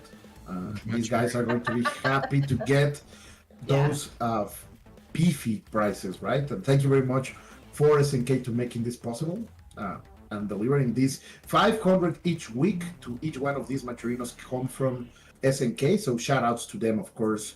What a compliment! I'm so happy to see him to see them back with this game, delivering pure KOF experience. Right? This is it feels right. It feels delicious. Even UltraDavid is playing it now. Like, I'm having a great time, man. Honestly, since it came out, it's the only fighting game that I've played. Hey! yeah, let's go. I definitely, having done this the last 4 weeks, have just been eating it up like a cupcake. Are you asking me to send you a cupcake? Yes, please send me a cupcake. It's gonna take a day to get there, but I know, right? From Mexico City. Send me the money for a cupcake. yeah. Yeah, cupcakes for everyone. Yeah. I want to know something about the situation of the cupcake. David, are you more of a cupcake guy or a muffin guy? Those are just different things, man. I don't think that's even in the same category, you know? You can't... If it's the morning, of course I'm gonna have a muffin. I'm not a barbarian. I can't be eating something as sweet as a cupcake in the morning. But at night, after I've had dinner, I'm not gonna have a muffin. That's something that you eat during the morning. It's a power-up in the morning. Cupcake Our is... cultures are different. With a big coffee. How about With a big coffee, yeah, exactly. the cupcake? I'm with you. The cupcake or the cream puff, though. I think that's a better challenge. Oh, I'm Team Cupcake. Okay. Cupcake with cream injected in the middle. We'll just have a compromise. Cream puff. All right, here we go. We got losers finals coming up. Again, we're going to have a first to two as we do throughout this thing. ViolentKain and Tamago. Remember, it is a run back. We saw them earlier in the top 8. It was 2-1 Tamago over ViolentKain. He did. He's in the team. But it's Oh, yeah, look at this. Huh? Now the stakes are super high because if he loses, I am gonna feel terrible. Do you think he just is like high on his Kyo's ability to play right now? You know, sometimes you just feel like you got right into the swing of things with the character. I just want to imagine like DK saying to himself, like, damn, Kill's pretty good. Right? Yeah. My Kyo's killing it, man. I'm not gonna give that up. And people were saying in the chat that Krohnen was a dream and we will soon awaken, and it's happening right now on the stream. Oh, sitting on the cake over there, Tamago, landing on the Repuken, and the pressure over here. Look at this, the movement from ViolentKain right now. He's indeed playing hot, as you guys were saying, but Tamago finally getting a little bit of a turn, but it's not going to commit. Yes, here we go against the corner. What's up? The options all getting a read. That was definitely Rising Tide. Oh, it was supposed to be. For sure. But for that bet, he was doing. Whoa! Whoa, hard edge. Hard edge. Yeah, I approve. That was interesting. Like, empty vertical jump, EX hard edge in the corner. That's something you do against somebody you've been playing way too much. Right. You know, that Demon Hour first to 50 set kind of stuff. Spend the bar. keep win, and things are super even right now with that victory from ViolentKain. Resources are on the same spot, and Kula is going to face this Yuri right now, Tanya.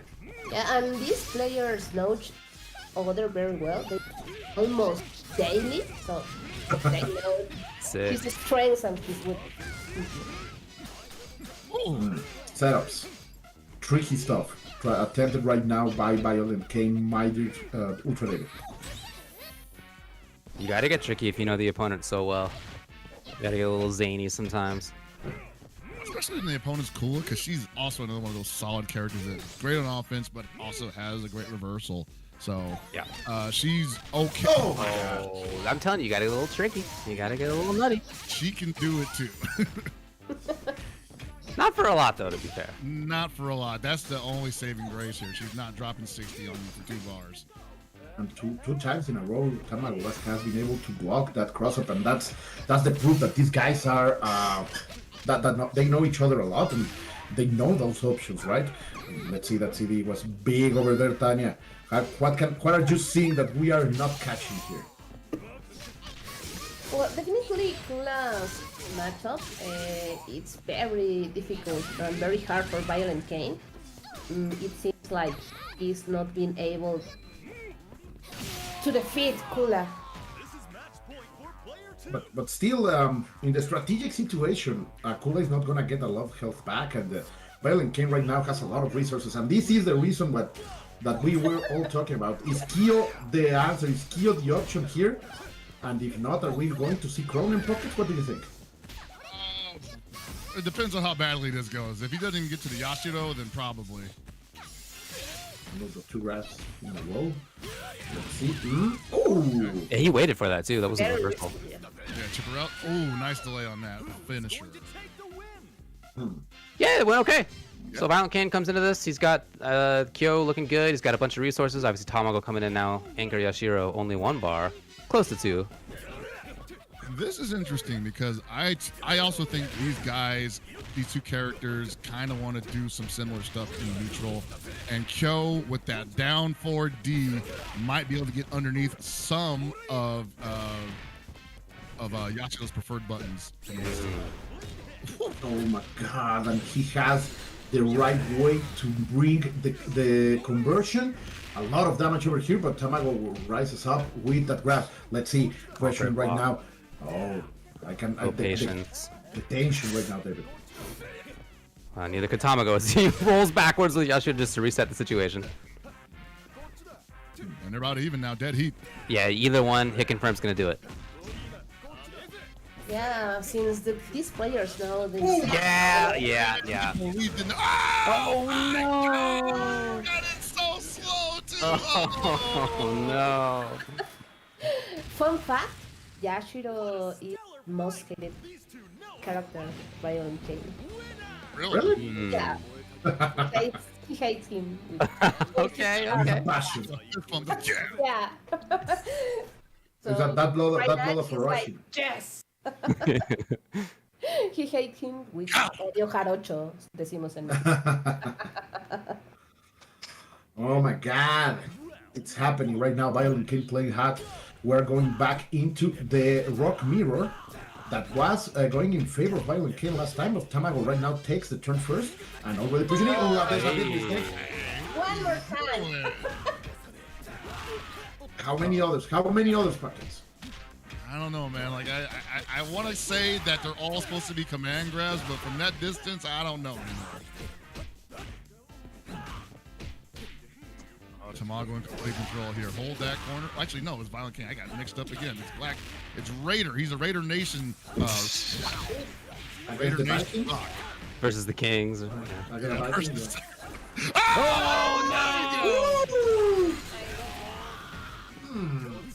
All those resources, he gets naked, but it's worth it. He spent all that sauce and he's gonna take the victory. Oh, Tamago playing dangerous right now, Tanya. We're playing on the seesaw. Yeah, but now it's Yuri time, right? It is Yori time. Oh, or maybe not. Oh, yes. No. Hoping it's Yori time. Oh my god. Yeah, please. By the way, you got plenty of time to donate to that Matcherino still. Yeah, right now. You can go right now now, and great. donate to Matcherino. It's the perfect moment to donate right now. What a situation to be in right. Yeah. But we are here for you guys. We are here for you. Time for a little podcast. Oh, yeah, Please no. make a donation. Goals. We are very Oh, close. wait. It worked? I think Are we back in? Oh my god, alright. It's Yuri time! I was just Oh, thinking. Iori Yakami.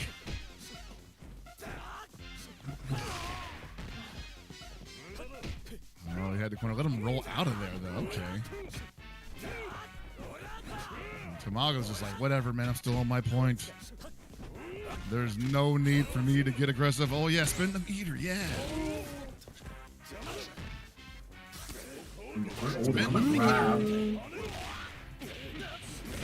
Rocky's feeling the pain, but of course, as Pocket is saying, this is all an investment. That was interesting. I like that little setup. Little approach.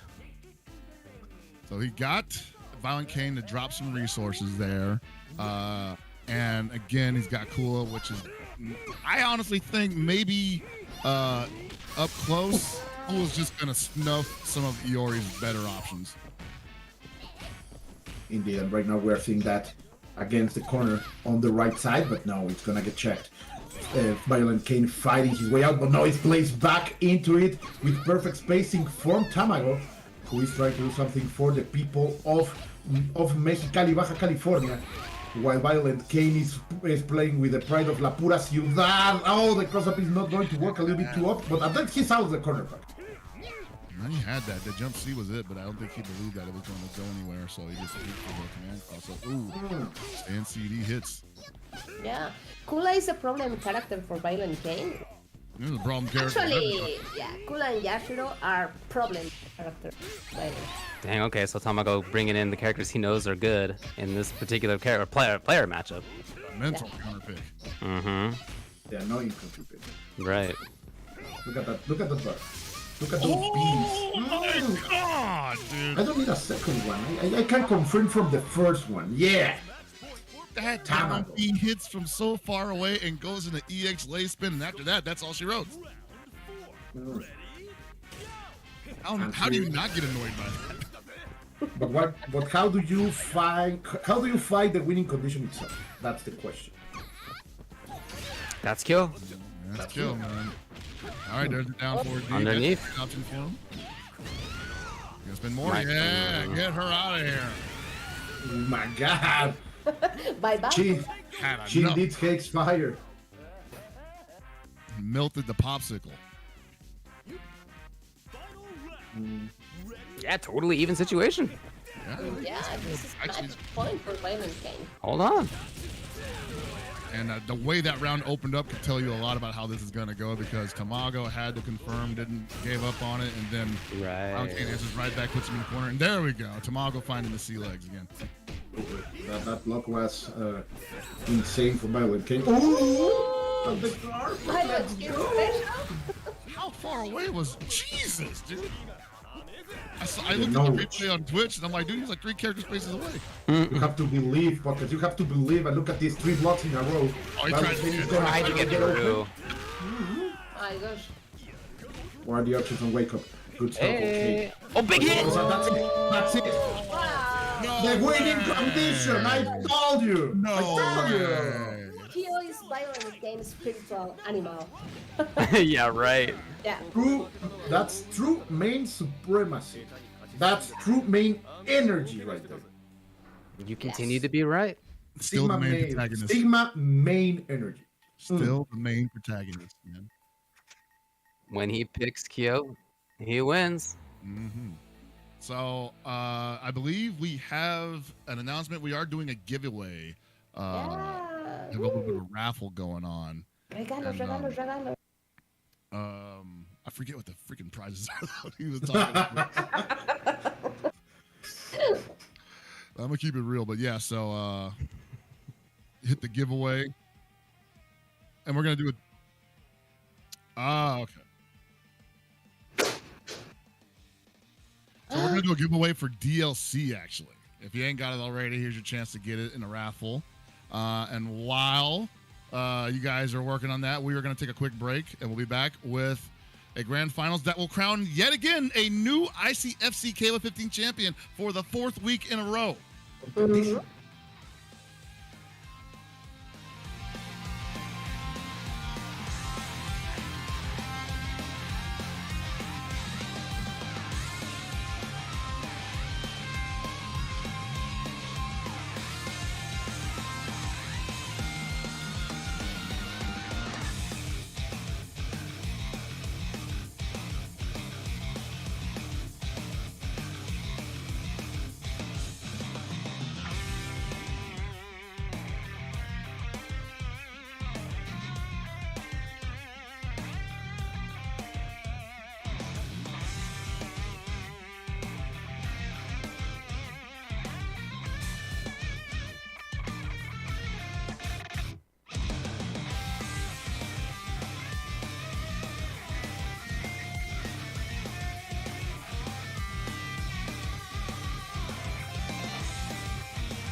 Man, I made like a whole reaction series to those silhouettes.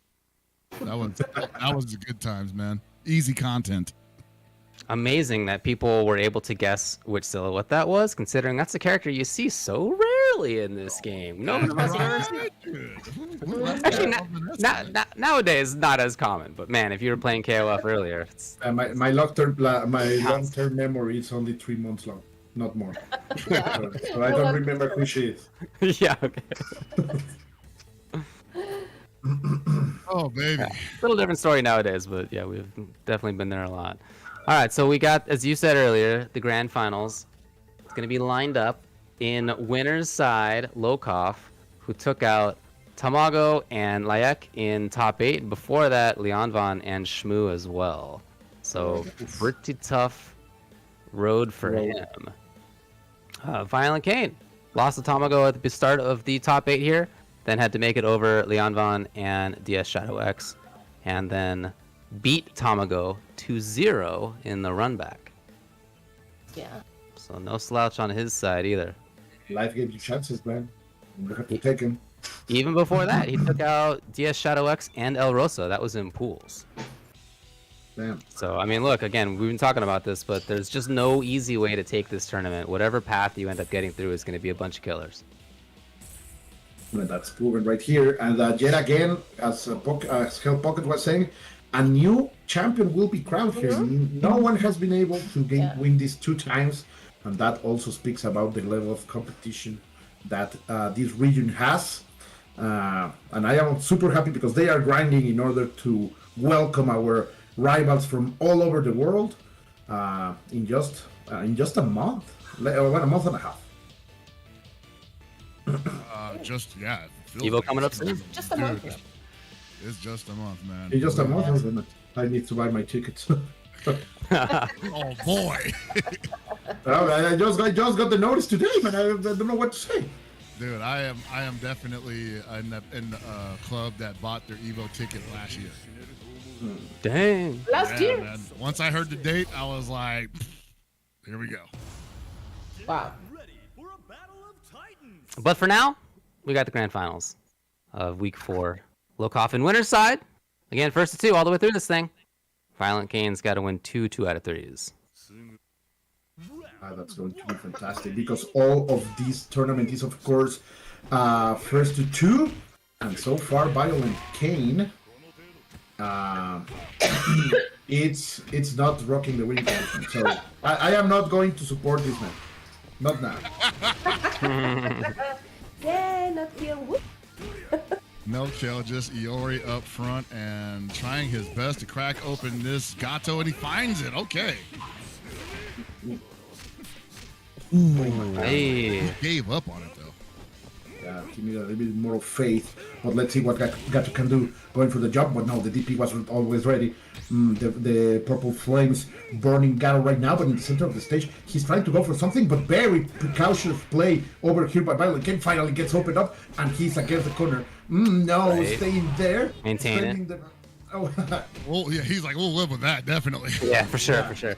it's a good business over here, UltraDavid. God, these 3 DPs have been so important for ViolentKain to shut things down right away. Hey. He will not stop hitting that stand CD. I respect it. Bottoms. Well, he was getting anti-aired, so if you can't go to the sky, you know, you do have a couple other pretty good options as Gato. Here's Krohnen with 2 bars. A bad jump would mean you're dead right now, but Lokov is pushing forward. GTO Lokov. But Matesadi, great block over there. The drill is going to come out. Oh, that's it. I was expecting Krohnen anchor. It's an anchor.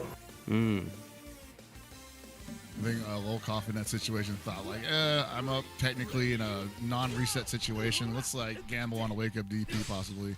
I'm actually interested to see how does Geese handle Krohnen, because he can also change his trajectory in the air. So jumps, or rather bad jumps, aren't necessarily a death sentence for him. Completely right. And the situation of the resources is not that bad either. Both of them having 2 bars, that's sus enough to make a statement. But I don't know. A good entry right now. Great buttons over here. Getting in and they turn around the world to deliver the plasma. Great stuff over here, Daniel. Oh, sorry, Pockets. Oh yeah, certainly. You know, like I'm liking the way that Volkov is playing this right now. But again, it's going to be on ViolentKain to just utilize that meter the best way. You know, the Krohnen can do. Wow. Yeah, okay. Okay, that worked. Yeah, color me surprised. Oh! And you wanted to see how Geese Howard handles Krohnen? He blocks. He blocks, Pockets. What a concept. Yeah. Unbelievable. Imagine that. Technology.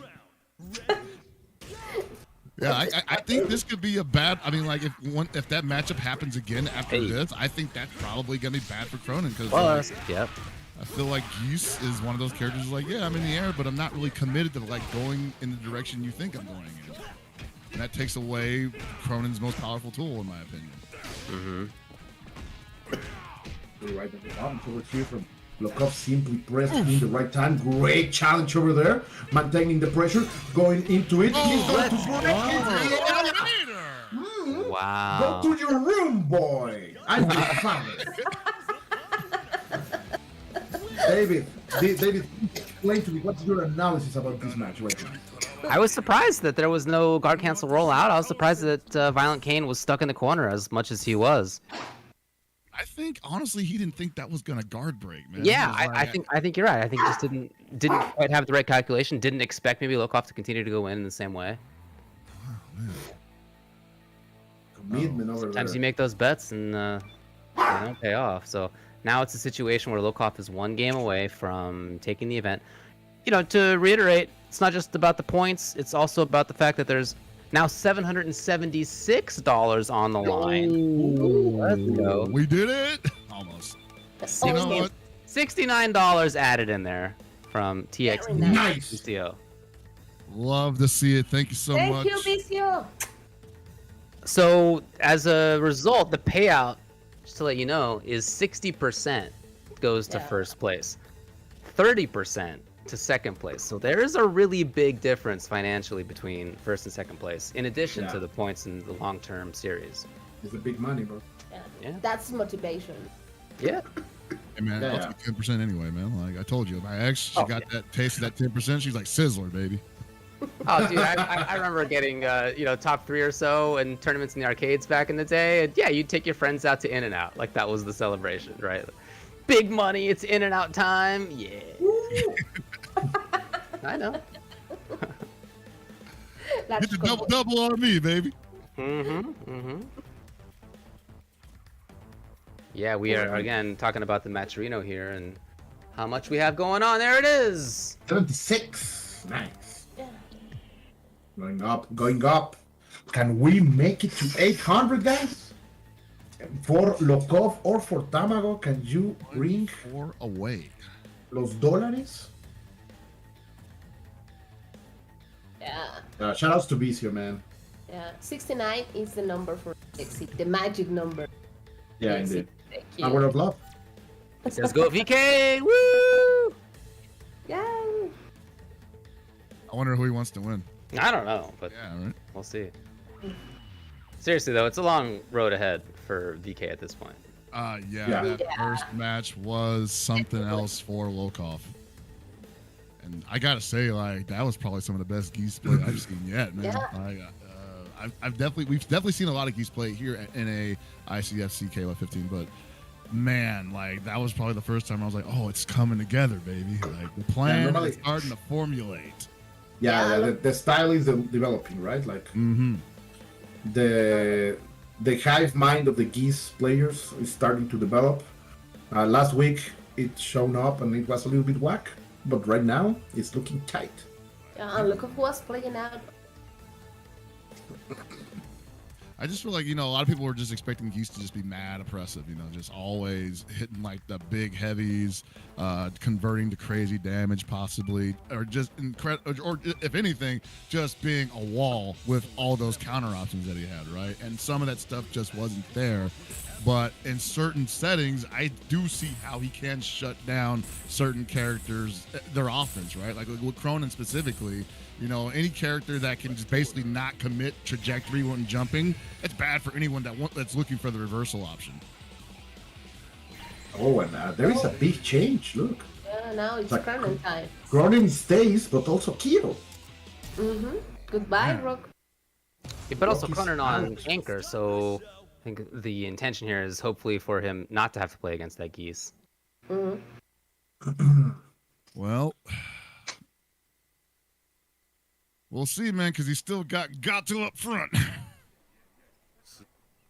Round 1. Ready?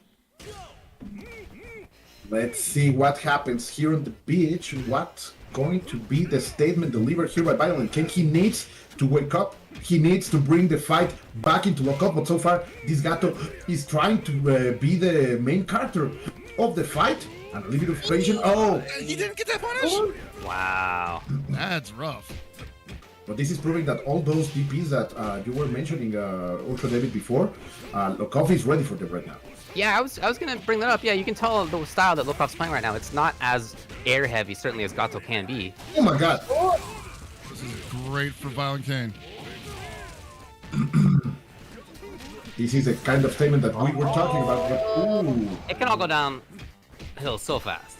Yes, it can. This game snowballs out of control so quickly. I mean, this dude can pump out the damage. All he needs. Oh, look at this. Wow, what a conversion, man.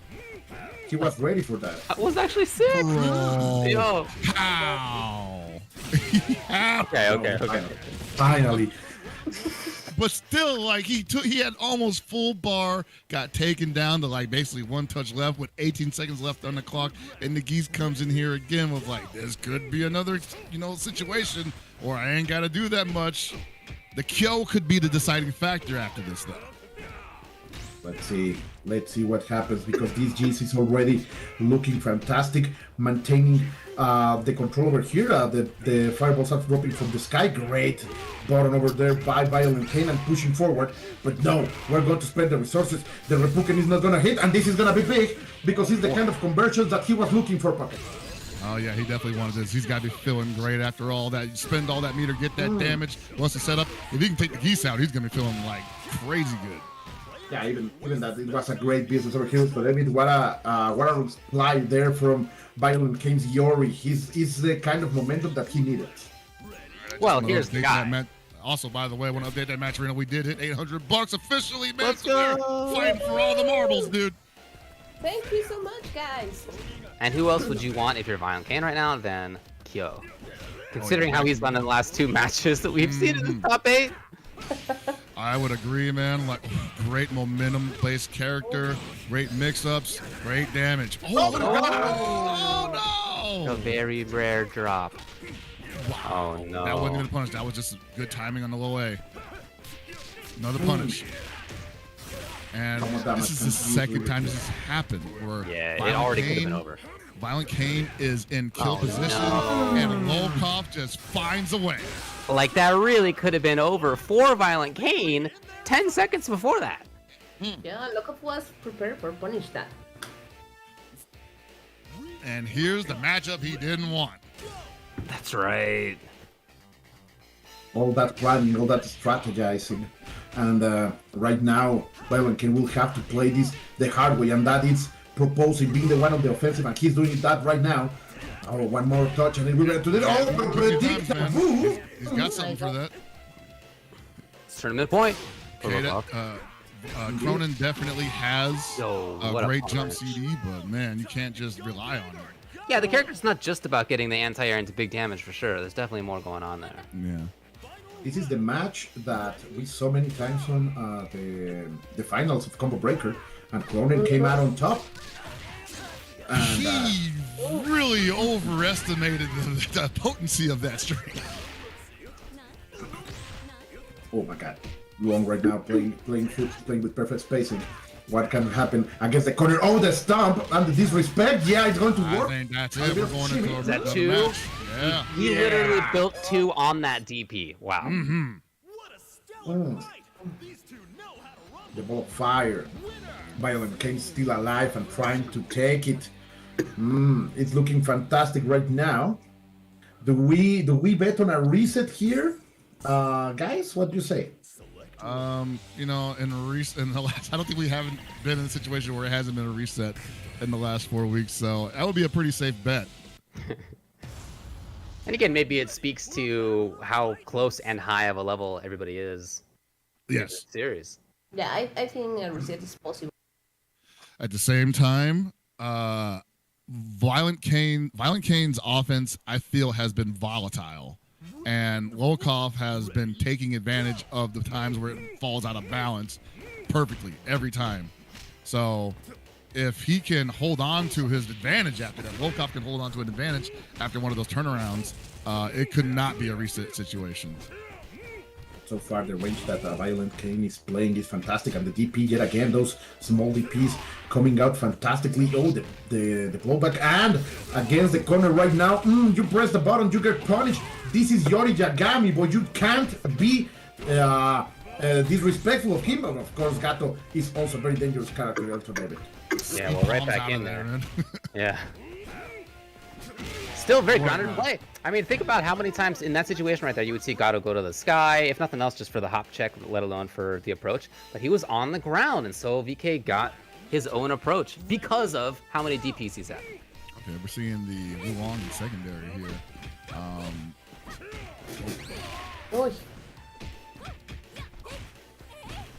See what she got for him. She can hold meta distance, but you cannot jump with that jump CD. That is a pretty good one. Steps into the DP.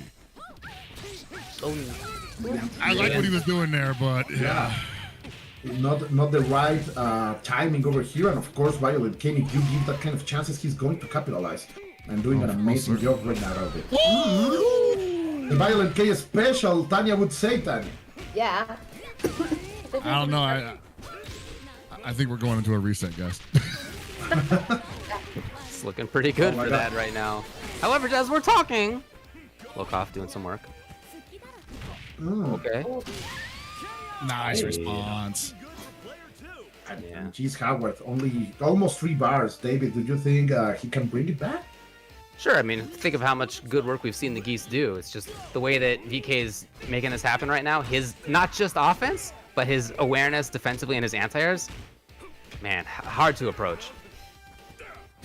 Indeed. And ViolentKain, once again, not giving Volkov too many opportunities to turn things around here. Oh, that's a punish, yeah. ViolentKain has been on point with each one of these punishes being the most optimal one per pocket. Most certainly. Wow, he spent a half a meter on something there. Maybe that was supposed to be DP. I don't know. Now it's it was supposed to be maybe overhead swipe. 4 bars for G's. But the Kyo, man, the Kyo!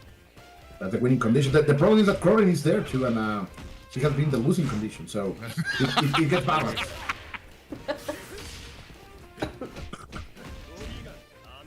Boriga. Oh, really did spin the bar on that. Yeah, he's holding on to that meter. Jeez. Okay, commitment by VK. Nice. Sick. I like it. Yeah, when somebody can move around. Oh, here's the confirm. Big confirm. Solid damage. The walks under. Oh my God! If he can do this without taking any more damage, just looking great for him in the final round. Oh! Another one, and he's close to the bar. They both have 2 bars as they're coming into this. None of the shatter strikes from ViolentKain has hit it against Lokov in this match.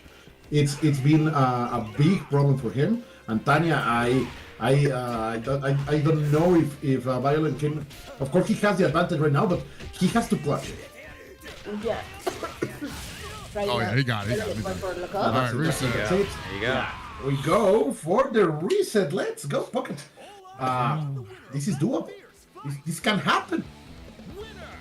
Yeah, no, I think the way ViolentKain is playing right now, he's in firm control. But again, Lokov does have the benefit of the adjustment rounds right now. He had 2 matches where he got some good data on ViolentKain. So let's see what he does with it, basically. This is the dream also to deliver a victory tournament to Mexico City, because so far, León, Guanajuato, Mexicali, Sinaloa, Mochi, Sinaloa, and who am I missing? I don't remember. It's only been 3. Yeah, this is the 4th. Oh yeah, this is the 4th. Really? Yeah. Okay. Yeah. So Yeah, that felt like it's been longer, huh? Yeah. It's because of these grand finals resets every week, man. Taking years off my life. So this could be the grand final, the championship that brings one ICFC title to Mexico City. Let's go, ViolentKain. La pura ciudad is behind you.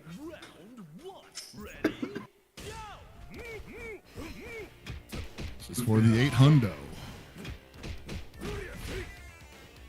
This Lokov coming out with a vengeance. He knows that he dropped it last time, and he's trying to deliver an amazing offense right here, and he is really dishing it on Mr. Yagami, who has no answer right now, David. Finally found an answer. And looking for a DP that you see backs off. He's looking for the approach. He saw it, but nothing. I felt like Lokov was like, oh yeah, I'm playing Gato, man. I have these privileges. Look at those. Yeah. The 1% in Gato. Just one more touch. Oh no, now Lokov in the situation that ViolentKain was in every match before this. And that life lead is gone. And finishes him off. Ooh. I have a dream, I have a belief right now in ViolentKain playing crazy Hell Pocket. Mm-hmm. And as much as we love to see the along, I don't know if that's going to be a big momentum shift for Lokov in the situation, because ViolentKain is out for blood. He's going to make sure. Oh, yeah. That's the same way that he ended the last match. He's ready for that jump in with Wong. Mm-hmm. Yeah, that floaty jump, air options out of it, shuts it down. But Lokov taking it through. And now Kyo has not been quite as dominant as he had been previously for ViolentKain in the last couple matches. That said, still looking strong. I think Kyo's going to probably do best against characters that don't want to be in the air as much as Long. And she's going to just want to be like, I'm looking for cross-ups every second, bro. Those jumping gates have been a problem for Lokov 2 times in a row being punished. And right now, ViolentKain in a complete offensive momentum. 1-2 going to the air, going to burn it. Yes, not enough to kill. But right now, ViolentKain is looking dangerous. Let's go, yeah. I can't say that was that real? I don't know, man, but it worked. I think ViolentKain learns a lot of Luong in combo breaker match. Yeah, that would be a good source of that. Mm-hmm. People in the chat recognizing our culture being displayed by those resets. Okay. Mexican reset. Indeed. Oh, this is going to be now. Maintaining the calm over here, Lokov, not pushing forward and keeping. Look at that. These geese, man. These geese is moving. This is definitely the best geese I've seen yet. He's like a fast geese. He's playing very fast. Yeah, look at Oh this. my gosh. Rotterdam. Yeah, that's exactly what he needed. So again, we have this matchup, Krohnen and Geese. And that just really just speaks to like how Volkov plays Geese, man. He's always forcing this matchup in a situation where it's like a lot of people think like this Geese probably ain't gonna make it out of this. Yeah, you saw how cautious he was after that, just for fear of all the meter on Kronen's side. 3 bars. Oh, Pressing bottoms on the current options. Oh, car control back in the corner. That must have been an accident. Looking for a cross up there, too far away though. Nice. 3 bars for Krohnen. Nice. Empty jump into a shattered strike. No! Not like this, my It's late, God. guys. It is late, to be fair, yeah. Yeah. Eyesight's not the same as it was an hour ago. My gosh. Spinning a couple of EXs. Trying to cover the Drop injury. again. Okay. He clutched it out. That was as scary as hell. But ViolentKain is gonna take the first game of these grand finals. Oh, it's getting hot. Are we going to go to game number 3 here too? The prophesized game number 6? Game number 6. Well, you know, another important game ended on game 6 tonight, so I wouldn't be surprised if this one does as well. Oh, you were looking for that all night long. You were looking to mention that all night long. Congratulations either way. Yeah, the sacrifices that this guy made to be here with us.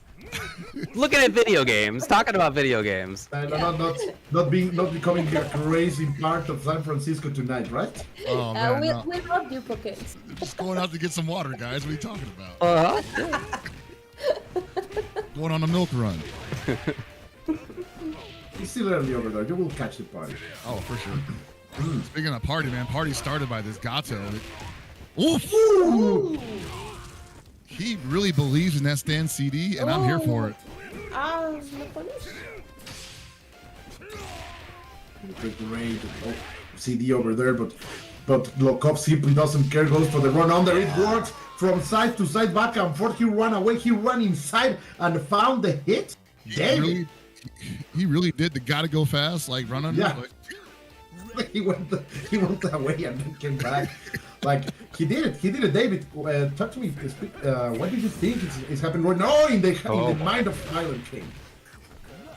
Right now, it's about having to, shut down the opponent's, advantage, movement, seemingly just total control of everything. Look at this. Think back to how many DPs we had seen before out of ViolentKain, not just as Kyo, but as Yuri. No. It's just not relevant right now. oh, he got over the far D too, man. Like you said, he wanted to shut him down, but this Gato is just like finding spaces that Kyo really doesn't want him in. Okay. There it is. Is that? It is barely enough. Yeah. Okay. The damage has been delivered. Look at that. Almost 2 characters. Now this will be very hard for Violent. I like this for Kyo, man. This Long has not really been showing the Kyo the business at all in the grand finals, so That was the start of the Shatter Strike. There was no conversion over there, and the cross-up finally getting. And Trying to maintain that range. Okay, or Beretta post on her terms. No! No. wow, nice response. Yeah. Right. That's how commentators Keeping the really calm, right? it's a real thing, right? Yeah. And this is a matchup that we saw last time, and Volkov was able to take it. Long against ViolentKain Krohnen, but so far ViolentKain is bringing the proposal, is bringing the momentum into his favor, and he is looking like the owner of this match so far, Tanya. Well, I think it will be very hard for Violent Krohnen take this round. Volkov Long is very welcome. Oh, that's he could end it. Yeah. That's smart on him to do that because he's Volkov was like, whatever, we're gonna give 3 bars to Geese and take our chances with that. I had no faith in Krohnen. Well, now we got a Geese. He's got 3 bars. We got a Krohnen with none. So the big damage output's not going to be quite the same, but still, even without a bar, this character can make it happen. He can build it up. Oh, Yeah, he can. And that's what you were saying. Like Geese can change the trajectory of his jumps, and right now, Lukov is trying to do that to not become predictable in order for ViolentKain to capitalize from those DPs, and it's working so far. Let's see, the jumps are coming in. The air to air is going to work in the side of ViolentKain, and little by little he's pushing Lukov into the corner. Something that you don't want to face in this kind of situation, Hell Packets. Yeah, and you see they're also playing like a very far-reaching game right now. Neither one of them wants to be right on top of each other. Yeah. You do not want to jump on Krohnen. No.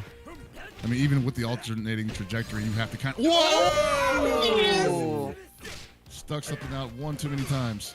We'd love to see that happen. It's all right, man. It's tournament point here with ViolentKain. If you can find a hit, any hit, yeah, you gotta be. You let that Krohnen wake up for sure in that situation. Yeah. Do not challenge. ViolentKain is ready. Oh, the punish! Oh, that's it. He's just gonna chip it out. Yeah, He's gonna chip it out. Damage. Are you serious? La Pura Ciudad is going to win. ViolentKain is gonna take it. But shout out to Lukov, man. Oh, I wish for a game 3 after that. What a reaction from Lukov. But ViolentKain is gonna close the victory. People, speak to me because I am out of breath. Oh God. How was that the button that took it in the end? After all that we see. You see the button that took it.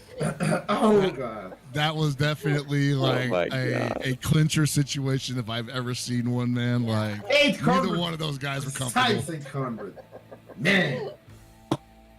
Yeah, amazing. First of all, yeah, the evasion that you were just talking about, that was ridiculous. Yeah, because we all said as soon as we saw the knockdown, you're full screen, got another bar as Krohnen, or a couple bars. Chip it out! Absolutely. And Lukov's navigation of that was amazing, but yeah, scramble, kind of funky situation. ViolentKain. He didn't have the resources to deliver the exactly, he didn't have a ultimate bar. Punish. Yeah. Oh, yeah. God. So there you go. So ViolentKain 2-1 and then 2-0. Ends up taking the 4th ICFC KOF 15 for North America. Fantastic. Good spread of players, man. Good spread of champions. Were they? Championship finally in Mexico City. Yeah, we needed that. We needed that. Yeah. So yeah, let's go. So ViolentKain previously was 7th in points. He was a little bit farther down there. Lukov was 4th, so ViolentKain, I don't know how exactly it's going to work out. Oh, hold on. I do know. First overall, Lukov right now. We got Layek, then Tamago, as you could see. ViolentKain has moved himself up to top 4. You can see the remainder there. Man. Dude, Only is 4 neck and neck points. up to like top Yeah. like 5th, man. Yeah, Jeez. that's right. Yeah, 170, 166, 165, 160, 145. There is definitely a drop off after that, down to 82. But yeah, those top 5 are looking neck and neck. Just 5 points difference between 3rd and 4th place. This standard. That's 5 points Crazy. and 1 point between Layek and Tamago. Damn. Yeah, amazing. Yeah, and just 4 points between first and. Thank you very much to 1KOF and Sonic Hacked for putting up a little bit of resistance for the United States there versus a complete domination by Mexico. Good work, good work. You love to see it nonetheless. These guys have been great every week. And, oh man, I can't wait till next week, but I think I'm finally taking a break, guys. So it's coming up in hands next week, dude. I need to rest the voice and get ready for that little show called Evo coming up in a month. So hey man, have a party tonight. Yeah. Enjoy it. Congrats to your dude. I want to, man. Let's get party started. Get out there. Don't get asleep. Go crazy. Call work tomorrow saying you're sick. Oh yeah, you and everybody else in that city. Yeah, everyone. all the services are shut down, guys. Just forget about it. Take a break. Anyway, thanks again, guys. You guys have been awesome. It's been fun working with you guys, and I'll see you again next time. And that's it for me. Well, thank you guys for having me. Congratulations, Kane, and the 8 top players, and everybody next. Thanks, y'all. It's always fun. Had a blast. Learned a bunch. Got a W. Got the old W on my tournament belt. Yeah. Pretty fun. Thanks a lot, guys. I really enjoyed commentating. I've commentated with Chris in the past. Always fun. And with Colt and Tanya, first time, but it was a lot of fun. Thanks, dudes. It's a complete pleasure, David. A big fan from the years I was telling you that before. And yes, it has been an honor, as always, to give voices to the actions of these amazing players. We have to say goodbye for now, but don't we say it by remembering you guys that we still have a lot of battles to fight, and that you could have been anywhere on the internet, but you were here with us, and that's why we love you. That's been all for today. It's a pleasure. What? You can already sign up for next week. Get in there, make it happen. You can see all the good things that were happening. Even if you're not somebody who you think that you are in contention to take this thing overall, you always learn a lot playing against players as strong as Enter this thing. So get in there if you can. It's a fun time, if nothing else. That's going to be it for tonight. We'll see you in the next one.